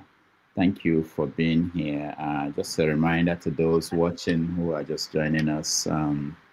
Tomorrow on 90 Minutes Africa, we are going to welcome Seun Kuti, the son of Fela Kuti. He will talk about politics in Nigeria, being an activist, and his music. So we welcome him tomorrow at 6:30 p.m. Nigerian time, 12:30 p.m. here in New York. If you can join us, that would be wonderful. All right, we're going to rant. I will give everybody 3 minutes when I call on you. 3 minutes, you can rant on any subject. It doesn't have to be anything that we've been talking about today. Let me see where I'll start. Let me start with concerns because I skipped you the last time. You start. You have 3 minutes. If you want to join us, I'm going to share the link for you to join and rant. If I took you out and I can't find you, please join us again. All right, go ahead. Yeah, thank you, Dr. Demeji, once more again, and thank you, all the panelists. I want to start with, like what I see, say what I can say before. Nothing will come out of this government. Earlier time, we said it that nothing will come out of this place. And for those who are about the Igbos and the Nandekano, sorry, man, what happened? Nandekano situation. You see, it's unfortunate that the terrorists are arresting terrorists. The chief terrorist is the former Attorney General. He was the one that considered the arrest of Nnamdi Kanu. But today, he's the main terrorist in Nigeria with his brothers. And those who are accusing Nnamdi Kanu of killing many people in the East, nobody started agitation that agitation will be less of blood or nobody will die in it. But the thing is that when the young man started it, he believed that he's doing a good thing for the East and for the Nigerian people also. Because for the East going, it will be better for the Nigerians so that they can have their own country. But then when he started this agitation, it was very, very peaceful. Before Buhari started clamping on the Biafrans. And when all these things happened, then the guy was angry because of the way his people are being killed. And that is what he was fighting for. Before they start arming themselves. And even the international community was happy that they should arm themselves. They should not be complaining. When the DSS, the military, and all of them were killing them. And later on, what even escalated the whole problem, the whole thing is this, was when the Supreme Court decided to do their abracadabra, their abroness, and put Uzodinjo there. That was what caused the most problem. Then most of the people that died, and they're from Imo State, and they're from Olu, those people decided that that man cannot rule them. That man is a criminal. And somebody coming forth cannot rule Imo State. And that's where the problem is. Even at a time, the military had to shoot people on the street, in the market. No, but today everything is Nnamdi Kanu. All the whole Fulani, all the whole things they were doing, the politicians were doing, most of the problem were about politicians. They were killing people. Both the former governor, Uzodinjo, and all of them, they were killing people. They were killing Igbo lights. And the Buhari went and contacted this guy, this useless guy from River State. They started killing Igbo people. No, today, Asari Dokubo. Today, nobody arrests Asari Dokubo. Everything that is done to the Igbo people, nobody arrests him. Nobody arrests Buhari, that terrorist. You see, so all the people that are blaming, and I'm very surprised that Arise News can bring out a random lady, a random useless lady, coming here to say, hey, Nnamdi Kanu cannot force her to become an Igbo, this, that. But that is a whole good, we recognize that as a good broadcasting station. But today it's a propaganda station. Because you can't bring a random person to come and start talking there, while they are lawyers, they are people who Igbo people respect, they are good lawyers you don't bring them, you just bring a random person. But all the people who are condemning this judgment, you don't bring them. Only bring the random person who don't know. And this man called Abati, only supporting this evil. Because of this is their agenda. And today, honestly, the country can never move forward. Because there is injustice everywhere. The Supreme Court is being heard by the Tinubu. All of them are his mandate. The Assembly is on Tinubu's mandate. The judiciary is on Tinubu's mandate. Everything is on Tinubu's mandate. How can the country move forward? There's no happiness everywhere in the East. There's no happiness in South. South people are suffering. Tinubu and the Wike have destroyed the River State. And now, River people, all the River people money have been taken by Tinubu and the Wike. So tell me how the country can be peaceful? How can the country can be happy? Even in Yoruba land, these people are killing them. They are destroying Yoruba people because of Tinubu doesn't want to care anything about. Even if you're Yoruba, even if you're anybody, he want to care about. Let him continue to rule Nigeria. And those who are supporting them, I believe one day God will punish all of them. And God will start punishing them from now. Because you can't allow such a person. You don't know who the man is coming, where the man is coming from. You don't know his family. You don't know anything about him. Why is this man that died? The former Lagos State governor, who died. The man said, if you allow Tinubu to rule you, you will suffer. You will suffer more than anything, and that is happening today.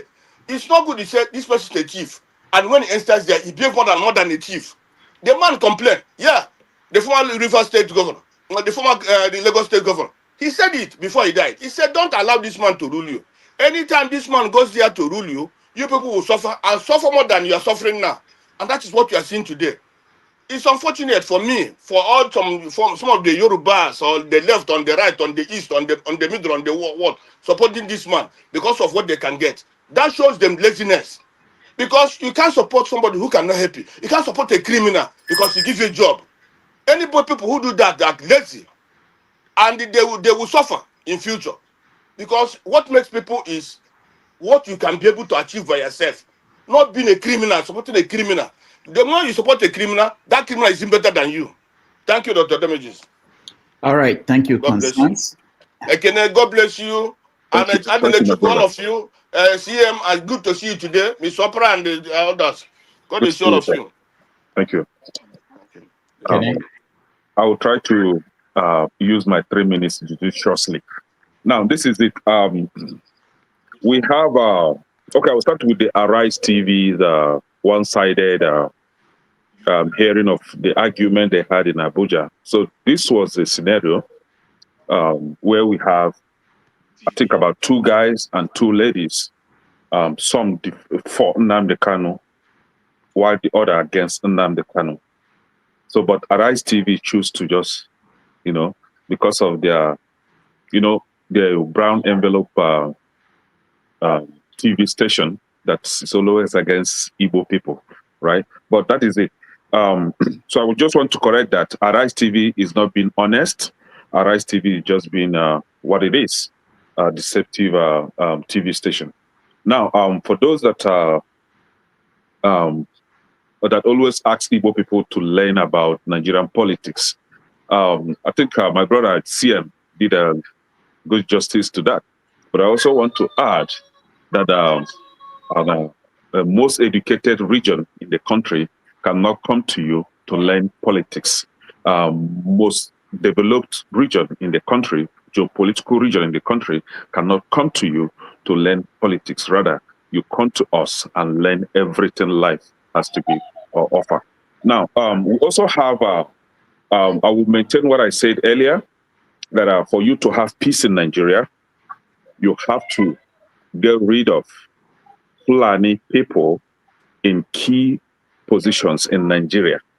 Why I say this is because in 2011, have you forgotten that on Christmas Day in one St. Teresa Catholic Church was bombed by one Kabiru Sokoto, a very notorious Boko Haram terrorist. This same Kabiru Sokoto was later seen in Shetima's house. Your current vice president about a terrorist that bombed a Catholic church, a Christian a religious house. Now, have you ever seen any of the governors from the north, especially those states where Boko Haram terrorists ravage? Have you ever seen any of their governors arrest any of them? No. Do you know that these terrorists come out in the public, in the state capital, or even cities to celebrate their leaders? And these so-called Fulani leaders, political leaders, do attend these celebrations. Whenever they are having wedding or marriages, they attend. Just of recent, one Hausa guy came out and condemned the activities of his senator. I've forgotten the name of that senator. That this senator are actually harboring Boko Haram terrorists in his house. The guy was arrested by the state governor. So that is why I am still insisting that these people are aiding and abetting terrorism in Nigeria. If you go to the military, they are the ones that give information to the Boko Haram terrorists whenever the Nigerian military is coming for an attack. They will sell out the military will be ambushed, and you know what the story will be at the end of the day. Have you also forgotten that these people, whenever they are being caught, the next thing is for their leaders, Fulani leaders, to arrange some kind of technical school or rehabilitation center and then say that they are repentant Boko Haram terrorists. And they will now absorb them into Nigerian army. And they give them gun to go and fight Boko Haram, their own brothers. Sheikh Gumi, his son, will very soon be a military leader in that country. Sheikh Gumi, the one that you and I know, that works for Boko Haram terrorists, his own son is in the academy now, right now. Very soon he will graduate and become a leader, a general. And you expect him to go against his father's wish? Fulani, they are the problem that we are having in Nigeria when it comes to insecurity. They are the problem. And that is why, for you to actually get to the root of this and solve it, you have to take them out from the military so that you will stop or deter them from giving information to the Boko Haram terrorists. You have to remove them from leadership, governorship position, senatorial position, so that they have power to trample upon whomever that want to expose the activities of Fulani terrorists. The likes of Shetima, you have to sack him from the Aso Rock, pack him out, let him go and identify his father's country, right? Now, this is the only way. But if you want to do any other thing, which I think is highly impossible for us to do, and because it's impossible for us to do, the only solution available to you and I right now is to divide the country. Let all man go in separate ways. Let them live and eat terrorism in their country, destroy themselves. Then we now, for example, the Southeast now, that are eager to develop our place, we'll go and develop our place. The Southwest, that are good in, causing problem, gossip and all that, they will go and be gossiping and do all those nonsense. They are the problem. We are not the problem. Yeah. So see. I miss Pansat. Dexter, you're next. Now I miss Pansat. Thank you, Dr. Damages. First of all, I want to give a shout out to this guy, Donaza, for rejecting the Tinubu approach. See what the government did was that the government did not even approach him. They just went to go and announce we are selecting some social media influencers that will work with us in educating Nigerians about the new tax laws. But they did not go and approach. They didn't write a letter to him, seek his consent, find out whether he is interested in it. So they went to go and publish his name. But he has done a video right now saying that no, it's not for taxes, that the government should tell the people the benefit of the tax. That's what, if they want him to work with them, it is the benefits, not to come and be collecting the money and there will be no responsibilities. I want to say a big shout out to him for being bold enough to reject that offer. That's the kind of thing we need in Nigeria. People that would say, no, I will not work with you based on my principle. Now, the second thing I want to say, Dr. Damage said, you see, I'm going to hammer on this point again. I think one thing we need to do here, see, of recent I've been thinking, see, in any state in Nigeria, there is a blueprint for success in any region in Nigeria. Simple, just don't even think about the Western world, just think about West Africa, okay? A simple example, we all drive automobiles in Africa. But when they want to repair those automobiles, do you know what we do? We import condemned cars, okay? They import accidental cars, take away the engine, and then use it to fit for repairs. But do you know that all those parts can be made? They are made to drawings. You can actually take one from an actual car, take the measurement, and model it on the computer and put it in a machine, and it will come out. So, and there are lots of automobiles in the whole of Africa.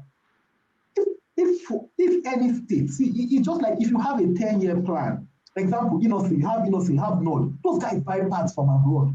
Any state can have a 10-year plan, and within 10 years, Nigeria will be producing parts for BMW, all the parts that they can produce in Nigeria. And it's simple. You don't forget, like I've said in Nigeria, there's a generation you can't work with anymore. It's getting people that are in the ages of 16, between 16 and 18, get them to go to the West to do apprenticeship. Go to places like Germany, Hungary, Finland, UK, where they will do apprenticeship for 3 to 4 years. People will do apprenticeship in design, people will do apprenticeship in manufacturing, people will do apprenticeship in fabrication. Within 3 years, they will come back. That period of 3 years, the government will be setting up what they call industrial estates and machinery. So that when they come back, they are not coming back to sit down idle. They are coming back to work. Also, that 3 years, the government will be setting up supply chain line. Because one of the biggest problems, one of the biggest disservice Nigeria did was to make sure that Ajokuta never did not take off the ground. Because you see, everything you do, anything you make, still is a large component of it. Your locomotives, still is very important. Your high-rise building, still is very important. Once you don't have steel, you have a big problem. But there's iron ore in neighboring countries. If the government can set up supply chain to bring in the necessary amount of iron or billets of steel, and then these guys can machine it. Let's just go for making the specialized parts. These are ways, because let me say, in the Western world, in places like Germany, some of them they make money from intellectual property on designs they've made. And these are things that we can do. I think what I'm saying is we should start looking for ways to harness the power between our ears. Because one of the biggest disservice that happens in Nigeria is this fight for resource. Oh, I have oil. Forget about what is the oil without the person that designed the rig? What is the oil without the person that designed the rig? The person that designed the refinery? But those things are basic can be made from basic engineering principles. So I think one of the things we have to start doing is draft a plan and start committing. Look, some of us here, look, we have Igbo billionaires. You have people that spend money now, wasting money. Some of these guys, look, there's no need for all this free giveaway. If for people that like that have people in the East, stop all those guys doing free. We don't need it. It's not going to empower anybody. What we need to do is set up an educational system, vocational educational system now. Vocational, actually 10 years. So that between that period, any guy that registers between guy or girl, 16, between the ages of 16, the bright ones will get into the system. By the time they do 3 years of apprenticeship, they are ready to, and they are ready to take off. And that's where we're going to build an economy. And we don't care about whether it is, because once we can develop the mindset, then we can conquer. And that's what we need, even to fight against the insurgents and all this that is happening in Nigeria. There's a lot to harness. The solar system that we're installing in Nigeria, I think I said it here, it is one of the worst things we could do, because the solar panel designs are based on Western systems, where you have the maximum temperatures of 16 to 20. In Africa, in Nigeria, you're having maximum average temperatures of 24 to 30. At the moment you bring those panels to Nigeria, their output efficiency lowers because it is getting too hot. So we need to bring this. I think that's one of the things we have to start doing. Drafting proposals, and all of you that have billionaires that, we should start sending it out. Blueprints for governors, to this billionaire. We have young billionaires. They should come in and buy into this thing. And then people like Dr. Davidis, you will not use your structure. You know, this platform will form the integrity of it, when to be accountable. I think these are the things we should start looking into. Drafting proposals, tweaking it, sending it to these guys, whichever governor, House of Rep member, billionaires, or big Kubana, all those guys that have money, they are throwing it away. They are throwing money away. We don't want that. Let us look. One of the things we can do is value engineering. Look at the way the West works, especially places like China. They bring value out of everything.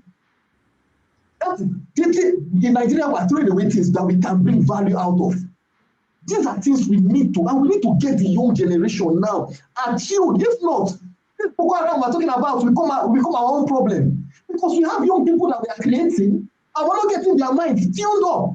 There's no job in Nigeria. These guys will come out from university, nothing. Look, the oil and gas industry in Nigeria is one of the biggest waste. Why will I say that? It gives people money without enterprise. You have young guys going there. Look, you don't go to a school to study engineering and then go to a rig to raise the valve up, down. They pay you big money, you're happy. No! You go to school to study engineering to make use of your brain to solve problems, solve complex problems. The only people that benefit in Nigeria are the medical doctors because they have to work on bodies now, they have to work on patients. Fine. So we need to stop this idea of allowing the West to dump the old technologies on us, and then we start working with it and they are paying us big money. No. We need value addition to both human capacity and to both the resources we have around us. Thank you. Thank you, Dexter. For those watching, remember we're going to rate the ranting, and we want to know who you are voting for. So let's go to Revolution now. You are next. I skipped Mazepara because I know Revolution, I think you are at work and want to give you the chance. Go ahead. Yeah, my brother goes out to you. The respect, man. I've been underground, you know. I just have this 5 minutes because you said it's ranting. But you know me, I know they waste time. 2-3 minutes, I'm done. You see, my problem with my brothers in Nigeria is that we always have suggestions. Oh, if this thing happened, if that one happened, and this happened, but how are we going to get there so that these things function? That is the problem of Nigeria. You understand? All these things where everybody they talk now, we go still talk them in 10 years time. No action, nothing. And we know the solution, but we are afraid to die to achieve our aim. Secondly, I want to talk about Buba Galadima. These are my heroes. Before I know they respect them, but somebody will fit come, apologize, say we remove Jonathan because we thought that Buhari would be a better person, but God shamed them.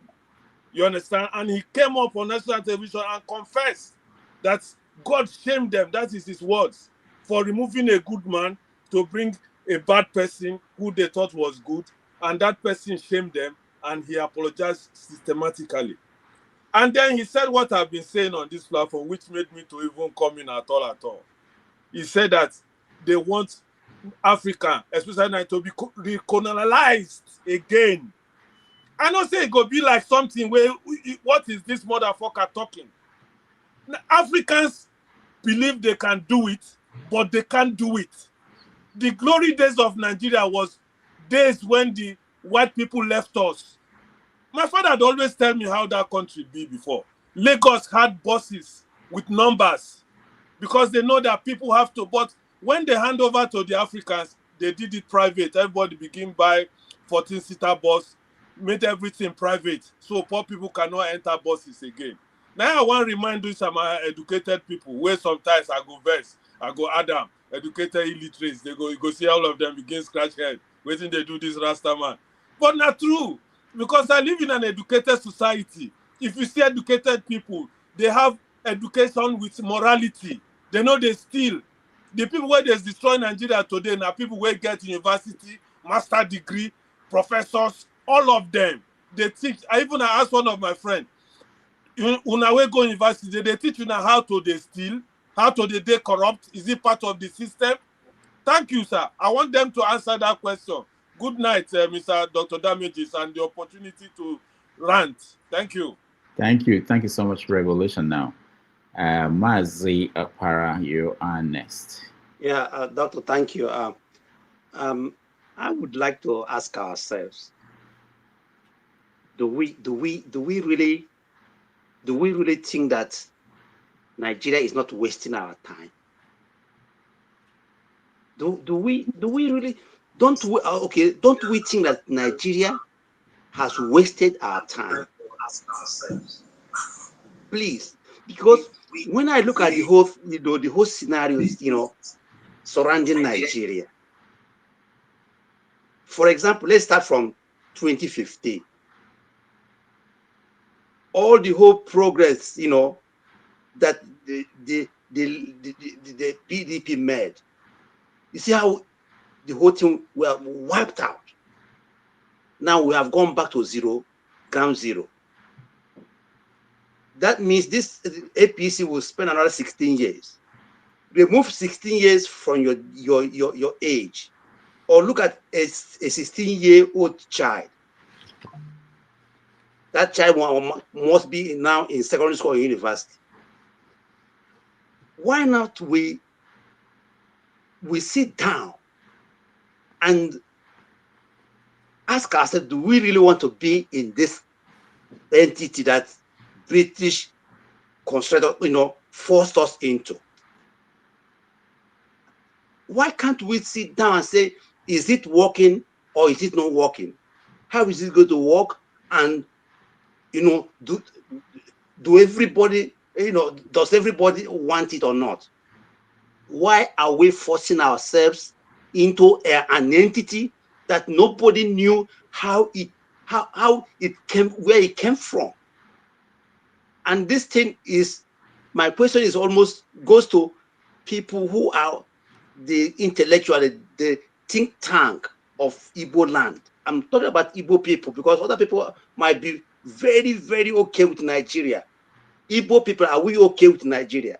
Somebody was telling me, I was in a group, somebody was telling me, hey, Peter Obi can never be a Nigerian president. Igbo man will never be. I asked him, where are you from? He said he's from Katsina State. I asked him, is Katsina State better off today than Anambra State? Katsina has produced 2 presidents, Yaradua and Buhari. Is Katsina today better off than Anambra State or any state in Igbo land? He kept quiet. What do you call it? Oh, it's Ogun State today, even though the proximity to Lagos is very close. Is Ogun State today better off than any state in Igbo land? What do these states have that Igbo land don't have? We're not talking about presidency.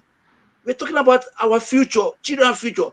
Today, last many years, our fathers, they suffer this thing. What we're suffering today, we're suffering today. Are we going to pass this thing to our children?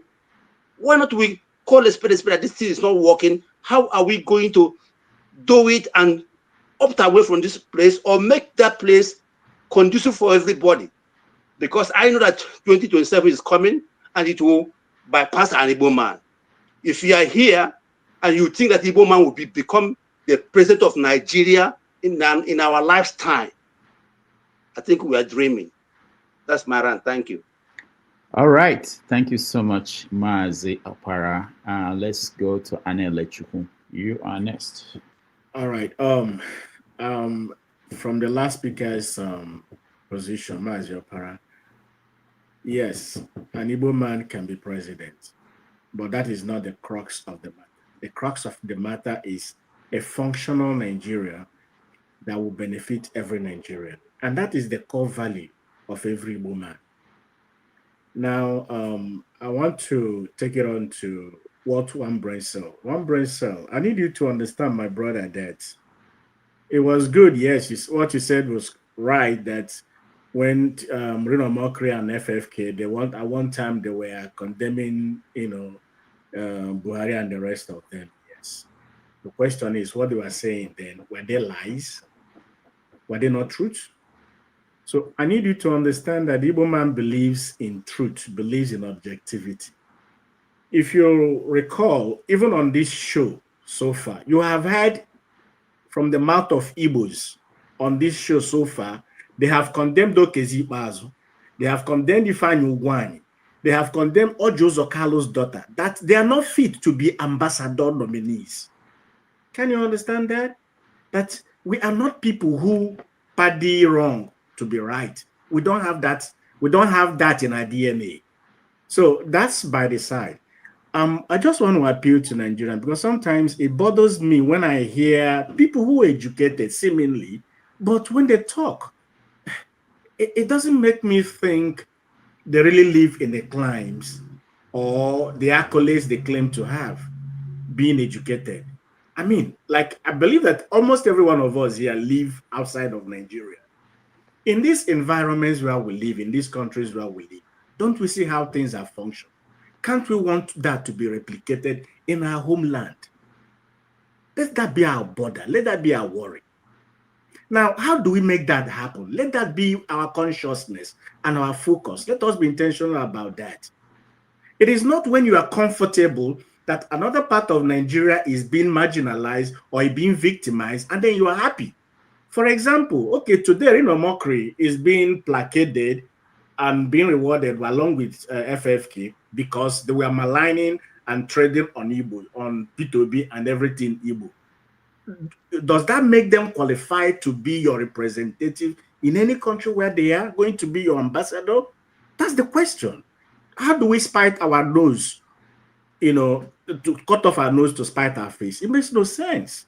So all I'm trying to say, my dear brothers, is that let us really let us be realistic when we say some of these things and say it in such a manner that what we want is a functional Nigeria. Because if what we want is a functional Nigeria, then how would be the less of you?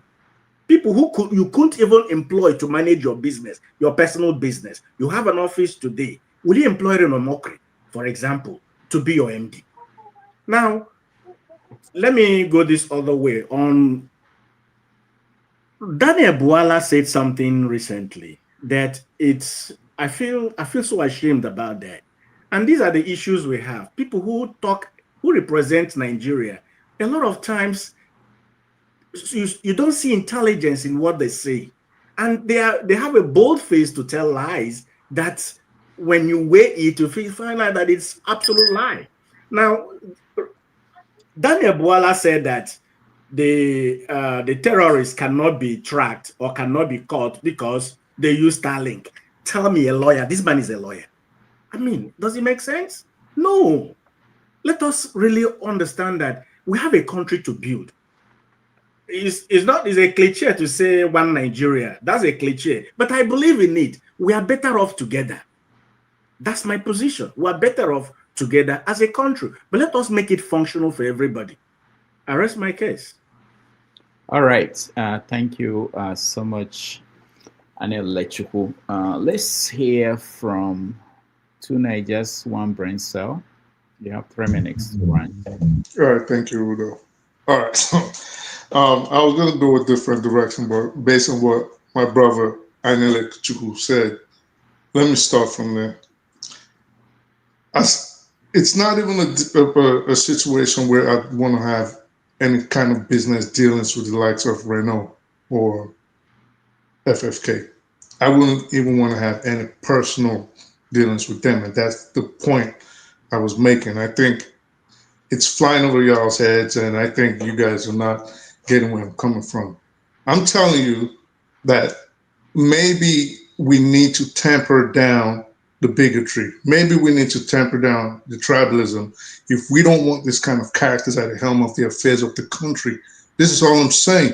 So if whatever's good for the goose is good for the gander. It's not about cutting your nose to spite your face in this instance. Y'all propped him up there. I'm not saying you personally, I'm saying as a group. You propped him up there. And when you put those kind of charlatans in power, then don't get upset when the kinds of the president, you know the kind of president you got. So don't be upset when he takes them and puts them under his arm and becomes their guide and a father to them, giving them ambassadorial positions. You can't be upset. This is what I'm saying, and this is what the likes of eccentric are saying. When we see evil, we got to call it out. When we see something bad, we got to call it out. If you say the country is better together, and which I agree with you, and you say you need the right people in position, then maybe once we see something bad from the roof, whether it's in the north, in the southeast, in the west, wherever it is, we call it out right away. You can't keep propping. If you say, "Oh well, look at what you said," And again, my brother, I'm not attacking you. I'm just going based on what you said. No. All right. So look at what you said. You said, well, when they went at Buhari, wasn't it justified? Well, in that instance, somebody else can say what FFK was saying about or insinuating about Odumegu's ex-wife was justified. What he said about his wife, his evil wife, was justified. I don't think you understand what I'm saying. Go look at the kind of things he said. Go look at them. So when you go, it's archived. You can go look at them. So these are the kind of people, demonstrably bad people, that we have as ambassadors, as representatives of the most what should be the most prestigious black nation on the planet. And it's because everybody looks at things from a tribal prism.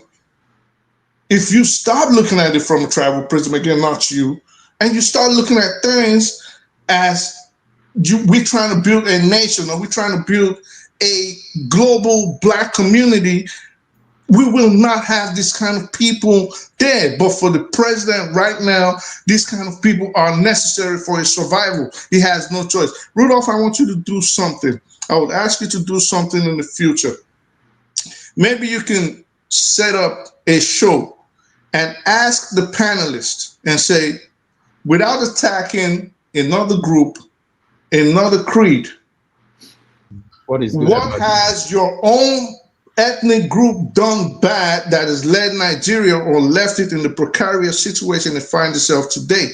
And let everybody speak honestly. And let's see if people can actually look in themselves and look in the mirror and say, well, as a people, I think we did this bad or we did this wrong. And this is why the country is where it's at today. Seun Kuti is coming on tomorrow.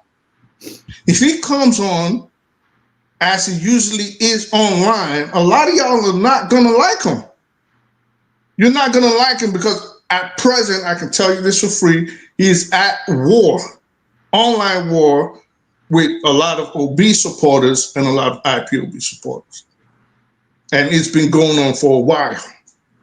So a lot of y'all probably will not like the truth, except I don't know how he's going to show up. I don't know which Seun is going to show up. But if he shows up as he's been showing up online for the last few weeks, a lot of y'all not going to like him.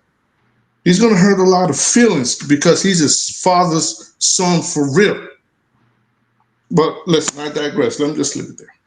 All right. Thank you so much. Tonight, you forgot to mention that the Islamists, the Yoruba Islamists is also against him very well. That he's fighting with Yoruba Muslims very well. He's fighting with everybody, but he's fighting with everybody. But the topic right now is what I said and what upset you guys. But I'll tell you, he's going at, that's what I'm saying. Based on what we have today, a lot of y'all are going to be upset when he comes, if he shows up. We are ready for his coming tomorrow. We welcome him. Well, let's just be civil about it. Let's be civil, let's be open, and let's hear him out. That's it. Yeah.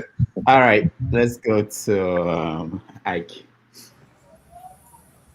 Thank you, Dr. Damages. We are ranting, or we are still talking about? We are ranting. We are ranting. Okay, first of all, let me correct my brother, two Niger, two brain. We didn't prop up the president of Nigeria. We have not elected Tinubu as president of Nigeria. Nigerian people did not elect Tinubu as president, and you know it. So I want to clear that. He's not my president. He's ruling the people that is ruling. I'm not part of the people that is their president, because he never won an election. Nobody has elected him. So if you're talking about the people that prompt him up, it's not the Nigerian population. It's not Nigerian masses that put him in the office. So that's one. Two, Femi Kuti comes here, he can say whatever he wants to say. It's his fundamental human right. And I have right to tell him whatever I want to tell him, because the Femi you are talking about, his senior brother was my classmate in secondary school. So I know him more than any of you here can say you know him. So he can say whatever he cares to say. It doesn't matter to nobody. Right? I don't come here to make friends. I come here to speak the truth. Right? So it doesn't matter whatever he thinks about Obi supporters or whatever he thinks about Nigeria. That's his own personal opinion. Each and every one of us, we have an opinion. He says whatever he wants to say. If I'm here tomorrow, I will tell, if I don't believe in what he said, I'll tell him I don't believe what he said. And that doesn't mean that we should run away because Kuti is coming here. Who is Kuti? Is he bigger than the people that has come to this platform? So that is by the way. Second thing is that Nigeria, for the fact that the man that is in Asorok was not elected by Nigeria, and that's why the people that are with him, those are the kind of people that are following him, right? So nobody should be surprised. I am not surprised the people that he has appointed as ambassadors, because these are the people who represent what he represents.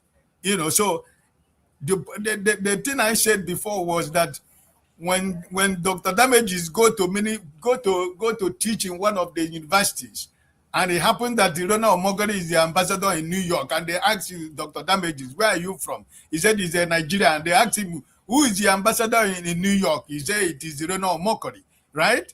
And you know, I will see the kind of respect that is going to walk away from that university campus. You understand what I mean? So it's not just that the people that he appointed as ambassadors, it's not just only Dr. Damages, but as a Nigerian, anywhere you are in the world, if you are being honest to yourself, if you really think Nigeria is going to work for you, and you think that these people, the so-called, the name that they presented as ambassadors, these are the people that are supposed to represent you, right? Which means the people that have been working in the Foreign Affairs Office for more than 20-something years, we don't have career diplomats who can do. There are so many ways you can compensate your politicians, or those who help you to steal the election, or those who help you to prompt you up to become what you are in Asorok. There are so many ways you can compensate those people. But also, if you look at Nigeria as a nation with 250 million people, any ambassador that represents anybody, they represent the face of Nigeria, right? So even you, as a common citizen of Nigeria, wherever you are representing the name of Nigeria. My face in the island of Bonet is the face of Nigeria. The life that I live here, my activities in this island represent what Nigeria is. So you don't run away from it. Because if I live a good life where I'm living, I'm portraying the good image of Nigeria, and I'm living to be a good Nigerian. So if I personally, who is a common citizen, decide that I'm going to live a good life to uplift the name of my country, and the government that you have in Nigeria decide that it is criminal that they are supposed to put, and drug pushers and drug barons that are the people that are supposed to be your diplomats as government officials, my brother, I don't know what you're talking about. So Nigeria, that country that you call Nigeria, sorry, the man there, I've said it before, and I keep saying it anytime we come here. This man is not my president, because the people that voted for him are not Nigerians. The same man who caused to where the democracy of Nigeria is today has been appointed an ambassador. How shameful. I mean, these people, listen, what they are telling you and me is that it doesn't matter if these people, in the face of what happened in 2023 election, that this present illegitimate government stood up before 250 million Nigeria and put the name of Mahmoud, the INEC chairman, as an ambassador in Nigeria. My brother, they are not just telling you that you can't do nothing, but they are just telling you that you can't even exist without them. So I don't know the country you are talking about. I don't even know the country you are trying to talk about, because let me end like this. Gowon said, no victor, no vanquish. That was his statement, right? But who are the people that are vanquished today? It's Nigerians, because the Igbo man decided never to be vanquished, because that vanquish is something that is destroyed completely. That was the intention.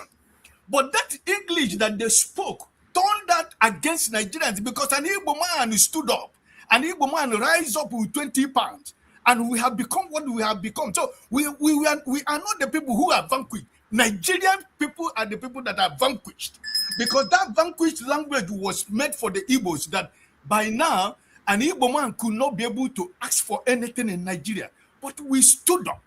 We stand up. And we became what we have become in the world. And there is nothing that is going to change that. I was not vanquished. It is Nigerian nation that is vanquished because they wished me to be vanquished. But I never. And I rise up and I become what I have become today as a proud and Igbo man. If I die, if there is reincarnation, I am going to come back as an Igbo man. And nothing will stop that. Generations that will continue to be, I will continue to answer Igbo man. So I'm not vanquished because that language that Gowon spoke, that was the original plan of the Nigerian for Igbo people. But God in heaven decided to say, no, these are my people. With 20 pounds, we became what we have become today in Nigeria. Keep your president. But we are proud to be who we are because we were not vanquished. I am no slave to nobody in Nigeria. No tribe in Nigeria can I be able to bow down to. Because you didn't make me, I make myself. I have not benefited nothing from your so-called government in Nigeria. So I became who I am by the strength of an Igbo man and by the grace of God that lives in heaven, who believe that the Igbos are his people. So anybody who is speaking that language, no victor, no vanquished. No. Nigeria hoped that the Igbo man would be vanquished. But God said otherwise. With everything that was done to an Igbo man, look at where we are in the space of nation today. Look at where the tribe and Igbo man is around the world. You live in the US, you live all the whole developed countries, go to everywhere in Igbo, in the developed world. You see Igbo man at the hem of our face, doing great things. So that showed you we were not vanquished. But in the language that they spoke, they wanted us, if I want to go and pee, I will come and beg a Yoruba man or Hausa man that I want to go and pee. But it didn't work because I left them and I became who I have become. Every Igbo man became what they have become today. God bless you, Dr. Damages. Thank you, Ike. CM, UNS. Okay, thank you, Rudolph. I greet each and every one of you once again. Then my rant is to use the recent news item about the objection of Lagos state government to opening the Warri Seaport, just that so that it can be put to full use. I want to use that to bring up the contradiction of what people that said there is one Nigeria. So please come with me. They said Nigerian Ports Authority, which it is Nigeria, not Southwest Ports Authority or Yoruba Ports Authority. So does it mean something becomes Nigerian Ports Authority only when it takes care of the seaport in one corner of the country? That is to say, the Southwest, specifically Lagos. Does it mean that Nigeria do not extend beyond Lagos? If Warri Seaport is made to function at full capacity, will it no longer be part of Nigeria? Will it no longer be Nigerian Ports Authority? And you may begin to ask, why was the seaport opened in the first place? Why did we spend money to build a seaport at Warri if we know we don't want to use it? You see, I'm throwing a lot of questions and I want to be logical so that who want to take on me can, be quite lucid in what the person wants to say. Now, you see, these are questions begging for answers. When you ask yourself, okay, let us for once, since what goes round comes round, if the seaport in Lagos is working at full capacity, it is Nigerian Ports Authority, it is one Nigeria, indivisible, indissoluble. Why can't we for once close down Lagos, open only Calabar seaports to be working? Are we no longer one Nigeria if that happens? Or will it no longer be Nigerian Ports Authority? You see, these are what people, maybe they know, they do not know. I remember the former US Defense Secretary, Donald Rumsfeld, when he said there are no knowns, which means the things we know that we know. There are known unknowns, what we know that we do not know. Then there are unknown unknowns. In other words, what we do not know and we do not know them. So in Nigeria, part of the known knowns is this false authority. Because people will come and tell you Lagos has this, if Lagos should be a country in Africa, the governor of Lagos State should be attending AU meeting. As an independent nation, Lagos has the 6th biggest economy in Africa. You know, those jazz. Now, why can't you for once open Warri Seaport so that it can compete with Lagos? Or are you telling me that the area boys, the Agbero, that disturb the container that leaves Apapa Wharf to collect, disturb the Igbo man's container going to Aba and the Nnewi and the Onitsha? If you no give us something, they go and sort of release the air in the tire of the trailer carrying the container so that everything becomes flat in front of Tinkan Island port. You'll be forced to give them money. Why don't you open the Warri Seaport so that if either Urobo or Ichekiri or Ijo people go still also become there? Because you can't leave Lagos to come and do Agbero, you know, in Warri. And you can't leave Warri to go and be doing Agbero in Lagos. So why can't what is good for the geese be best, if not better, for the gander? So that is the contradiction of one Nigeria.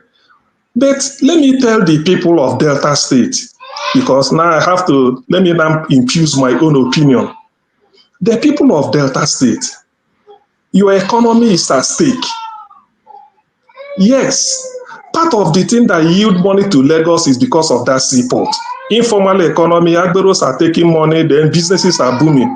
If you open Warri Seaport, an Igbo man will no longer go to Lagos. He will prefer to route his container from China or any part of the world to Warri. Onitsha is closer to Warri is closer to Onitsha than Lagos. Warri is closer to Aba than Lagos. Warri is closer to Nnewi than Lagos. So the Urobo, Ichekiri or Ijo, I don't know the ethnic group that own Warri in terms of indigenship, I don't know. But I know within this thread, I'm just being honest, I don't know. Somehow, they will make some money. So why is it possible? Why can't they do it? But let me now summarize, tell you people why. The reason is that if they should do it, that Omoibo where they come Lagos, go say after all, let me use Warri.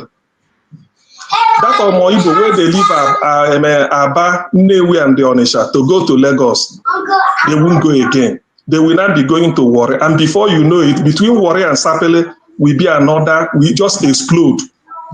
Between Warri, Sapele and Benin, the price of land around that area will triple, if not a quadruple. So the economy there will boom, and the chicken change some Agberos are getting in Lagos will not go to Urobo, Ichekiri or Warri people. So, Ijo people. So this is the reason, and that is a contradiction of one Nigeria. Otherwise, I don't see why Lagos state government is crying. After all, Warri is not Igbo land. So why are they crying? Thank you very much. All right. Thank you, CM. Let's hear from Eccentricus. Oh, yeah. And then KJ will for us. So I'm gonna talk about like the the insecurity issues, the poverty feedback loop, and radicalization and counter messaging. Right. I'll start with counter messaging. So I think there's a problem of radicalization in the North, which anyone in the North can agree with, right? So, but government's not doing anything. You know, there isn't any counter messaging that's being done by the government, and this is where the media can play a role, right? The media needs to counter message against radical messaging in the North. I remember a video Shosho played on your channel about it's about someone from Saudi Arabia with a radical messaging, you know. So I mean that could be part of the problem, and one of the solutions is counter messaging, of course, and an education program to, you know, kind of dissuade people from those kind of rhetorics. You know, because the reason why people like a lot of us here can spot like messages with ulterior motive is because we are exposed with, you know, counter messages. You know, we know how to compare messages and look at it empirically to determine if this is, you know, what the motive is, right? But most times people like in religion, right? People in like most of the foreign religion, like Islam and Christianity, one thing the religion does is like it targets you when you were young, and it doesn't give you time to get to a point where you can process information and, you know, critically, you know what I mean, process information, actually research that information, see if it's true. Personally, like me personally, what I was raised a Christian. I didn't raise my kids in a religion. You know, I raised them with science, you know, empirical thinking, right? Like my son, he's 11. If you start praying right now, he's going to start talking. You know, he's not going to stop doing whatever he's doing. And then I remember when he was at age 3, he asked his grandpa, if God is real, then why is Santa Claus not real? I was in the car. I was laughing about it. I was laughing. He's like, if God's not real, if God is real, Santa is real. If Santa is not real, then where's God? You know what I mean? So it has to do with, that was me. That was all me. You know, I did not like, I mean, of course, I have motive in training them that way, right? My motive was to raise critical thinking children, right? That aren't just going to believe anything without questioning them. The government can do that in Nigeria, right? Because we have a lot of, you know, religious, you know, a lot of religious messages that are terrible, right? The government needs to counter, not just in Islam, but also in Christianity. You know, they can use, the media can play a good role on this. Another one is the poverty, insecurity, feedback loop, right? Of course, the people that are being affected by this insurgency and kidnapping and the regions that are affected, right? It's throwing those regions into poverty. You know, it's throwing those regions into poverty. And based on what I've looked at, what I've researched, the government has no program in place to actually help those people come out of that poverty. So once they go into poverty, it makes them susceptible to join those groups. You know, like let's say, the Boko Haram or any kidnapping or the Fulanis or whatever, the ones that are causing problem, coming to a region and destabilize that region, mess up the economy of the people, and the government leaves them with nothing, right? What do you think they're going to start doing, right? They will find nefarious ways to actually make money, because people want to survive. Survival overrides everything else, right? Survival overrides everything. So the government needs to have a program to be to integrate these people back into society and actually bring them out of poverty. Once the area is hit, the government needs to have something, you know, a fund set aside to take care of those people, right? Another thing is like, another thing is community policing, right? Nigeria needs to encourage community policing, right? You know, we talk about state policing, state owning, being in charge of the police. I think community policing is important because most times people in the communities know who these people are, right? They know who they are. That would help the government quite a lot, right? If the community police, of course, they do have community police in the north. I've seen some of the documentaries. They can work with the police. They can work with the DSS or whatever, the military. That needs to be encouraged, right? And I'm saying all this not without acknowledging that the government of Nigeria is actually doing something. They are doing something. They are cooperating with, you know, other foreign countries in terms of finding out where the finances are coming from, right? I mentioned that, like, I think 2 weeks ago, the organization set up how they're working with Interpol, International Police, to track all the fundings. But of course, most of us know how we have our own local system of banking where, you know, let's say 10 people can put money together, one person gets it. What do you call it? Dawara, right? In the north, I think something like that. So they have that, right? Those cannot be monitored. Of course, they cannot be monitored. And the community knows about that. The community knows the people involved in those type of financing, and the money that goes hand in hand that's finances insurgency groups and the kidnappers, right? So we need to involve the community in this policing, and of course, we need youth employment programs. I think the government did one for the people in the Delta region, and the River State. They had a program where they were giving students 10,000 naira, right? And most of them were given like job trainings, and we're giving job trainings, carpentry, farming. Government needs that in affected regions in the north to help bring the youths, out of poverty, to not make us susceptible to, to the messaging that makes them join these groups. That's my line. All right. Thank you so much, Centricast. Let's hear from KJ. KJ.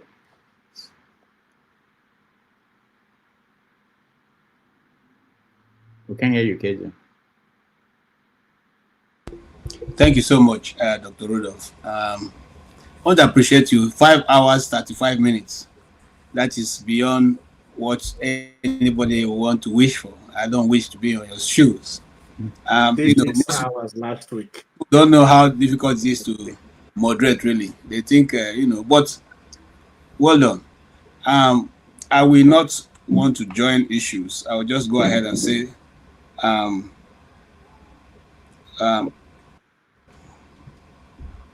there's a problem in Nigeria, and that problem was first identified many years ago, not only by Nnamdi Azikiwe, but also by Chinua Achebe when he said Nigeria has an Igbo problem. And the only time the unity of Nigeria becomes very tight is on an Igbo matter. We do not condone evil in our space. That's why we are the first to call out the fact that if you wanted to choose representative of Igbo land as ambassadors, you would have done better than choosing Okezi Ikpeazu and the daughter of our Eastward senator, who are still waiting to present the numbers of the 30,000 people that IPOB acquired in the East. He has not been able to give us one name yet. And you see, Rudolph, something very interesting is happening on X. When you go into the X, you find out that there are fake Igbo names that are now fighting and thanking, the law courts, how they were able to bring justice to Igbo land. And I'm wondering, they are even the one complaining and giving us, to remember the soldier and his girlfriend that was spied in Igbo land, and reminding us. And question I usually go to those people's page to ask them is, those who don't have relatives that will have come out to put this defense on their behalf? Why does it have to be you who lives in, somewhere in Europe or in Lagos that will have to be now fighting this cause? Igbos know what their problems are. Igbos should come out and celebrate it. Why people gathering to celebrate for us? So now, the North, right from when I was a child, call themselves, they refer to all of themselves as Arewa. That's the symbol that you see when they're driving into Kaduna State. You see the symbol, they always have it on the Agbada, the Arewa symbol. When they say we Arewa, Mune Arewa, nobody complains in Nigeria. Nobody says anything. It's okay when the North say, we the 19 northern state governors have taken this position. It's okay. Nobody says anything. It's accepted. Government don't give order. National Security Advisor don't say it's a security threat. When the people in Oduduwa meet in Lagos and they say we Oduduwa, we are first Oduduwa before Nigeria, and they sing the Oduduwa song, when they sing that item before starting their meetings as the West, it's okay. It's not a national threat, But when an Igbo person says, I am Biafra, everybody raises arm. They become very agitated. They want to finally, in fact, they even try to force you to say you are not. Which one are you? Are you Igbo or Biafra? They forget that Biafra existed even before the nation of Nigeria was formed. So we become shy. We become shy. We are pushed. We are cajoled. We are called bigots. We are called tribalistic because we say we are Biafra and we are Igbos. When you, as an Igbo, and I noticed there is, as it turned out long time ago, so I've grown to skin about it. When you are an Igbo journalist and you write stories of how people, things are not going well in Igbo land, how you talk down on Igbos, you are celebrated. You are loved. All of them love you. The moment your pen turns or your documentary turns and begins to talk something that's contrary to what they believe, you become bigots, you become tribalistic. I do not matter. I don't care any longer. Yours beloved sitting here, I have done a documentary on Father Kuka, Reverend Kuka. It was Father Kuka in his church when it was bombed many years ago. I still have the documentary on my drives, okay, for which he roundedly condemned and declared that this was a Christian genocide. It was by the whiskers that he escaped that listing. In fact, for his church to continue for many days after that, they had to have an army checkpoint right before you enter the church and after you leave the church. But today, that same individual says, if you can even buy 10 million people and it still not be a genocide, then what would be a genocide? When we talk about this thing going on in Nigeria, some people think it is just now it started. It didn't start now. If you have a good history of Nigeria, you will know that there was a group called Metaseni. Metaseni, if not for the Abacha, who didn't believe in tribalism or rather believe in condoning evil, it would have been a disaster. After that, we had the Miss Nigeria beauty contest of Mary Bruce, that the whole country. Remember, we also have the issue of Kaduka, whose head was taken off and they paraded around the city of Kano. Remember, also we had the issue of the woman, the Reverend Thompson. Reverend Thompson. I talked about that story here, but I thank God that Reverend Thompson came and even spoke about it more, because we did a documentary on that also. The woman was pregnant and she was, in Gombe, she was, roasted alive because she dared to say a student was stealing, and the student said she has insulted the prophet. So what we are simply saying is this: before you say it, they tell you, oh, it's Islam. Sharia is not for Christians. Did anybody ask Deborah what was her religion before she was spied? And all these other people, okay? If you go back to Jos, and for those who lived in Jos, you know that Jos has constantly faced this vehement desire to take over. There was a time they wanted to install an emir in Jos, for which the Bongbong of Jos and his people refused vehemently and said it will not happen. That again, somebody will say it is not a religious thing. So the question be, why we are always being accused of being tribalistic, and we're always being accused of being bigots because we support to say, what you have been doing to us is no longer fair. It is now. We will not be cowed to accepting that we should keep quiet. We will keep saying it. Like I said, the times have come when the Igbo people will tell their story and they are not going to keep quiet. We will say it because we have enjoyed your single stories. It is now for us to speak out. Because again, Chinachwe said, when the story is always on the side of the hunter, he always portrays himself a hero until the lions are asked. Gentlemen, it is the time for the lions to speak. We will speak, we will shout at the rooftop, we will always say it clearly with any fear of ambiguity of what we are and who we are. You see, it doesn't matter whether you accept it or not. Okay, it's again, finally, to just conclude, it is also very interesting to know that when we are saying about this thing, that this thing is coming, or this thing is coming, or they say no, we don't enter that. You see, I keep saying this, we don't enter that period now. Your village go feel it, whether you're there for south or southwest or southeast, you all will feel part of it. Thank you so much. All right, thank you, KJ. And finally, forefathers.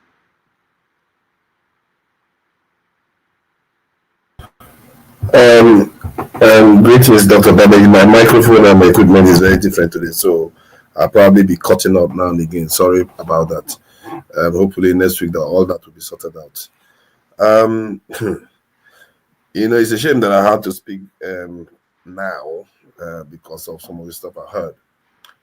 But while I was listening, and it occurred to me that before the British arrived in Nigeria, can you say the Southeasterners, Nigeria hasn't favored them, given that they were only in the Southeast by and large during that time, before the British arrived? Can anybody tell me that? Because it looks like there is an element of single-handed, you know what they would say? Single-handed, always complaining constantly. You know, the last time I was here, I said this gnashing of teeth that people are doing. If we look at the ledger, it's not that straightforward. It's not that straightforward at all. If you look at the demographic change and everything that's happened in Nigeria, if anything, the Igbos have had a lot of gains. Let me repeat this. They've actually had a lot of gains before the Igbo man came, before Nigeria was created. You may not believe it, because some people like to pretend as if they are the only victims in Nigeria. Before then, Igbos were not present in the Southwest, they were not present in the North. So now you're complaining that Northerners are coming south. Ask yourself, what happened? Am I lying? Go and check your facts. Are you asking me? I can answer you if you're asking me. I can answer you. Right? No, I'm asking everybody. Anybody that thinks that they have the facts. I'll answer you. If you say that, okay. Then, how come? Let me ask you a straight question. Hold on. Let me just answer one. Igbos, how come? Now, how come? Let me ask half you of so I can answer it. If Igbos are not in the West, if Igbos are not in the West, how come Ojuku's father own half of Ikoyi? Let me ask you if Igbos are not in the West, how come Ojuku's father own half of Ikoyi? That was after the white people came. No, that was after the white people came. I told you. Just told you that. Wrong. You are wrong. You're not listening. No, let me finish. Let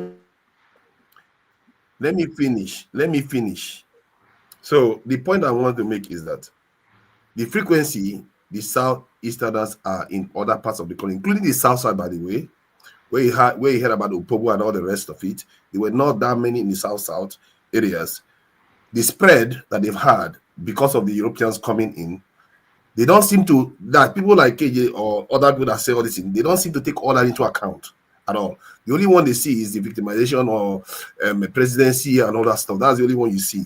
You're not seeing that other people have suffered reverses. I said it before, because it looks like, you know what they will say? Oh, those people should cry for their own. But you have gained at their expense.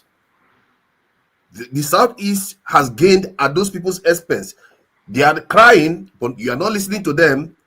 As the Kadagaboro complained, you are not listening to him. You know about the Oba of Benin that complained. You are not listening to them because you think only your own pain is the one that is legitimate. The truth is that yes, Ojuku's dad was that. What was in the Southwest, but I'm not. What I'm saying is compared to now. Are you going to tell me openly, because you were here bragging a moment ago, Igbo people are here, they are on top of the world and all these places. When did all that happen? Was it not after Nigeria, the British arrived and Nigeria was created? When did all that happen? So for you to just say, oh, Igbos have been, they want to destroy them and all the rest, but yet they are all over the country. Are they not? Are you asking me? No, because DJ, leave it. I'll take it up. You answer. You know what? I'll take it up. I know. I'll give him the answer. I'll give him the answer because he's the number one person. I really would like him to answer this. No. I will take it up because he's been saying this so often. He's been saying this so often that Nigeria has impoverished the Southeasterners. Nigeria has impoverished everybody. That's number one. If anything, if you look at comparatively, the others have been impoverished more, especially the South. They've been impoverished more. Sometimes even at the expense of the Southeast. The Southeasterners advance in expense of the South. Look at River State now. River State majority is Ijo. Ijo man has hardly ruled until Fubara. In River State, if it was you, would you be happy? Fubara is not right. Can I respond? Fubara is Ijo. Until Fubara, that's about after 25 years. or no, 23 years, after 23 years, before Fubara came to fruition. This kind of complaint, what I don't like about it is that you make it always about only your own people, when in reality the entire Nigeria has a problem. This one brain cell came earlier on and said we should stop this thing, and the next thing he did was double down on it again. We should really stop this. As a matter of fact, Electrical says something similar, that we should try to fix the country, not always playing this game of one-sidedness all the time. And yet, some people just keep doubling down and say, oh, they are persecuting them, they are persecuting them only. They are persecuting everybody. Everybody feels persecuted somehow. Only if you ask me, the only people that will say maybe they are not being persecuted is the Southwest. Because even Afenifere said it earlier on this week, that they've had Obasanjo, they had Osibanjo, that they felt that it should go to the Southeast. That's what Afenifere, one of Afenifere leaders said. And I see that there's merit to that. So it's only the Southwest that will say, okay, in this democratic dispensation, it doesn't favor them that much. But this thing that's you guys just come here and start complaining all the time. 1 minute you are going to say Southeasterners are developed, the next minute they are persecuting you. 1 minute you're saying they are trying to kill you all, but yet your population is growing more than anybody else's population. What kind of situation is this? It's just contradiction all over the place. And at the same time, there are real people that even the Southeasterners are taking advantage of, and you just act as if nothing is happening at all. See, I'm not here to sugarcoat anything for anybody. I will tell you as I see it. If Southeasterners are being persecuted, I will tell you, and they are. Make no mistake, they are. People target them all the time. I've had people say that in front of me. But let's not pretend as if other people are not suffering at the expense of Southeasterners too. Don't pretend that. And this, I don't like it. Just try to fix the country. Stop trying to make it look like it's only one side all the time. Fix your country. You are a man. Find a way to bring people together, north, south, east, west. Fix that country, and you see that what Southeasterners are not going to enjoy that you love so much. That's the way to fix the country. Thank you. And I would like you to answer the question, because okay, don't worry. Let me take it off. Like to say something about it. Forefathers, let me address something. I think we're misunderstanding each other, or sometimes we contradict each other, or maybe we don't really understand what our problems really are. Listen, I'm an Igbo man. I'm unapologetically an Igbo man. I believe in the core values of the Igbo culture and tradition, which is Biri Kambiri, which means live and let me live. If you heard what Wike used to sing, that song, it's not him that created it. It is an Igbo song. Inyendeba, inyendeba, inyendeba, inyendeba. That is, you give these people, you give these people, you give these people, you give. That is the Igbo core Igbo value. If you observe every Igbo man, what every Igbo man is saying, let him that is most qualified take it. It does not matter where it is. It does not matter who it is. Let me say tell you, in this show last week, there was this, by his name, he's a Yoruba guy. He spoke 4 times on this show. Ovie haven't spoke one. The one that has a Pueblo, picture. He was in your show, Forefathers, right? We were here almost 7 hours last Saturday. You hear when Ovie interjected and took it up on the guy that he has spoken 4 times, but he hasn't allowed him speak for once. See, that's what we talk objectivity. If you look on this show, for example, you have heard when an Igbo man came up here and said all the Fulanis should not be condemned because of the activities of few bad Fulani people. The Igbo man stands for objectivity and uprightness at all times. We don't want to marginalize anybody. We don't want any Nigerian to be marginalized. And that's just our value. If you are saying the Igbo man has been to the east or has been to the west, north and south, how did he get there? By his hard work. Not that he got appointment in NNPC.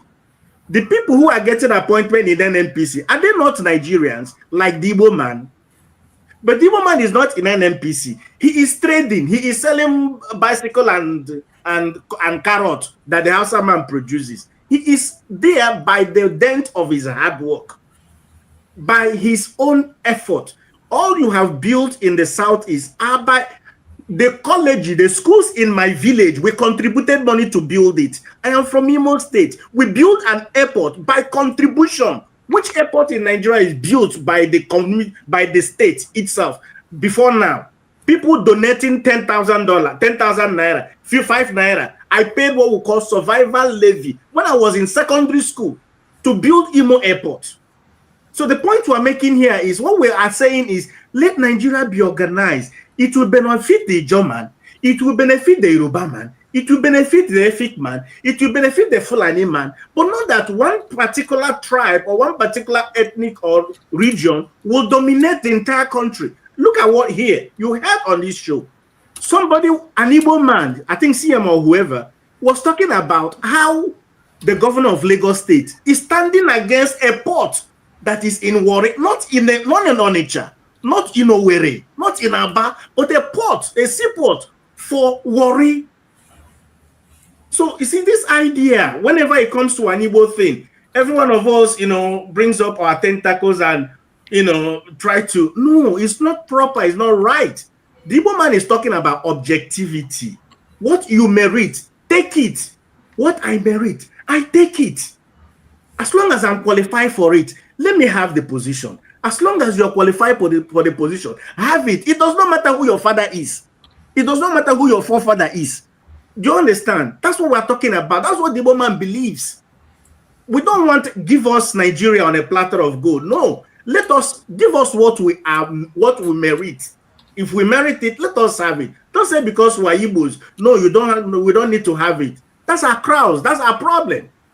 So we want every Nigerian to understand that for Nigeria to be a progressive country and let the best man lead Nigeria. An Igbo man does not care who is the president of Nigeria. And that's what I think every Nigerian should bother about. We should not bother who is the president of Nigeria, but let the best man be the president of Nigeria. But if it is that a Hausa man has been president, a Yoruba man has been president, and a German has been president, so why wouldn't an Igbo man also be president?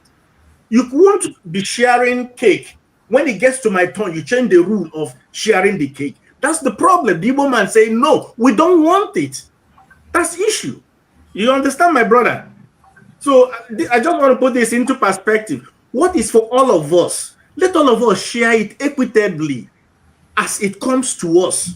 It is not when there is a position in Shell and in NNPC, you hand it over to all other tribes. When it comes to you giving it to the woman, you say no, let him go and trade in Aba because he's a billionaire in Aba market or he's a billionaire in Balogun market. No. Are you Ochanja market and Aba market or the market in Balogun, does it belong to federal government? No. That's national cake. If it is good for you, then it should also be good for me. As an Igbo man, give me what is my due share. That's actually all we are contesting about. There is nothing about it. I wish you understand what I'm trying to explain. We don't want to dominate anybody. There is nobody an Igbo man has conquered. We don't conquer any people. Rather, we work hard to earn whatever we want, to. We go for it. We work hard for it. We don't say give it to us on a platter of gold. Maybe on another show, I can tell you my experience when I was doing national service at the central bank. But that's not for today. Rudolph, let me just 30 seconds. I just want to ask my brother, Anile Chuku, if all this discrimination that we all complain about, because it's not only on your doorstep, forefathers is right. It is something we all have to push for. If we feel any section of the country is being discriminated on, we all have to speak on it. Exactly. Right. But now, some of us, depending on, well, I'll say in Nigeria, depending on where you're from, you have more impact, more standing to speak against this, whatever you think is not in your best interest. Now, I just want to ask, if you feel like, okay, we're not getting these ports, we're not getting these airports, why do citizens have to donate? Why do we have to pay for the airports? what are Southeastern political leaders doing about it? Maybe don't point fingers at other people in that regard. Maybe take the leaders of the Southeast to task. Maybe you have representatives in the Senate, you have representatives in National Assembly, you have governors. These are their job is to make sure your special interests come to fruition. So what are the people doing of the Southeast to make sure we get this thing? Instead of pointing at other groups and saying, oh, it's this person's fault, it's that person's fault. What are they doing? What are you guys doing? You see, okay. No. And please don't respond. Don't respond. So I can end. So if we can continue that in this other guy's program. But here is what I'm saying, and I'll answer directly to Forefather and to the last speaker. Listen, we the Southeasterners have been doing that all this while, but the leadership that comes up in the Southeast most of the time are not leaders that we chose ourselves. The only time the people who the Easterners have chosen that have come to position is the last governorship of Anambra, Abia State. And you can see the people who we elect ourselves, what they do for us. They don't answer to Abuja, they answer to our people. Our people desire that the governor has a meeting with Nnamdi Kanu, he went to do it. But people who have taken, and I give another example, who is invariably is my uncle, is my representative, Orjis Okalu. He speaks on behalf of the North. He parries to the people in the North. So those are not our leaders. Igbos know who their leaders are. Why do people want to choose our leaders for us? Our leaders are not saying what we want. But KJ, in a democracy, that is not unusual. Because you keep making this argument, and we have keep saying the same but thing. you just told him not to answer me. Hold on. On the issue of Forefather, who said that you said you always choose when you choose your leaders, they do for you.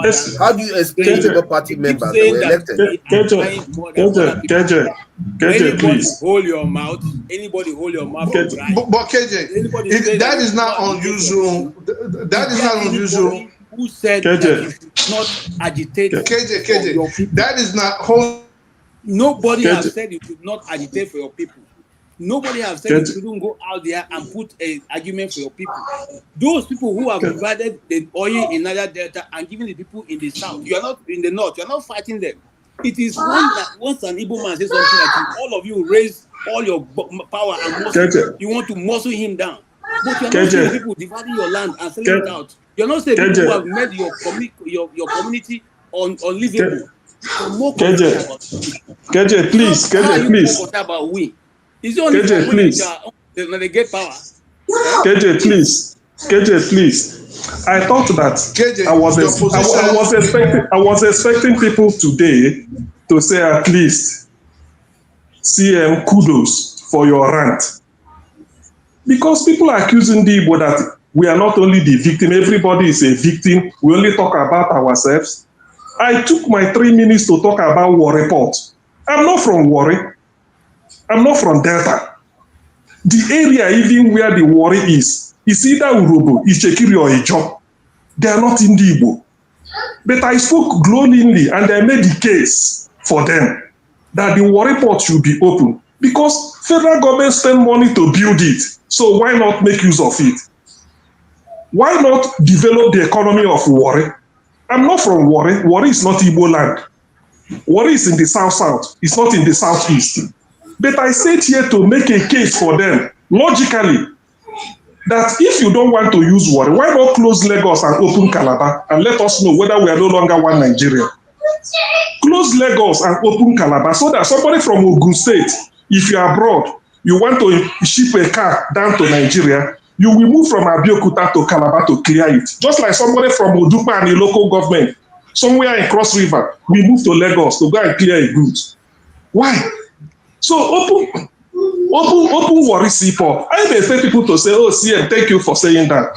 It's an Igbo man now advocating for the people of Urobo, Ichekiri, and the Ijo, so that they will have a seaport, and the Agberu that are there, at least we have some money to feed, just like the Agberu in Lagos are making money. Not to talk of the business it will bring to the area, the cost of landed properties in the area, and the other industry that may follow suit. So you see, it is not entirely correct when people single Ndibo out and start to make it as Ndibo, maybe we don't consider we are crying victim. No, it's because we believe in live and let live. Open it there so that as an Igbo man, I will know whether to use Lagos or to use Warri.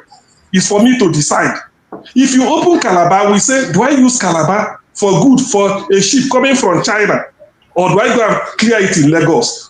Let the rainbow, what is it called? Let 1,000 flowers bloom so that the rainbow can take shape.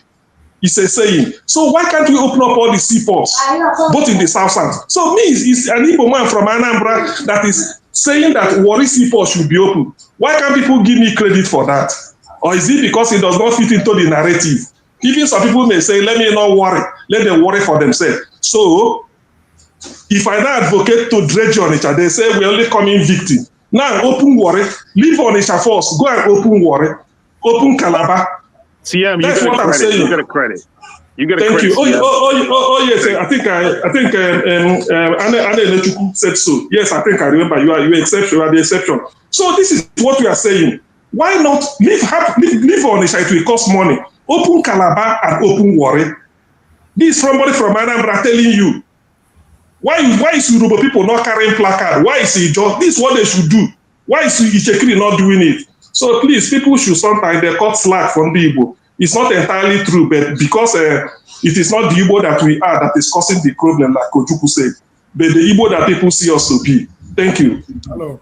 All right. Rudolph, on that note, no. Rudolph, no, 30 seconds. Just to based on what I know you're gonna be here for another 6 hours. Right. But this is just to what KJ said. All right. Listen. I knew that was gonna be his excuse. If every time we say, well, why can't the Southeast take the political class to task? You say, we don't vote them. It's not our fault. At what point then would you ever get representation? You're not going to get it if that's all your excuses always, what your excuses always is. You have to take them. You voted them. Take responsibility for it. We're not saying there's no crookedness happening, but you had a hand in it. Your people had a hand in it. You have a hand in it. Then you can rectify it. We got to do something about it. But you cannot. What we cannot keep doing is pointing at everybody else and absolving ourselves of fault. You can't keep doing that. At what point do you look in the mirror and take responsibility? Yeah, that's why we're presenting P2B. Bar. All right, then if that's the case, then not present him and try to vote him. But you can't say every representative, it's not us. Every governor, it's not us. Every senator. Wait, no. You didn't let me talk when I wanted to interrupt you. So no, you have your 1 minute after I talk for like 50 minutes. So this is it's every time it is not our KJ. Come on, KJ. Come on. So every time it cannot be, we are innocent. Take responsibility. You put them there, make them work. It's not, oh, well, why aren't the North doing it? That's the problem of the North. If the North want what they have, let them have it. You in the Southeast, if you don't like what you have, then change it. Thank you, everybody. Thank you so much. Rudolph, the people of Imo State voted for what's his name? The government put hope on him. What should the people of Imo State have done? They should have gone and fought the Supreme Court if we are law abiding. So I'm just giving you an example. When people sit before you start talking, think now. We voted for a man. The Supreme Court put in the person who came forth as governor of Imo State. Should the Imo people now all take up arms and stand in the streets? So these are some of the things you should look at the contradictions there. And then know that KJ, when they are referring to people like you and CM or others that espouse certain all Igbos they are referring to you and people that espouse such views. Because the idea that the moment they refer to you start bringing all Igbos into it, that is really strange behavior. You bring everybody to it. You say your behavior. I'm not this is like I'm electrical. I'm not referring to him. I'm referring to people that espouse these views. As if it's only Southeasterners that have had problems and their whole focus is only that. I'm saying that behavior is problematic. It's not helping. And you are more Igbo than those of us who talk. And don't make it all about the all Igbos. Speak about your own tribe. You don't even have a tribe. We don't know where you're from. It's the way you speak about them that is the way you speak about them that have an issue with. That is the issue. It's not all Igbos. Hold on, your own. Where are you from? You see they go at Dr. Damages. You see me how they go at Dr. Damages. Say, Dr. Damages, how dare you talk about Igbo like this? No, it's you. It's anybody else that talks like that.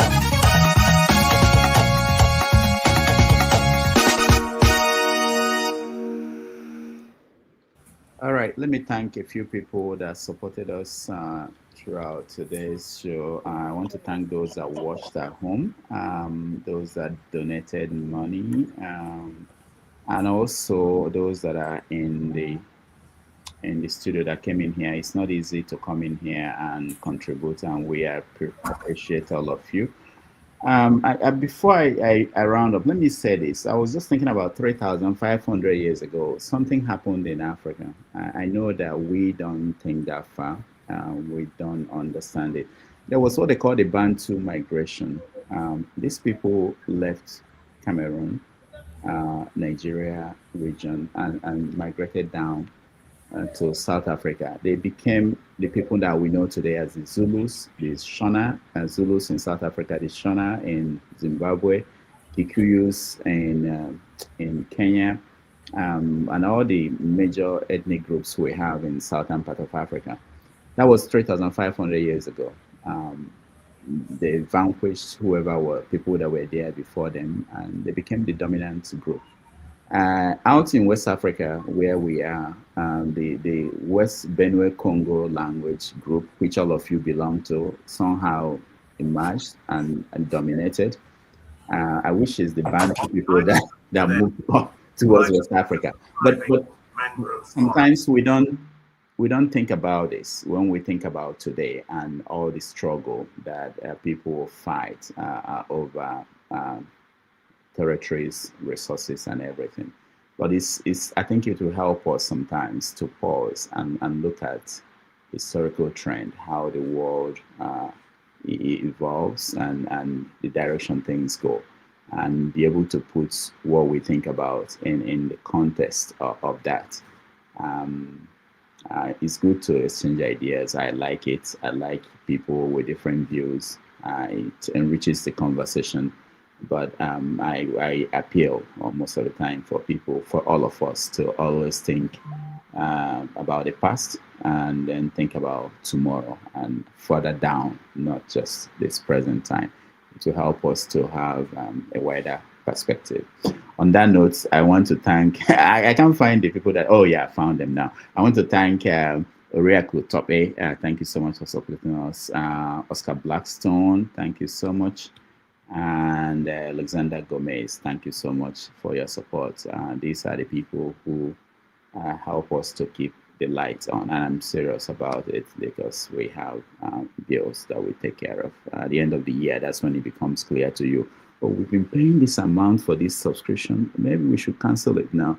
But thank you everybody. Thank you KJ for being here. Thank you, forefathers, for being here. I appreciated your mention that last week you were here for 12 hours or something. I only saw 10 hours in StreamYard. I don't know the rest were there. Thank you, Ike. Thank you, CM. Thank you, Anele Chukwu.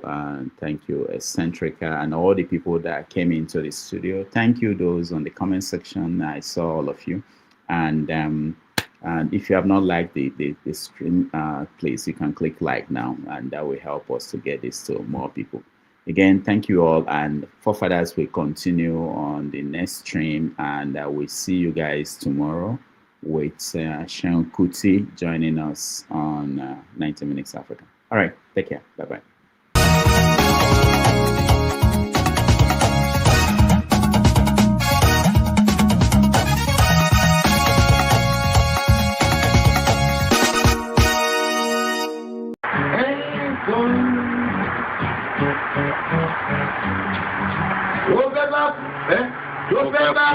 Tó fẹ́ kú torí ẹ̀ o.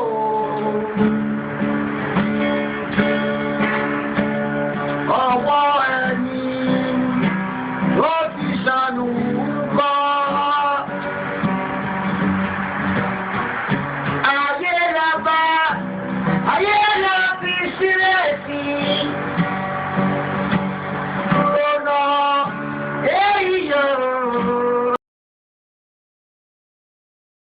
Thank you. Thank you so much for watching. Thank you. Have you subscribed? Yes, you. Have you subscribed? You. Yeah, before you go, click. It's free. Click. Just that's it. Have you subscribed? You're laughing. Have you subscribed? Have you subscribed? Thank you. Thank you. Thank you. Hey, madam, thank you so much. I can see you. I can see you. We have to get to 100,000 subscribers. This by the end of the year. How are we going to do that if you don't subscribe? Yes, you. Yes, you're about to click off. Why? Have you subscribed? It's free.